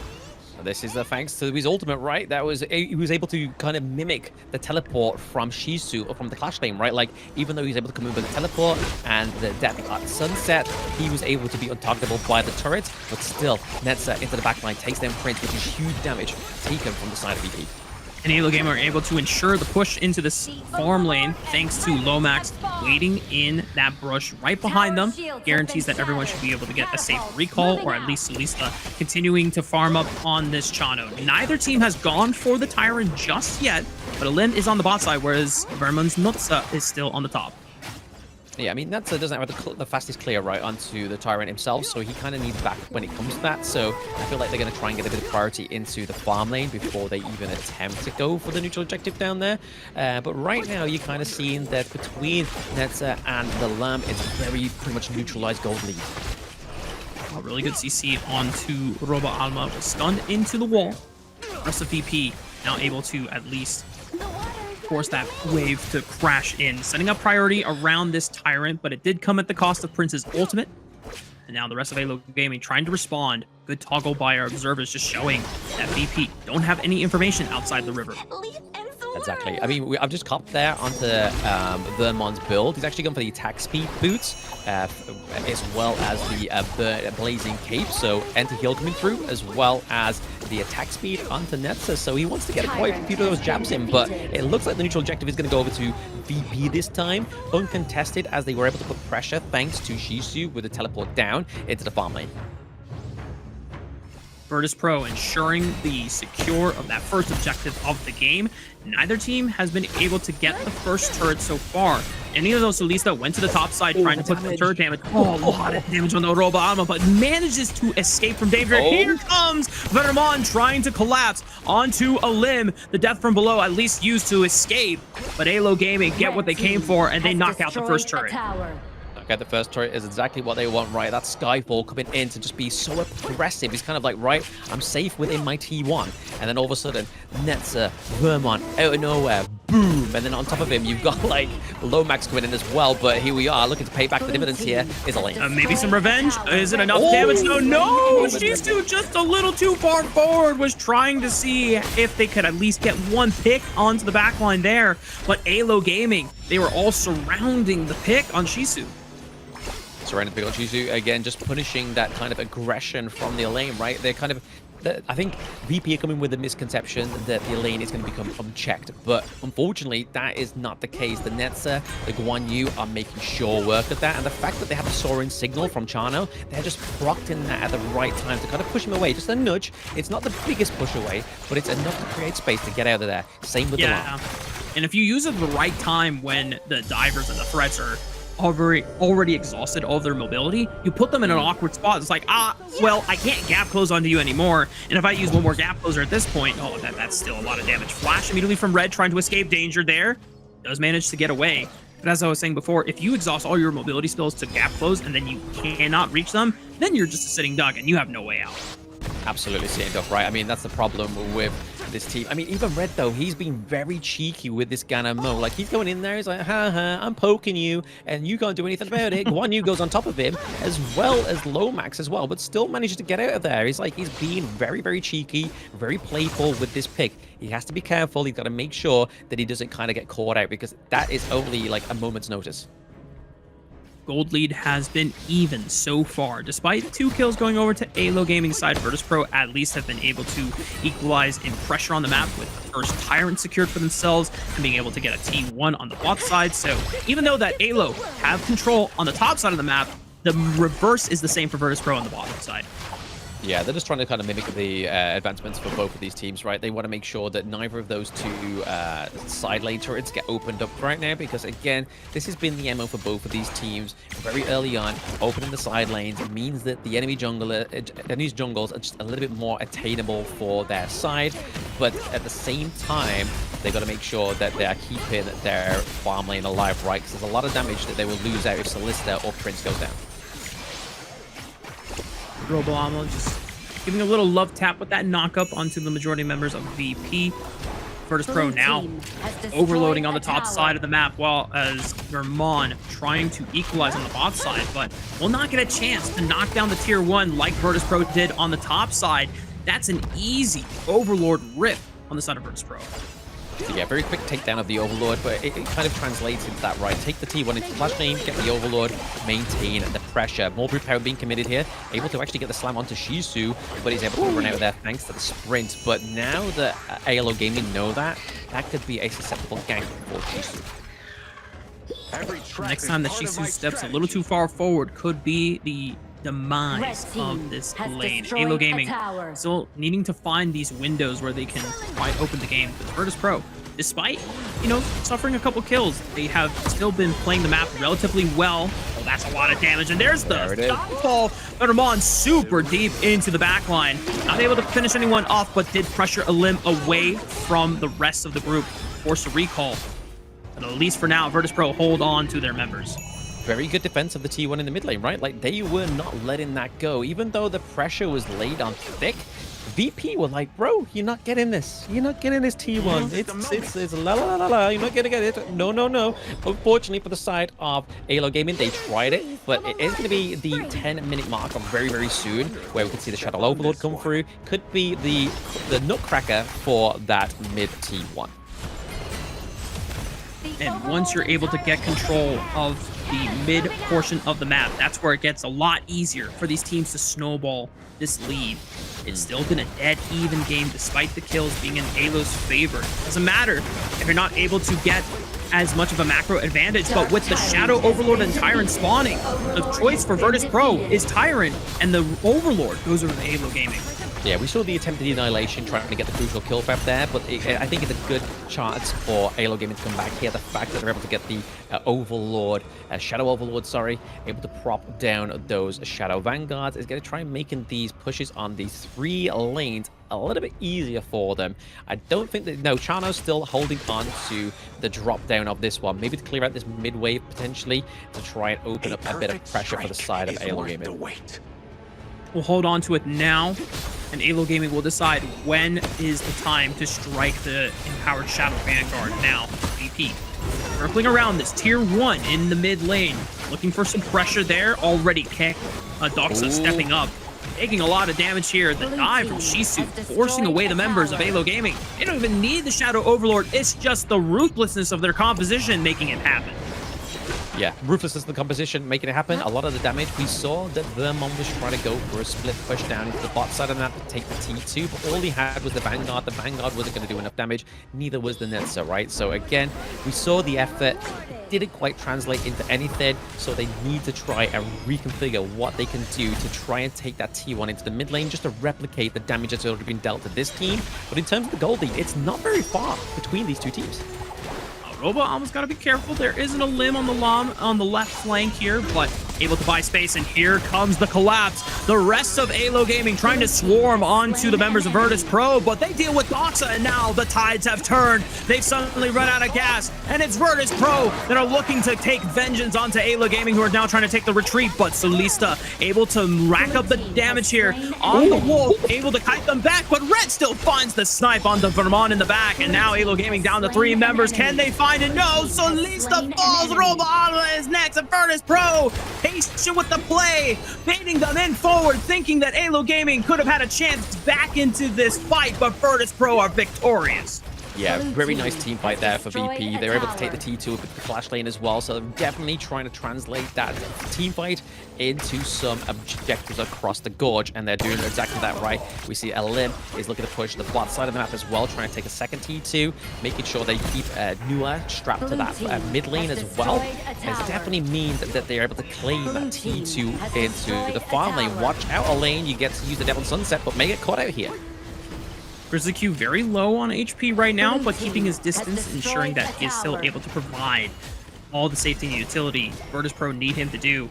And just like that, Blam, Virtus.pro have been able to successfully pry open the game. They get the window that they needed, and they take almost everything away from AYLO Gaming, starting with that high ground turn on the bot side. Yeah, this is where the pressure starts to amount for the side of AYLO Gaming, right? The fact that they're now going to have enhanced minions down to the bot side of the map means that there's going to be some TLC needed down to that side of the gorge. But again, it's a good place of pressure because the opposite side of the map is the Shadow Overlord. So as long as they keep maintaining that pressure down to the bot side of the map, keep that push, there's always going to be one eyes off the prize, and that's where VP could strike. Virtus.pro now shifting their attention towards the top side of the map. Elim getting the first push on that clash lane so that they can set up shop in the top quadrant of the jungle of AYLO Gaming. VP making sure to not take too much damage from any of the long-range poke from Romox's Nua. The Shadow Tyrant is available for the taking, but Virtus.pro, they know the objective that they want to secure for themselves. Meanwhile, they're only dedicating half to securing the Overlord, whereas the other half is putting eyes on AYLO Gaming, making sure that they can't take the Tyrant for themselves. This is quite great map play from Virtus.pro. Yeah, very great pressure. And this is exactly what the Elaine slash Dolia combo gives up, because accessing to the backline, double duels death at sunset means that you're just able to kind of go in, get out, but then also just push the enemy team away from the main prize. And it's just working to an absolute treat here for VP. Grizzly Q taking a lot of damage, but no matter to the side of Virtus.pro, they still have their support ready to continue providing utility for the rest of Virtus.pro. And now with the Shadow Vanguard empowered in the clash lane, that's putting more pressure on this top side of the map, preventing AYLO Gaming from being able to invest full resources into pressuring for the Shadow Tyrant, and Virtus.pro maintaining and leveraging that pressure as a deep backline dive goes into AYLO Gaming's base, just buying space. The high ground turret is successfully stricken down. Virtus.pro continuing the pressure, not losing a single man, and even though AYLO Gaming able to at least survive for now, they just lose Vermont on the back. Yeah, Vermont just fall victim to those freshly forged couple blades from Red. But Red has been playing a phenomenal game. Honestly, I don't know who to give the MVP to at this point. I mean, it's a little bit kind of overzealous for me for saying that for VP. But the way that Elim, Shisu, and Red are playing, they all deserve a very good mention in this game 3, because these are the clear driving forces of these teams. Damage coming from Red, Elim just dominating across the gorge, and then Shisu with the backline access, putting so much pressure onto AYLO. Once more, poetry in motion. Another dive initiated by Shisu, creating space, and all 3 high ground turrets are gone for the side of AYLO Gaming. Their backs completely against the wall for the rest of the game. I have yet to see a moment where a team is able to come back despite having lost pretty much every single structure in every single lane, having an open crystal, and Virtus.pro just one more good fight away from closing out this series. Yeah, I feel like the Shadow Tyrant's probably their last consideration they need for this, because again, it gives over a lot of damage to Prince. Prince already has a Spark Forge Dagger. He's going to have a lot of attack speed, and the movement speed from his passive, the D-Ranger, as well as the movement speed from the Shadow Tyrant is also going to be much beneficial. So he's going to be able to kind of readjust the positioning into these team fights a little easier. And obviously, movement speed for the lane, already taking sprint, is going to be like 0 to 90 in 2 seconds. AYLO Gaming, last stand in the making, and already they lose out on Lomax. Red does away with the mid laner of AYLO Gaming, and the rest of Virtus.pro continue the siege. They continue the pressure. The crystal exposed. The comeback happens, and Virtus.pro are victorious against AYLO Gaming.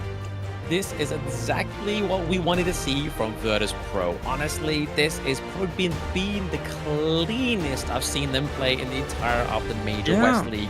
They've taken a little while to activate. Maybe it's part of the Lung game strat. They're like, okay, ooh, we're in Group A. Oh, let's see if we can get to the top of the leaderboard, shall we? And now they're starting to show their colors, especially with the fact of adding into the best of 5 format going into the Survivor Week. It's going to be really interesting. I think this is a team to keep your eye on.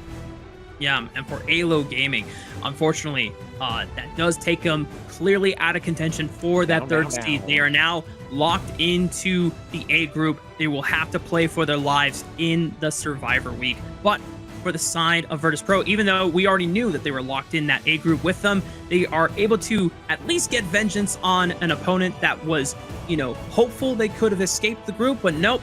They're going to have to play against them again as we take a look at, you know, next weekend's games. But of course, for us, the series, there's still, you know, a few good things to talk about for Virtus.pro, making clear, strong adaptations, not just in picks for the composition, but also direction of the game, being proactive when they needed to, making decisive decisions on the map, and it has clearly showed to the growth of their performance so far. Absolutely. I mean, Red in this game was absolutely like detrimental to keeping that T1 into the mid lane alive, and the fact that he was just getting such easy kills with the snipes from the couple blades as well. Not even in the late game, it was kind of like starting to show in the early game where he was really on point with knowing where to place them. Was he face checking a bush? He was always getting something from those couple blades. It was very little that whiffed with those couple blades, right? And it's showing here 6, 0, and 1. This guy was untouchable. The only 2 people to die on the side of Virtus.pro was Prince and Shisu. Understandable for Shisu. He was always diving into the back line. I'm pretty sure he only died towards the end there as well. But look at that. Just absolute clean gameplay from VP. AYLO Gaming definitely need to step up going into the Survivor Week. So many crucial snipes being made by Red on the Gaunt and Mo, not just early on when getting look at that damage. Poke damage. My goodness, 132,000. I mean, Lomax was trying to match tit for tat and able to at least break the 100k damage nail point as well. But yeah, I think it just goes to show how powerful having something like a Dahlia that can basically double the damage output you're effectively getting with something like a Gaunt and Mo. Oh, absolutely. It's not just that, though. I feel like it's just the Dahlia and the Elaine combo, right? The amount of time she gave over the Death on Sunset all the way through to Shisu just so he could put pressure onto the back line of the team and then get out as well. But also, I feel like it's a good counter against the Guan Yu, right? Like, we've never really seen, I can't remember if we've actually seen Doxa on the Guan Yu, but it didn't quite work the way we wanted it to, right? Like, he is known for pushing, shoving, bullying the enemy clash lane. But when Moonslash has a CC immunity, it becomes much more difficult to actually bully the lane out of his lane. It just might be a case that Keke on the Guan Yu is the only player that can really make the best use of this hero, since it is something that we don't see that often from all the other Clash laners either. Doxa tried his best, of course, but, you know, Virtus.pro just being able to prove that they were able to one-up them in the end. We're just waiting on our MVP graphic. You already talked out your contenders and your nominees. I'm just going to go ahead and slam down Gaunt and Mo for Red. 6-0-1, highest damage in the game. How can you argue with that? There you bam, go. there it is. I mean, when I was saving the predictions, I said, hey, it's got to either be Red, Lim, or Shisu. So he was my first pick. So I'll take that victory too, Rafa, don't you worry. But 6-0 and 1 right, that is a pretty impressive performance.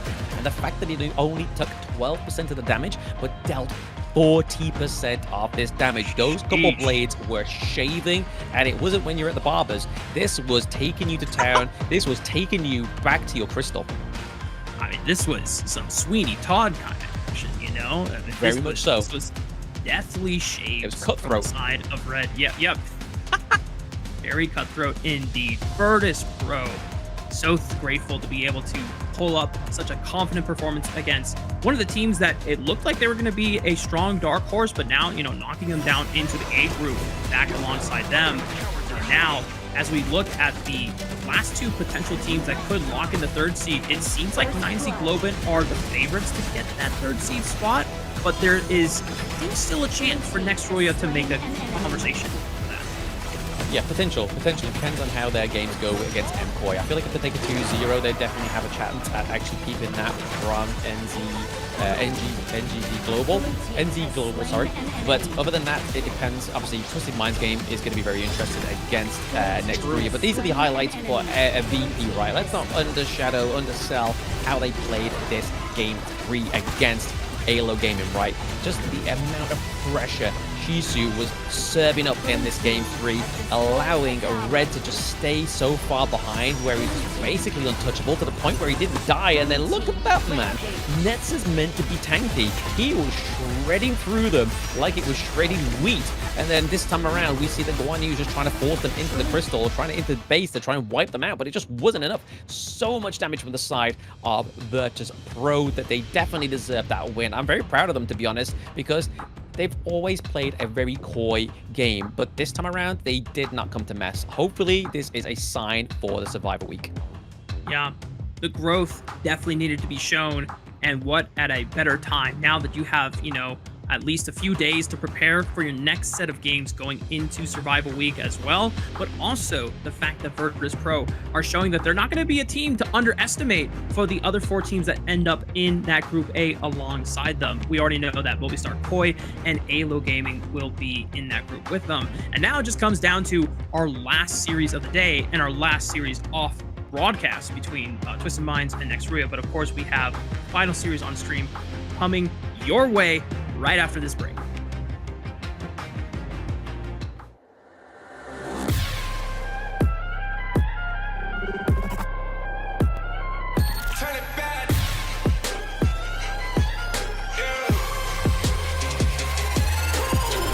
Gear out the weapon, getting ready, counting down.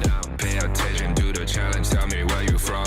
Gotta be tough, gotta be strong, gotta be savage like animal. Every time you tryna push me down. Look at me, I'll be lying down when I run around. You don't make a sign, I will catch up. Watch out, it's better feel, got no mercy. Look at me, I'll be rising. Carry the season, you got a damn, gonna weapon. You never hesitate for another moment, but my bone is golden. I'm invincible, just let him know I can show you all the glory I own. Through the jungle, find a way to the palace I'm waiting. Go, live from how can we go? It ain't a river, turn it back. Storm is coming, tired of your call. It's my kingdom, fire growing up. We the kings, it's our honor showtime.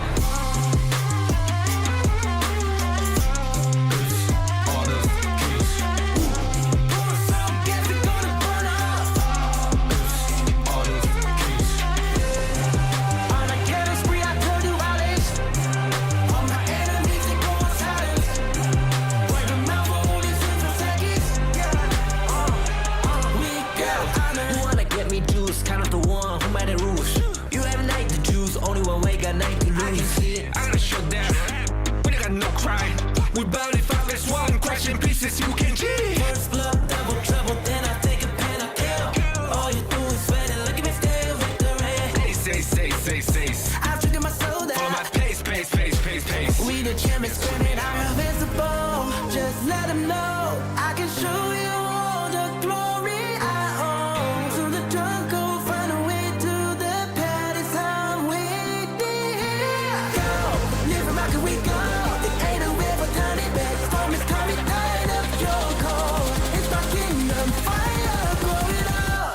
kings, it's an honor showtime.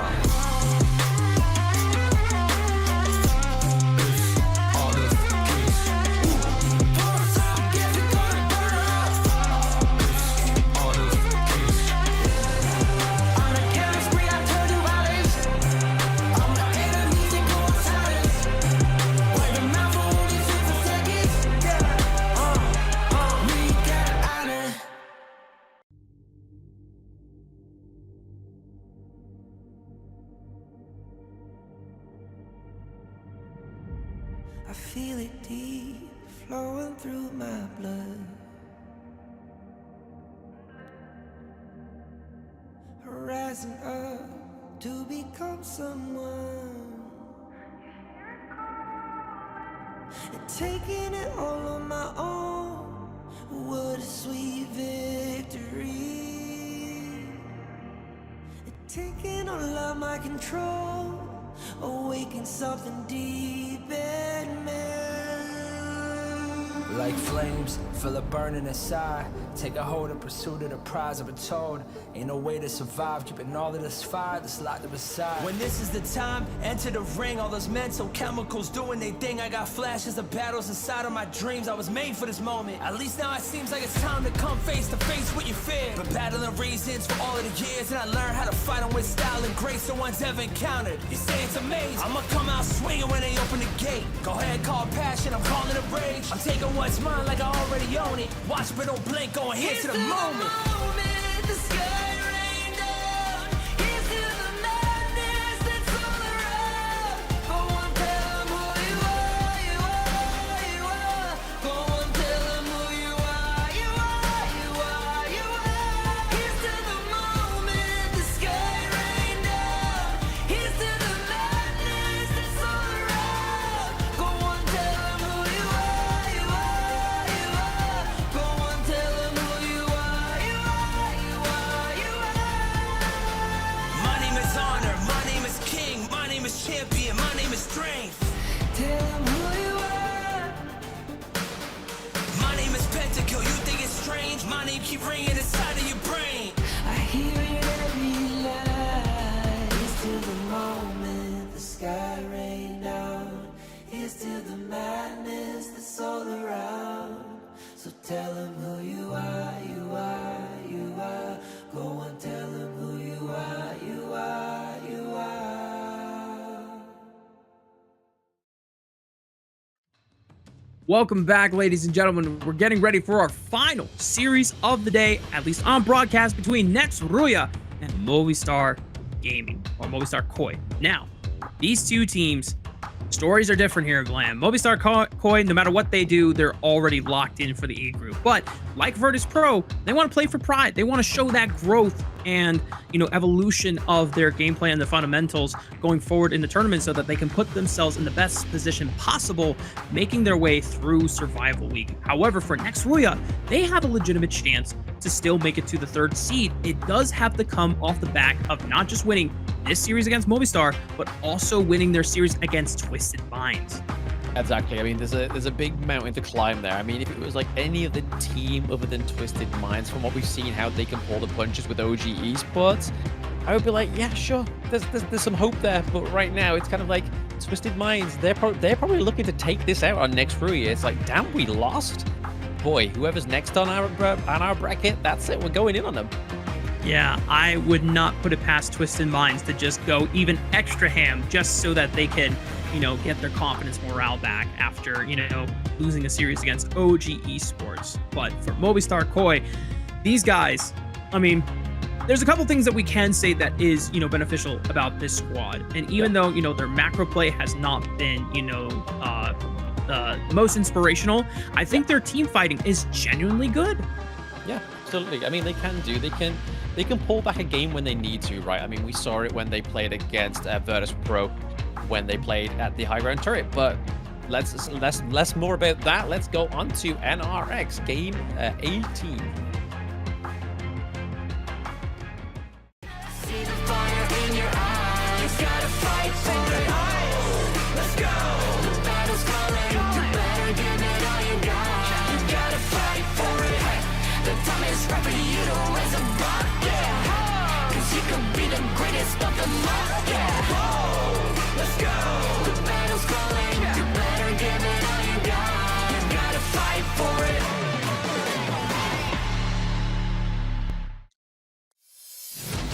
On the blue side for our final series of the day on stream, it is next RÜYA, the representatives and partner team from Turkey, the Light Chasers. You got Knight in the Clash lane, Tix in the jungle, Ryuga in the mid lane, Void in the farm lane, and Demon in the support. Now, one of the cool things about this squad, Blam, is that they're one of the few teams that actively role swaps. We saw Void play a Dharma game in the Clash lane while Knight took the duties of playing the farm lane.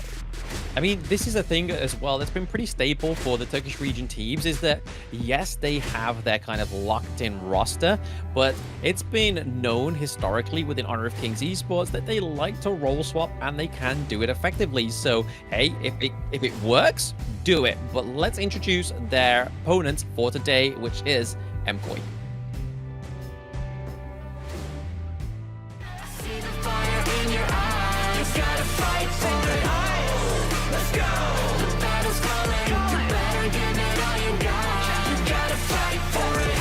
The time is right for you to raise a bar. Yeah. Cause you could be the greatest of them all. Yeah. Let's go. The battle's calling. You better give it all you got. You gotta fight for it.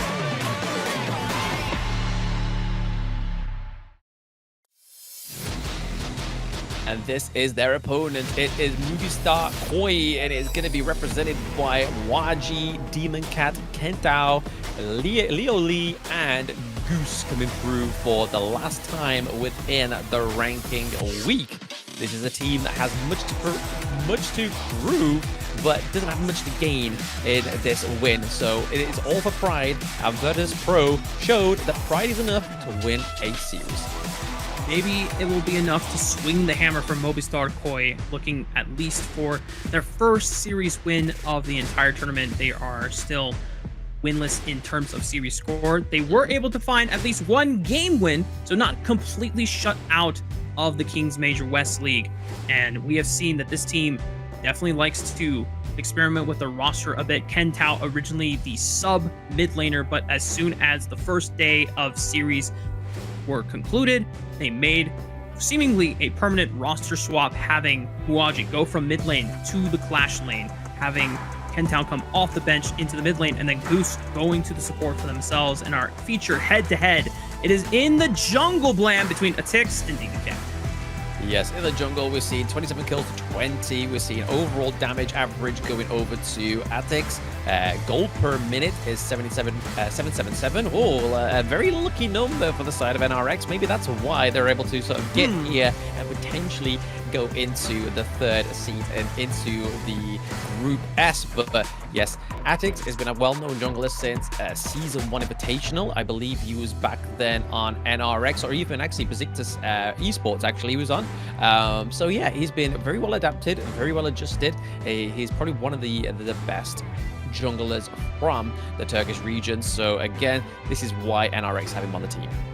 And while we have talked about, you know, some of the minor strengths of MKOI and what they've been able to demonstrate in this tournament being the team fighting, they do have a chance to actually have some really strong 5-on-5s. Their map play has been their major weakness, and for NRX, these guys are masters at setting up vision traps. So if there's any team that should be fearing for their lives as they make their rotations, it should be MKOI.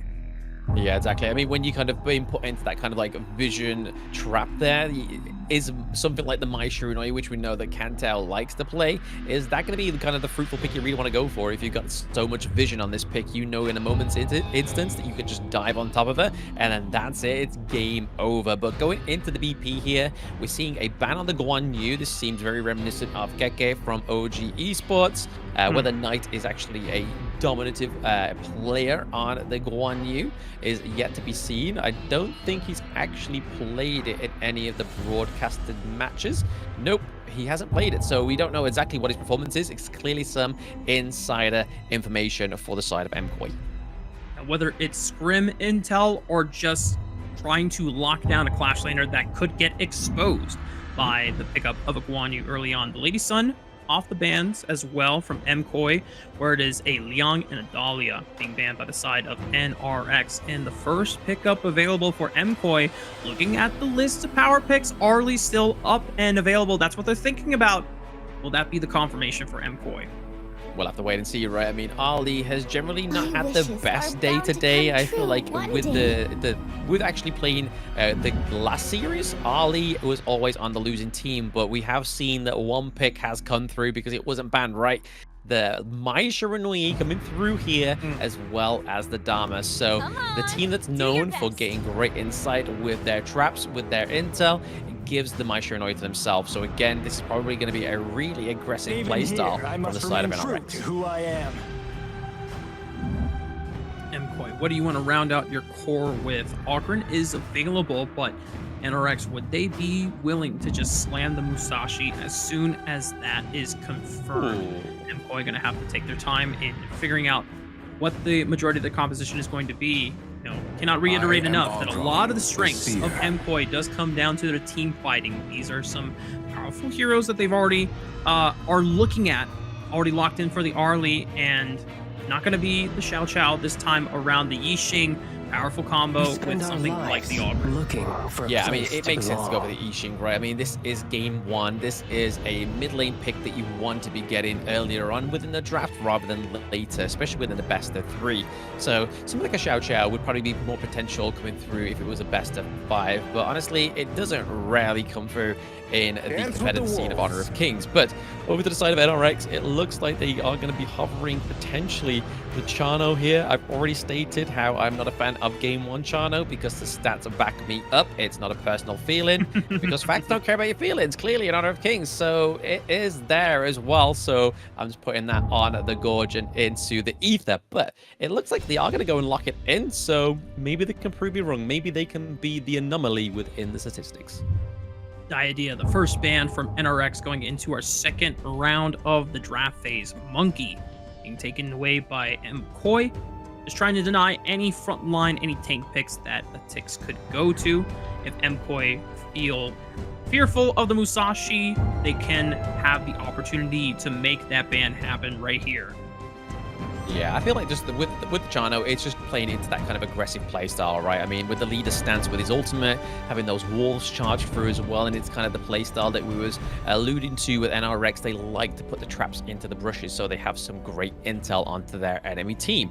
So again, it makes sense. Let's see if they can make it into a dub here. They do ban out the Monkey, they ban out the Dune as well. So again, a lot of tanks being taken off the board here for the side of NRX, but still the Musashi could come through, right? We are seeing the Zhang Fei onto the side of NRX, adding a tank, adding some decent front line is exactly what they needed.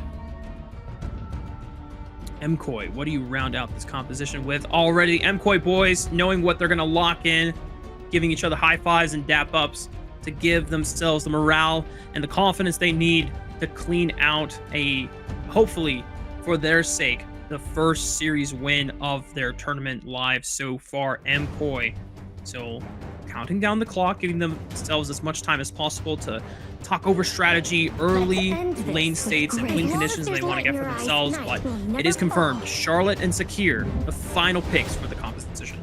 I mean, they needed some healing, right? I mean, Orgren gives himself healing.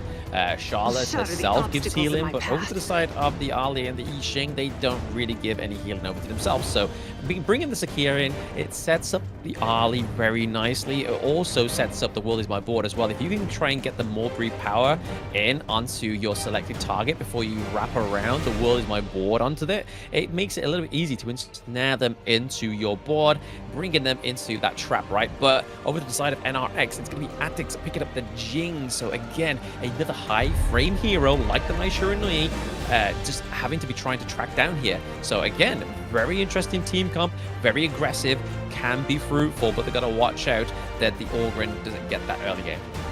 Yeah, and I'm definitely surprised that NRX didn't want to go the route of looking for a lot of CC crowd control into the answer of Ogren, but you know, their response is, we're going to basically burst you. We're going to play aggressive early on and try to outclass you in the map game. They know that just from watching the tape, MKOI have kind of struggled in the early stages of the game when they've been forced to react and respond to strong map plays being made by their opponents. If they are not able to just kind of passively get through the early stages of the game and get to the parts of the team fighting phase where they feel very enabled, then MKOI, and it has been unfortunately the story for them so far this tournament, has been consistently the story for them. Yeah, exactly. They don't want to be kind of like the team that's meant to be sort of like the rising stars, the new blood. They don't want to kind of be like a complete sort of like the opposite of blemish free. It's blemish full record this far within the ranking week. So they want to make sure they're able to try and at least get a series on the board right. Maybe try and adapt a better macro game, because that's where they definitely suffer within their gameplay. But if we look at this like draft right now, obviously they don't have the Lung.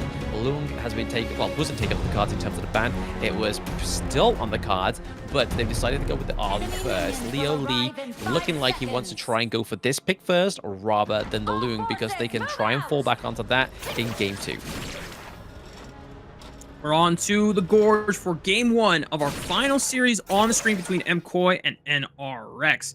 Already RÜYA using the mobility of the Mai, just getting intel and moving very fastly forward into the river. We'll see that there was 3 members fighting for control of the mid wave from the side of MKOI. Yeah, good dodge there from RÜYA, right? I mean, if he got hit by the Mulberry Power, it would be then that Leo Lee could go in and try and do a bit of damage onto the Mai Shiranui, which would be pretty fatal in the early part of the game. But here we can see that Void is just trying to proc the passive of the Chano, trying to get a bit of damage into the brush now, but he's able to clear the minion wave pretty fast down to the bot side for NRX. Yeah, that was a nice chunk of damage onto Luli's health bar right there. Will be forced to take the relic once it spawns off cooldown. NRX still maintaining pressure, now rotating Demon's Zhang Fei over. And now we're starting to see standard lanes here. The 2v2 proceeding as normal. Top lane proceeding as normal between both of these Clash laners here. And for my RÜYA actually making a feint towards the top side, seeing if he can take a dive. Yeah, I mean, 2v1 dive here could be crucial. A lot of damage from the Mai Shiranui as well. A lot of damage just from one singular poke. That's a lot of damage onto the Charlotte. Gotta be careful. The trap. Oh, catching RÜYA out. MKOI taking a page out of NRX's book with their own vision trap. RÜYA under fire, and Demon Cat in the seer state picks up the execute for first blood. Yeah, very nicely done there by Demon Cat. Just waiting patiently. Like I said, patience definitely pays off within Honor of Kings. If you just wait for it, the first blood will be yours. But again, it was a good little jest here for MKOI. It gets them in ahead of a lead with the gold. So this is what they need to do, right? Just play very aggressive, invade into the enemy jungle, get some camps off, get those resources, and we could be seeing a good first game here for MKOI, playing a little bit better this time around. Yeah, and like we said, you know, for MKOI, the stakes are, in terms of trying to get into the S group, it's not available, you know? So what in some ways, you can say that the pressure has been lifted. It's all about just trying to perform the best you can and trying some things that you wouldn't normally have a chance to do so once the stakes are higher as we get into Survivor Week. So whereas next RÜYA, the pressure's on them because there is still legitimately a chance to get into the S group. And so I think for MKOI, they're going to try a lot more things that we haven't seen from them before throughout this week. Exactly, sometimes that's what it takes, right? Oh, okay, we see a little bit of aggressive playstyle here from Goose on the Sakir. It's taking a lot of damage from the Spirit Wolves, but it's not going to be enough to take him down. But this is the whole kind of like bait and switch of MKOI strategy, right? They're just going to be making sure that both the Ali and the Sakir are going to be moving kind of like simultaneously, so they don't know which target to actually go for, and it's working right now, especially with the rotations down from the mid lane, thanks to Kento. Putting a lot of pressure into the side lane is definitely where they need to open this up if they want to try and take this game 1. Game is stabilized after the one vision trap that MKOI sprung onto RÜYA during the rotation. Overlord and Tyrant spawning in the next 30 seconds here. Doesn't seem like either team has shown a strong inclination, but there's a lot of vision posture right now set up by MKOI. They're just waiting. They're waiting in the cusps of here. Like, they just want to sort of, like, wait in the brush and see what happens. Obviously, they knew that they were going to use a little bit of proc and prod there to see if they could actually get anybody from the brush. Keeping Kentao hidden there is probably a good point as well. Get the wave push, get a bit of pressure into the mid lane, open up this neutral objective to hopefully be uncontested for the side of MKOI, as we see that Demon Cat is starting the Shadow Tyrant. Moving out. Already burning down super fast, and with the ticks rotating to the top side of the map, NRX showing no interest in trying to contest for that first objective of the game, and won't even get a chance to really rip the Overlord either before MKOI have a chance to respond. So far, solid early game for the side of MKOI. Exactly, it's very formulated, it's very well done. They've got to make sure that they don't allow sort of NRX just to keep farming up, because that's when trouble starts to happen. We do see the lead, and we actually know was it Louis? very chat, but yeah. Pushing the limits. Let's go. Very well played there by Leo Lee, getting the kill onto Demon. That's 2 kills up to the side of MKOI. It does actually still put them in the lead for the gold. But like I was saying there before, that was all popping up, is if they let NRX just farm up like the Attics on the Jing, like RÜYA on the Mai Shiranui, that's when it starts to become troublesome, right? Because that's when the damage starts to come through. Lamb, do my eyes deceive me? We see an early T1 prioritized and taken by MKOI in the mid lane of all lanes. This is early snowball pressure from the side of MKOI, a team that we've really only come to know them in the first few days of the tournament as being a passive team trying to wait and scale for the team fighting phase. This is MKOI evolving and already showing a lot more proactivity in the first few minutes. Exactly. A lesson's never too late, especially when it's in the ranking week, right? Like, this is where your lessons should be learned, and it's just how you adapt them. Who's trying to find a knock-up engage for the rest of MKOI to collapse as they were making their approach fast. But NRX able to equalize numbers here. Demon Cat looking for a quick steal of the buff. Uh-oh. Unbridled Outburst already used a lot on the CC, and now MKOI, have they stepped too far forward? The world is my board from Kentao, tries to control the battlefield here, and here comes the damage, the reinforcements from MKOI. Demon Cat at least able to equalize before he eventually falls, but Luli on the Arlie, just making sure that he can keep his distance and finally finish off a Tix. It's a big triple kill for the farm laner of MKOI.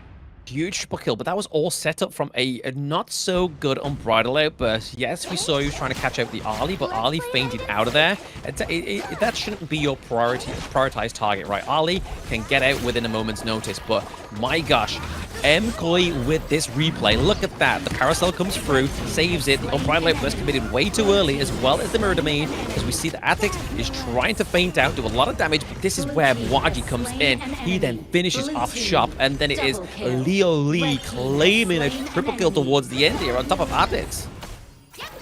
Just playing and dancing around the parasol so stellarly from the side of MKOI's farm laner, just ensuring that he could always bait in NRX carries and threats just to the ends of his limits. And now, suddenly, this Arlie is super accelerated. Oh, absolutely. This is definitely where they want to make sure they maintain the pressure, right? Arlie, level 10.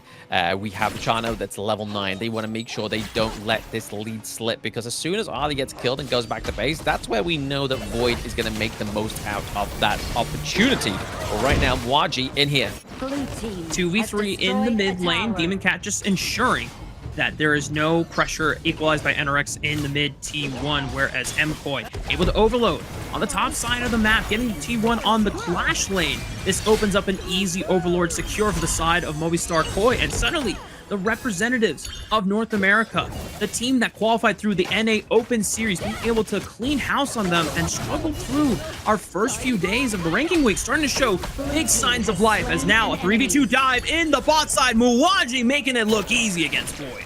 Making it look easy. Mwaji, right? I mean, there's definitely like alliteration going on there. Make it easy, Mwaji coming through, but we are seeing a bit of pressure up to the top side of the map. It is Knight trying to take the T1 into the Clash lane, trying to pay back a little bit of dividends from the side of NRX. But yes, great plays here by overall by MKOI. They just need to make sure they don't let them get themselves a little bit too sort of like overcommitted or a little bit sort of like unlevel-headed. Is that exactly the case? But I want to point out again, Demon once more missed the Unbridled Outburst. It was on point, but it was a CC immunity that came from Mwaji. He timed that to perfection. Now MKOI find themselves off the back of these multiple tower takes. They've taken every single T1 in every single lane. It has now given them a 3,000 gold lead.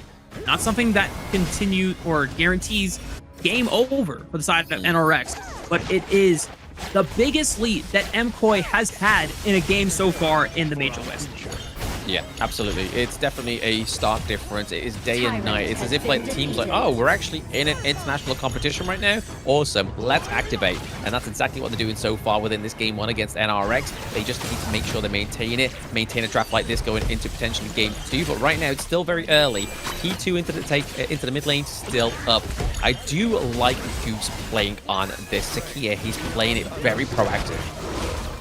Trying to find multiple engage. Oh, the flash truth launcher right into the wall, looking for a crucial pick onto Luli's Arlie, and that just seals the deal for NRX to be able to find such a huge pickup onto the star carry for MKOI. Yeah, Knight meant business, right? He caught two of the most slippiest heroes into the Truth Mantra and able to come out on top of it as well. Obviously, he did lose his life. That was a 2-1 trade, but overall, it's going to be a great trade for NRX because they can take the T1 down into the farm lane and actually defend that T2 up at the clash lane as well. So maintaining that side lane is going to be crucial for them. Knight is actually going to collapse in onto the minion wave. And now NRX are just trying to rip this Shadow Tyrant before the response comes out from MKOI. World is my board. Keeps a couple members in place, but Demon Cat under fire pops with the Conductor of Souls, gets a lot of health back. Here comes Waji, tries to turn the tides, and now Luli being able to surprise the rest of the members of NRX. MKOI, with their farm laner back from the grave, makes them pay. Waji going in there with a fantastic double kill. Definitely what they needed to get back into this game, right? This is the point for NRX is trying to defend this high ground turret. Can they do it? I mean, they are behind by 4k gold. They aren't going to be able to do it. It is Zhongfei with Dharma against the world. The Unbridled Light Burst catches 2, but it's not going to be enough. MKOI not going to push their luck, though. They got what they came for in the high ground turret in the mid lane. They can continue leveraging pressure across the bot side of the map, taking the tier 2. They'll be able to yoink away the blue buff, and they still have 2 neutral objectives they can always play for. Get a chance to maybe redeploy, heal up some health bars off camps. Shadow Tyrant yoinked away by MKOI. For the side of NA Blam, I know that the fans of this team are just so relieved to see some life out of this squad.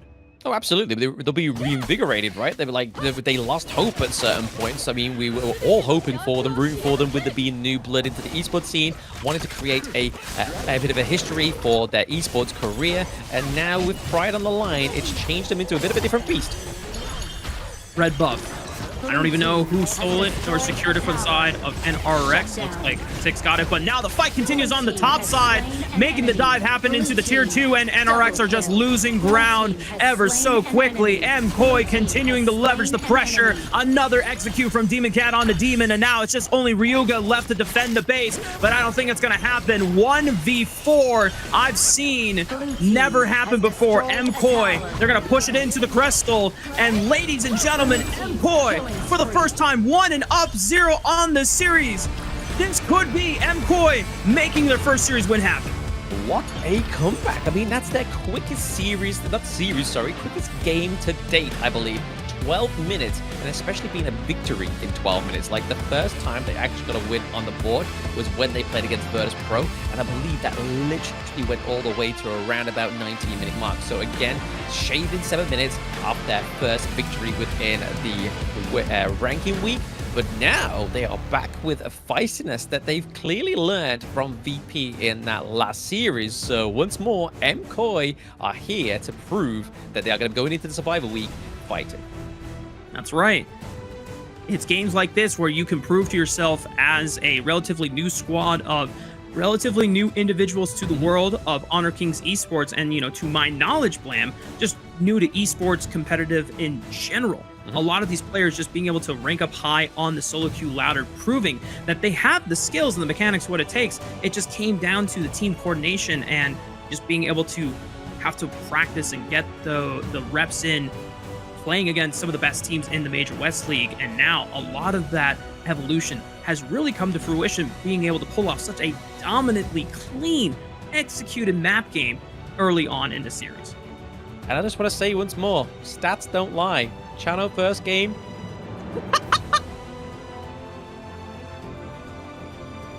I love how that's the focus. Blam is just like, I told you guys, Chano, first game lock in, bad. Don't do it.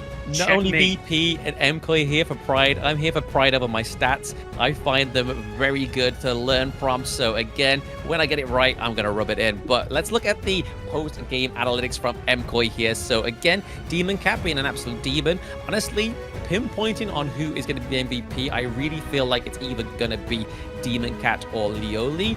But like I was saying though, Goose on the Sakia playing so proactive in this game 1 was huge. And I have to give mention to Mwaji as well. He did get a double kill at some point. He was the turning point with that team fight down by the Tyrant as well. Honestly, the boys did good.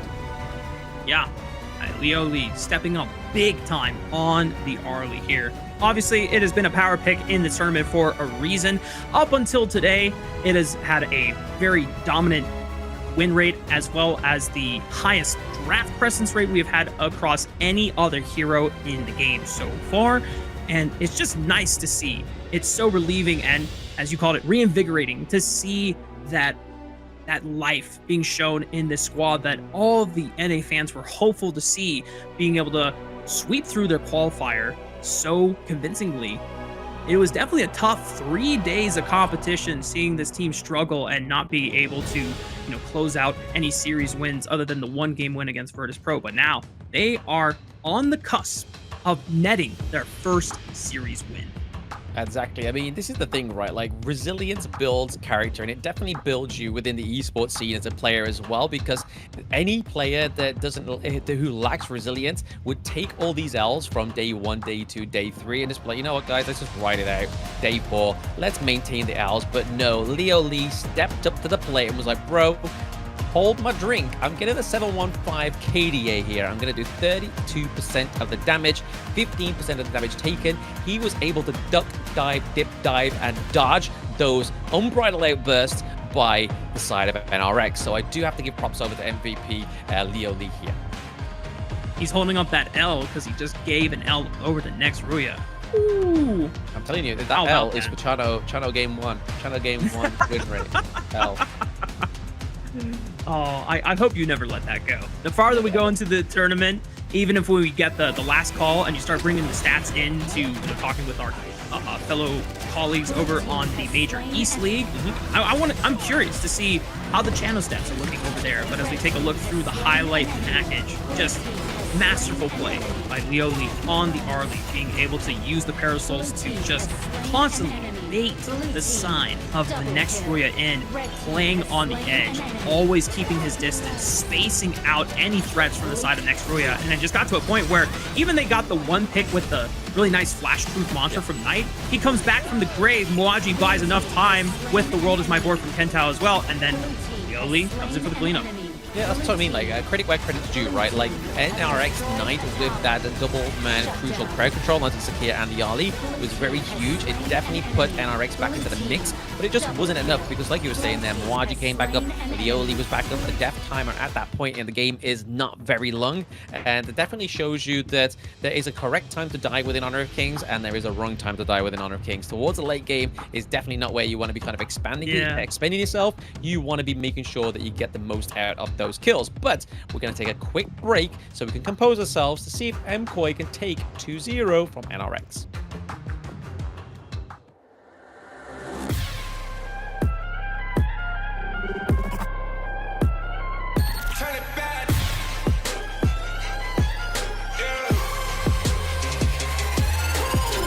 Gear out a weapon, getting ready, counting down.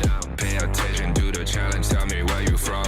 Gotta be tough, gotta be strong, gotta be savage animal. Every time you tryna push me down. Look at me, I'll be lying down when I run, it'll make a sign, I will catch you. Watch out, it's better feel, got no mercy. Look at me, I'll be rising. Carry the season, you gotta calm down, gonna weapon. You never hesitate for another moment, but my bone is golden. I'm invincible, just let him know I can show you all the glory I own. To the drunk, go find a way to the pad, it's how we go. Live and rock and we go. It ain't no river turning back. Storm is coming, tide up. kings, it's an honor showtime.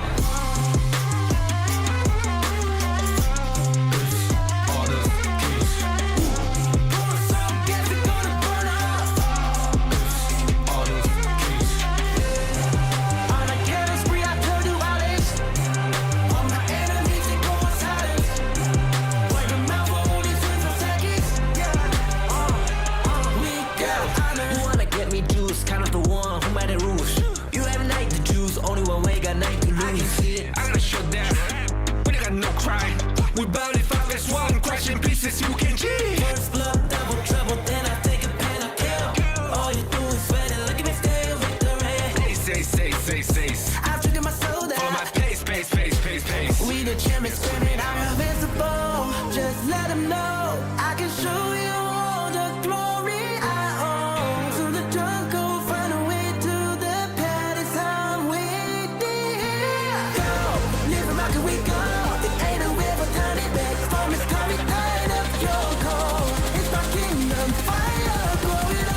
We the kings, it's an honor showtime.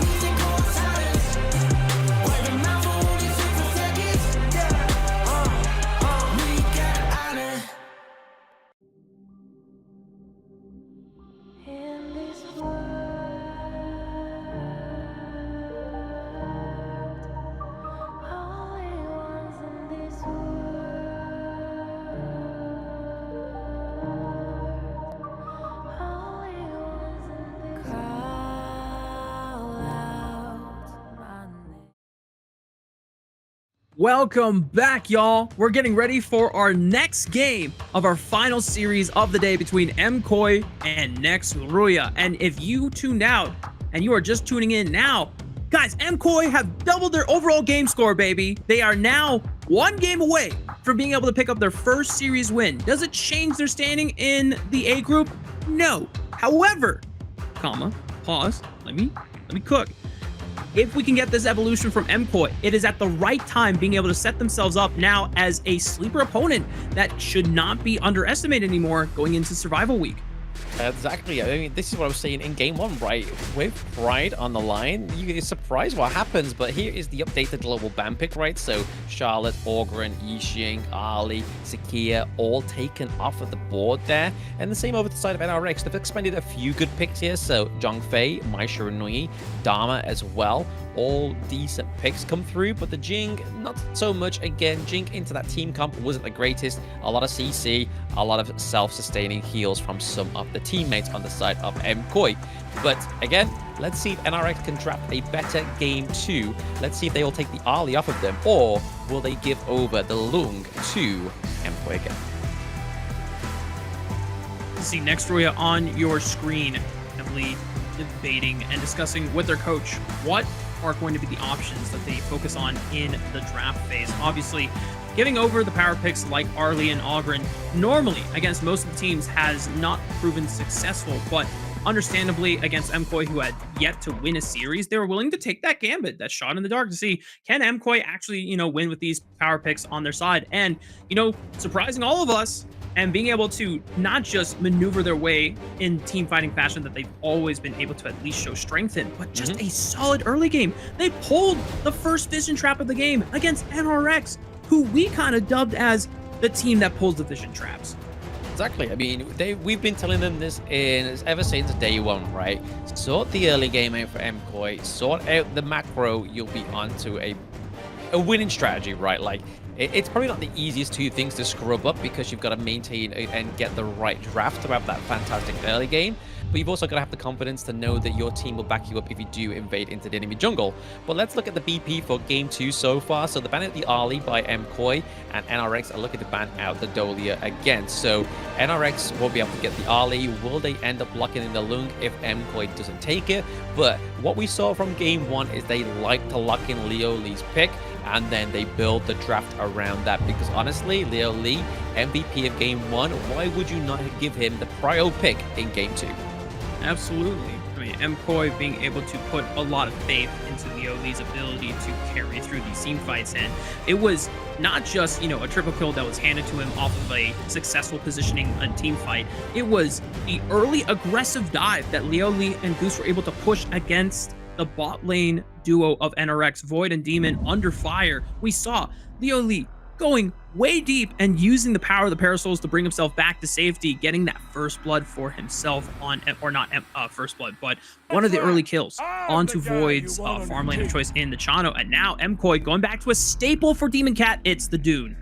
Yep, Dune was a part of the draft that got him the win on the board against Virtus.pro as well. So clearly going a bit back to basics here, but it does mean that NRX are able to claim the lung, which is a little bit troublesome here, as well as a Charlotte. Again, this was Mwaji's big pick in game one. Oh, they're going to go for the Main. Never mind, they're going to potentially lock that in. So in terms of the clash lane here, if Mwaji goes for something like the Dharma maybe, or even potentially like a Lu Bang to have a solid front line, it could be very interesting here for MKOI, but they're going to lock in the Lady Sun here as well as the Princess Frost.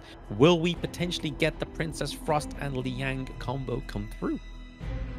From the stars, since they're not locking it in the first round, there's a chance for next RÜYA to suss it out and see if they can snipe it away in the second round of bans.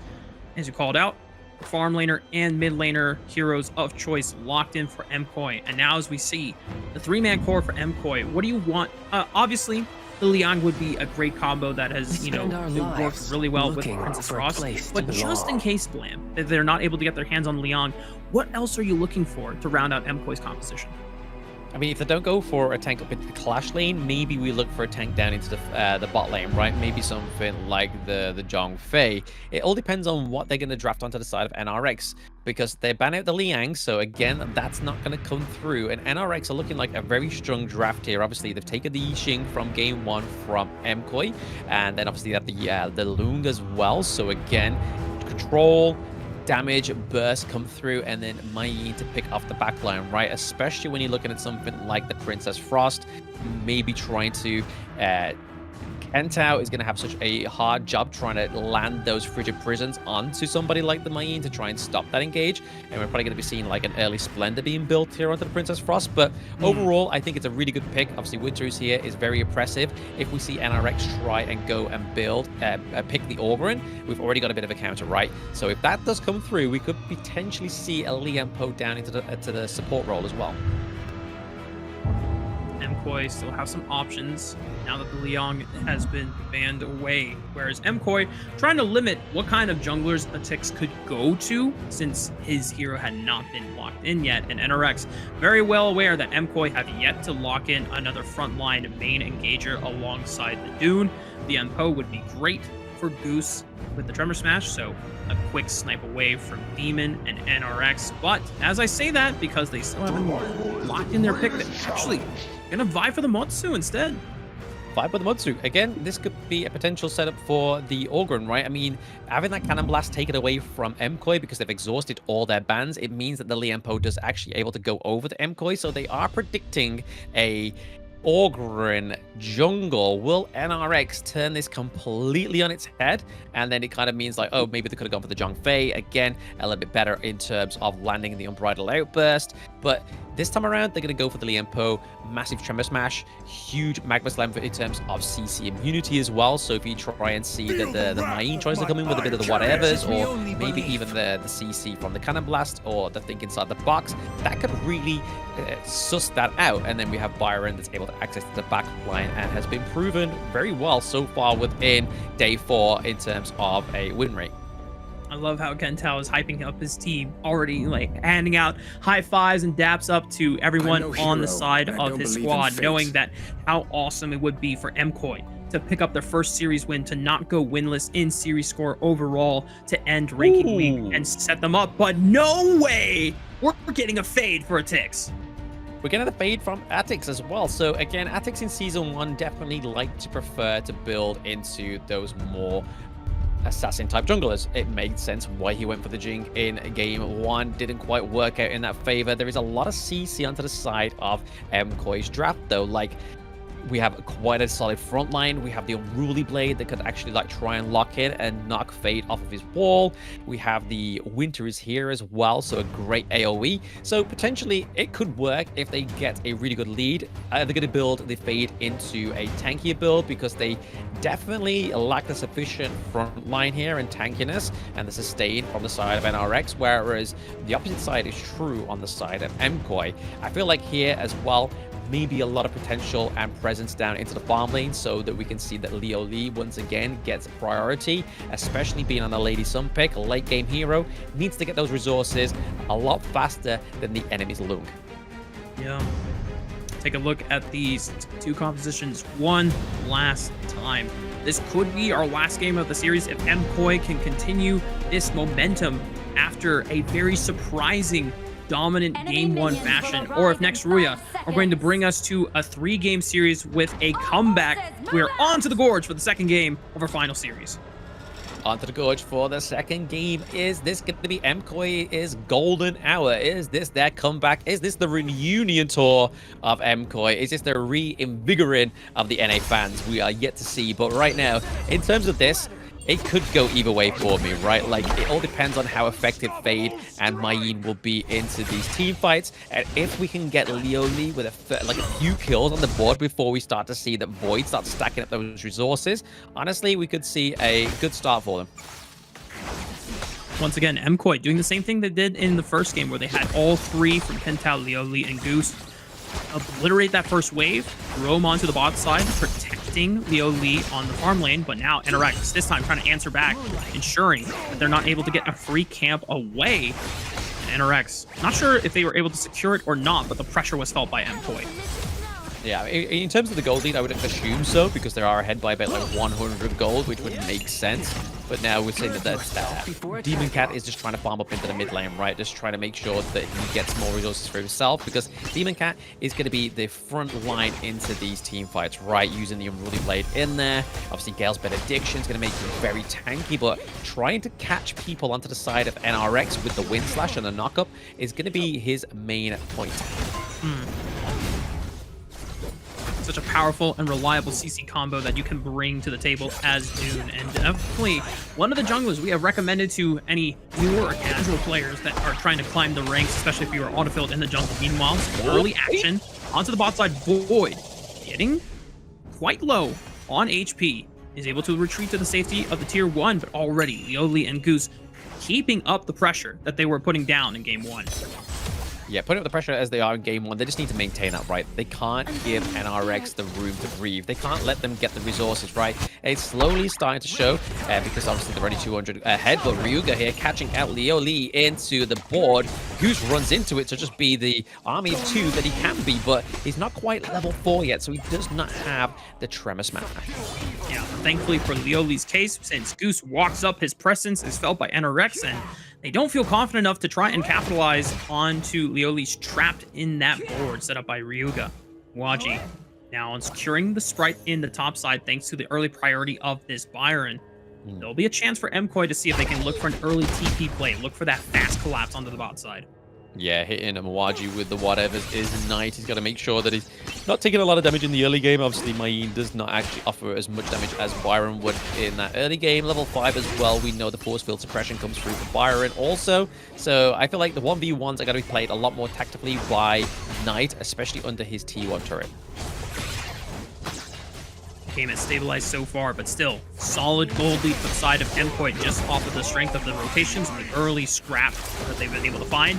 RÜYA right behind the farm lane duo of Demon and Void, ensuring that Goose and Leo Lee are not able to continue putting up the pressure. Was looking for a What Is My Board, not going to throw it out since Goose and Leo Lee already gave enough respect in space. Yeah, I mean, at the moment, we can see that Demon has the utility. Oh, wait, never mind. Okay. Yeah, flash away from RÜYA. There was a trap there sprung by Kentao and Demon Cat trying to get the CC. Already, you saw both ultimates expended by the jungle mid combo of MKOI. Not enough to take out RÜYA, but now the flash is down. Yeah, Winter is here being exhausted is a little bit of a worrisome. Obviously going into the Tyrant coming up now in about 2 seconds. Unruly Blade, it's too low of a cooldown. It doesn't really matter with that one. But right now they are able to expand, obviously, the flash from both Demon and RÜYA, which could be troublesome for them as they go for this fight.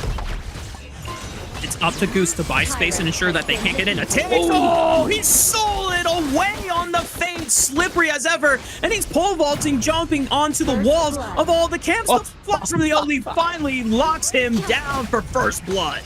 Yeah, I mean, nice rolling raid in there. I mean, it was at the cost of the first Tyrant of the match. That's going to give over a lot of damage over to Void, but they are converting it into the T1 into the mid lane once more. The MKOI MO, the M in MKOI stands for mid. Blade. Nice. Before I get attacked by any destroyed a tower. Well, it was a flashy steal by Atix, and as you called out, one of the concerns about expending a Princess Frost ultimate that early, right before the Tyrant, you don't have it to use as a threat to force NRX away from, you know, respecting that space. Atix was able to just walk in, yoink it. Unfortunately for him and NRX not able to make a clean getaway, was close to it. But MKOI, off the pressure of eliminating a member off the Gorge, open up the map once again with the tier 1 in the mid lane. And I still want to say that MKOI, even though definitely sucks to not be able to get the first Tyrant and yoinked it away from you, I think MKOI is still in a solid position. I mean, you gotta be punished sometimes, right? You gotta be careful, though. I mean, Main there going into the backline onto the dude is not exactly where you want to be. Maybe you're just trying to expand the wind slash a little bit early on, then go in. But for now, we're seeing that the gold lead is definitely in the favor of MKOI. Watch out, though. Oh, Muaji putting a lot of damage onto Atix. Yep, at least he has the health of Relic. Being able to health relic, stay back up.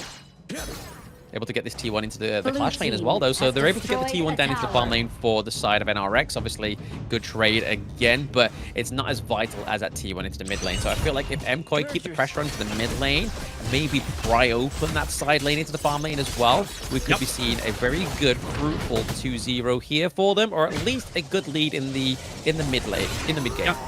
It's a solid 2,000 gold lead right now for MKOI, not one to really run away with the game at this point. NRX still have ways that they can navigate through the first few minutes. A fight over the red buff, and Atix is going to be the victim. Wachi being able to lay down the pain with that hammer. NRX now forced to run away, and Leoli not letting any stragglers go to the wayside. Demon feels the pain and falls next. Yeah, I mean, we saw a Tremor Smash that was executed there, but just wasn't it didn't quite hit the pale, right? Like, nobody got knocked up. Maybe just uses a little bit of a zoning to kind of squeeze the enemies away from either towards each other or away from each other. But right now, a 2v1 there, but the HP regen from Waji is going to be enough to keep him alive from those barrage of flame pumps. Atix fighting over the board camp, forcing the flash out of Muaji. Now he's in trouble, but he's still got a shield. He's got reinforcements. Isn't enough, though. And Demon can now pay for the sins of Muaji, overextending his welcome. Yes, he does. Suddenly, just like that, NRX take 2 off the Gorge. Yeah, take 2 off the Gorge. This is probably the nice way to set up these lanes, but right now, MKOI fell, so Muaji and Deemcat fell, knowing that their lanes were pushed in the mid lane and into the farm lane. So again, they were able to prise open a T1 down into the farm lane, so opening up the Gorge a little bit more for MKOI. Yes, they lost 2, but they got something in return. So again, they're just making things count, which is exactly what they failed to do in day 1, day 2, and day 3. Yeah. And MKOI still got to be careful, even though that the momentum is clearly still on their side. They're feeling way more confident and being able to execute a lot stronger early game plays and decisive decisions here. Got to still pay respect to NRX, who are not going to shy away from challenging you. As now, NRX able to at least equalize some of the turrets on the map here. Still 3-2 in favor of MKOI, fighting for pressure and positioning in the red quadrant. World is my board already expended, keeping them trapped here. Atix commits, but just does not get enough damage. Leoli making him pay the price for overextending, and Demon Cat able to follow up on the RÜYA. Here comes Void trying to reposition with the infinite vastness, finds a assassination on the Leoli, but now it's a 1v4, and this Lung is not long for the world. MKOI picking up 3.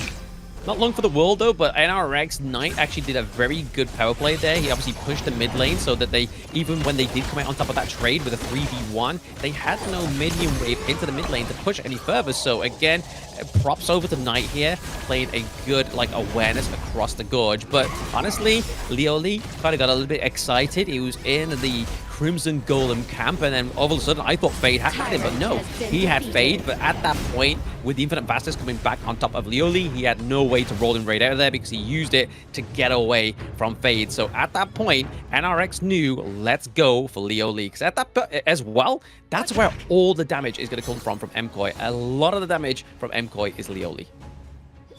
And if NRX are able to shut down that farm laner in these later stages of the game, and Void is still undeterred from being able to just pump damage onto this Loom. I mean, we've seen plenty of games in this tournament so far where a Loom can single-handedly just wipe a team. Now, MKOI still have the gold lead on their side. Nearly 3,000, they still have momentum, and they're going to continue layering down the pain and the pressure on the top side quadrant, creating space. Infinite Vastness forced out of Void just to run away. Has to accept the fact that a Tix already fell. Knight will be the next one on the table, and look at Demon Cat on the dune, just setting up the dives, being able to take up the turrets, and the rest of MKOI can just pick up the pieces one after another. 4 bite the dust from NRX, and now MKOI are laying into the base. Yeah, huge 4-0 trade there for MKOI. I mean, it's literally RÜYA left standing. Can he use the taking liberties to take out the minion wave? It doesn't look like it. It's going to be MKOI taking the series. MKOI have done it, baby. They will not go winless in the ranking week. They pull off their first series win of the Kings Major West League, and you can see how relieved. Look at the pop-off from Ken Tao. He is so happy, so exhilarated, and he's just like, come on, guys, we should be more excited about this. And he's just living in the moment. I love that positive energy from the mid laner. Very positive energy. He's like, guys, we did it. We finally did it. I'm pretty sure I even read his lips correctly saying, we did it. We did it. We finally did it. So going into the survival week, they finally get a win on the board. So again, a very positive spin here for MKOI, who didn't have the greatest 3 days of the 4 that we've had. And then finally getting a dub on the board against NRX, who actually beat VP. So honestly, MKOI with this new strategy need to just basically formulate this, work on this, and then come back stronger next week. And I think this is going to give all the other teams in that 8 group something to look out for.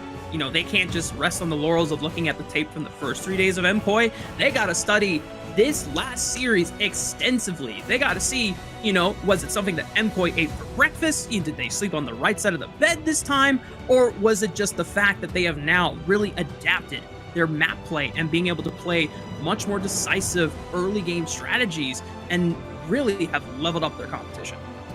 Clearly the heat in Malaysia is kind of finally like, oh, you know what, guys, we've warmed up to this, we've climatized a little bit. I feel like we can actually play now. We're not all flaggy and sweaty. But yeah, overall, I feel like their drafts was really well played. Looking at it with Fade going into 3 tanks is kind of like a little bit of a mismatch here, honestly.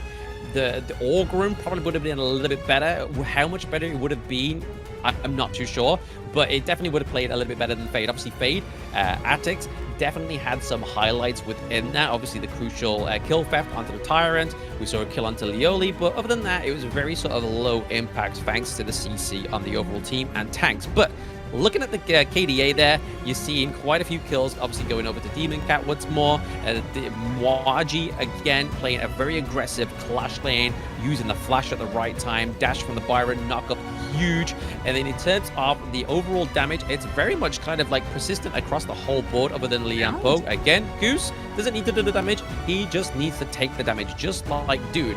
But 31k, 33k, 33k, 27k. So again, even if they took one of the team off the side of MKOI, they were able to still lay down the smackdown with either Dune, Princess Frost with the Winter is Here by the Frigid Prison, or even Waji with the Byron. So well played to MKOI here, and we're seeing that gold graph once more, not ever flirting in the favor of NRX. Yeah, not even after the Tyrant steal by a Tix on the Fade gave them an advantage or a window back in the game, because MKOI are like, all right, cool. You know what? You got us. You got the Tyrant, but you know what? Your jungler's off the gorge for the next few seconds. You have no one strong enough to defend a full 4-man push into the mid-tier 1. That helps pry open the game and start the domino effect of being able to just successfully take these outer tier 1s one after another. The early pressure from Mwaji on the Byron, being able to leverage that into the second tier 1. And just like that, Blam, you know, we talked about it before, how important it is to get those first T1s off the map as fast as possible. And who do we see for the MVP? It is Leoli, back-to-back MVP performances on the farm lane. No wonder he was speechless at the end there. He was just like, oh, guys, I've probably got like 2 MVP performances back-to-back when I've gone from having none at all. So Leoli definitely playing dividends here onto the farm lane. Definitely a well-adjusted change that was needed as well. Didn't even need his Lung, right? Lung was the last hero he played into the farm lane where he actually got a dub, and he didn't even need him this time around. He's like, guys, give me Ali, give me a Lady Sun, just protect the heck out of me, make sure I'm positioning correctly, punish me if I'm out of place. And we can see here on the highlights that he only really got caught off once, which is where we saw Fade. No, actually, it wasn't Fade, it was Void, who actually used the infinite fastness to get back on top of him because Fade already got the rolling raid off of him, as we can probably see here. So as we see, he goes into the pit here in a moment, into the red Crimson Golem. Is this the moment? I feel like, no, this is later in the game, I believe. Yeah, later in the game. It's here. Yeah, there we go. Atix goes in, he rolling raids out. We see the infinite vastness come through in a minute. He then readjusts, comes back down, Flaming Palms, completely obliterates Leoli, and then obviously the rest of Employ just like, you know what, you're taking Leoli off first, we're going to take you from your team. Yeah, and even though Leoli still had the flash, I think Employ were just saying to themselves, oh, okay, Void is really willing to give his life just to train, you know, farm lane for farm lane. Fine, I'm going to maintain my flash because that's going to be a lot more useful if I need to survive against a more coordinated assault from the side of NRX the next fight that we go to. And I think it's definitely well rewarded there, the patience to keep that common skill available, and just knowing that, well, you know what? He's going into 1v5 just to kill me, guys. So you know what? You guys should be able to clean him up afterwards. And he was correct. He was correct, absolutely. I mean, the damage coming from the Dune as well. Demon Cat absolutely did a great pick there. Got prioritizing the Dune rather than prioritizing the Lung, which could have gone over to the side of NRX, and we would have been seeing a little bit of a different story there. But no, very well played by MKOI. Finally getting the series on the board for them. Sometimes it's a little bit too late, but at the same time, they're still in the competition. They've just now got to get to the top of the leaderboard in Group A to survive even further. Yeah, there's only one slot that allows you to escape from Group A at the end of Survival Week into the knockout stage against the other 3 teams from Group S. And with the conclusion of this series, no matter what happens in the off-stream series with Twisted Minds and next RÜYA, we know who is going to Group S and we know who's going to Group A. We will get a chance to show the final group standings in just a moment for you all. But OG at the top of the standings, undefeated in series score, undefeated in game score, still the top dogs to be in this tournament so far. We'll have to see once we get to the knockout stage if anyone can hold a candle to them. We know that Twisted Minds was the closest, being able to bring them to the longest game that OG have ever had to play out, you know, almost to the point of the Tempest Dragon spawning, but still not enough to bring them down. Not enough to bring them down, but like we said, honestly, unbeatable streak within the West League. OG Esports, definitely the top dog this time around within this one. And honestly, Twisted Minds probably take most of the West League, most of the East League as well. So West is ooh. Blam, I feel like you have a message for a certain caster over on the Major East League. You know, any more thoughts? No words, just sheesh. Holler. Yeah, this is Blam. You know, laying down the smack. We'll have to see, you know, how everything, you know, plays out. Obviously, we still have Survival Week to play for. We have Knockout Stage and the finals for both the leagues before we get to the last call, the very match that we are alluding to on who will take the final seed that qualifies them to the KWC. And finally, we get a chance to look at the final results from today's matches. It was a clean sweep from 9ZG, opening up against Virtus.pro, and then even though it was a sweep from OG, it definitely wasn't the easiest series from them. Twisted Minds definitely putting up a strong fight, but still victorious for our top undefeated team in the league. And then, of course, our last 2 series, probably most exciting one in the 2-1 victory from Virtus.pro, being able to make a huge comeback against AYLO Gaming after dropping the first game. And then, of course, our final series, the big one for NA fans all over, MKOI getting their first series win against next RÜYA. exactly. I mean, today's been pretty much a great day, right? I mean, we had the kind of like the finals preview potentially between Twisted Minds against OG Esports.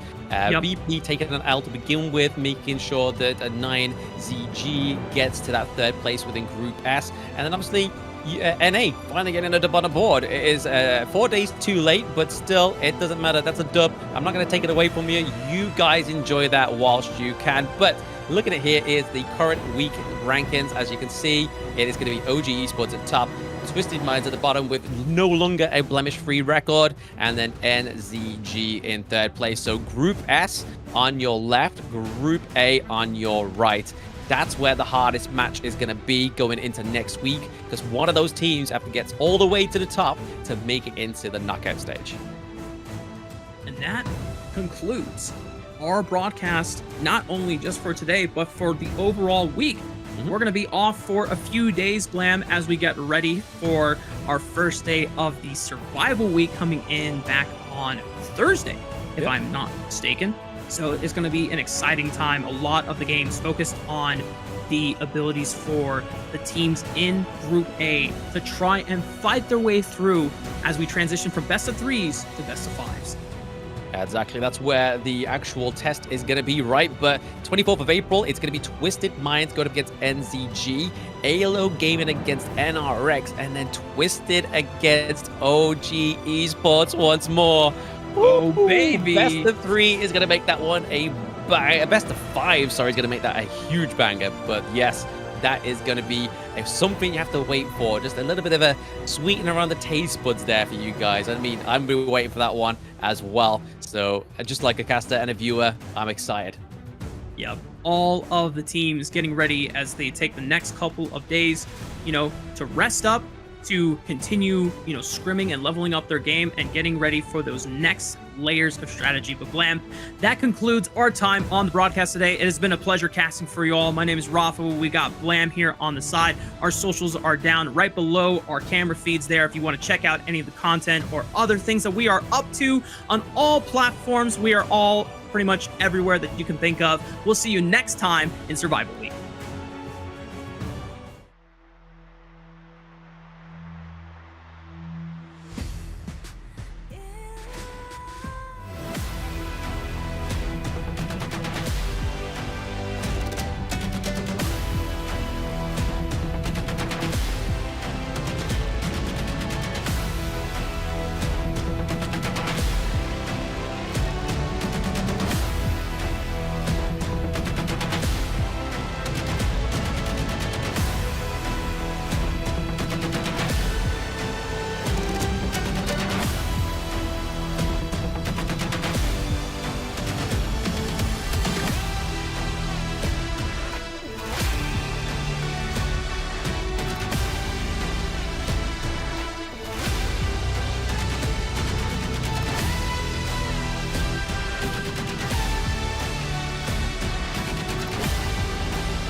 Surrender, I fight and never fail.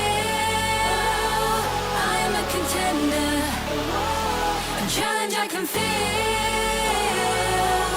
the smallest lies become the brightest enemies. Relentlessly.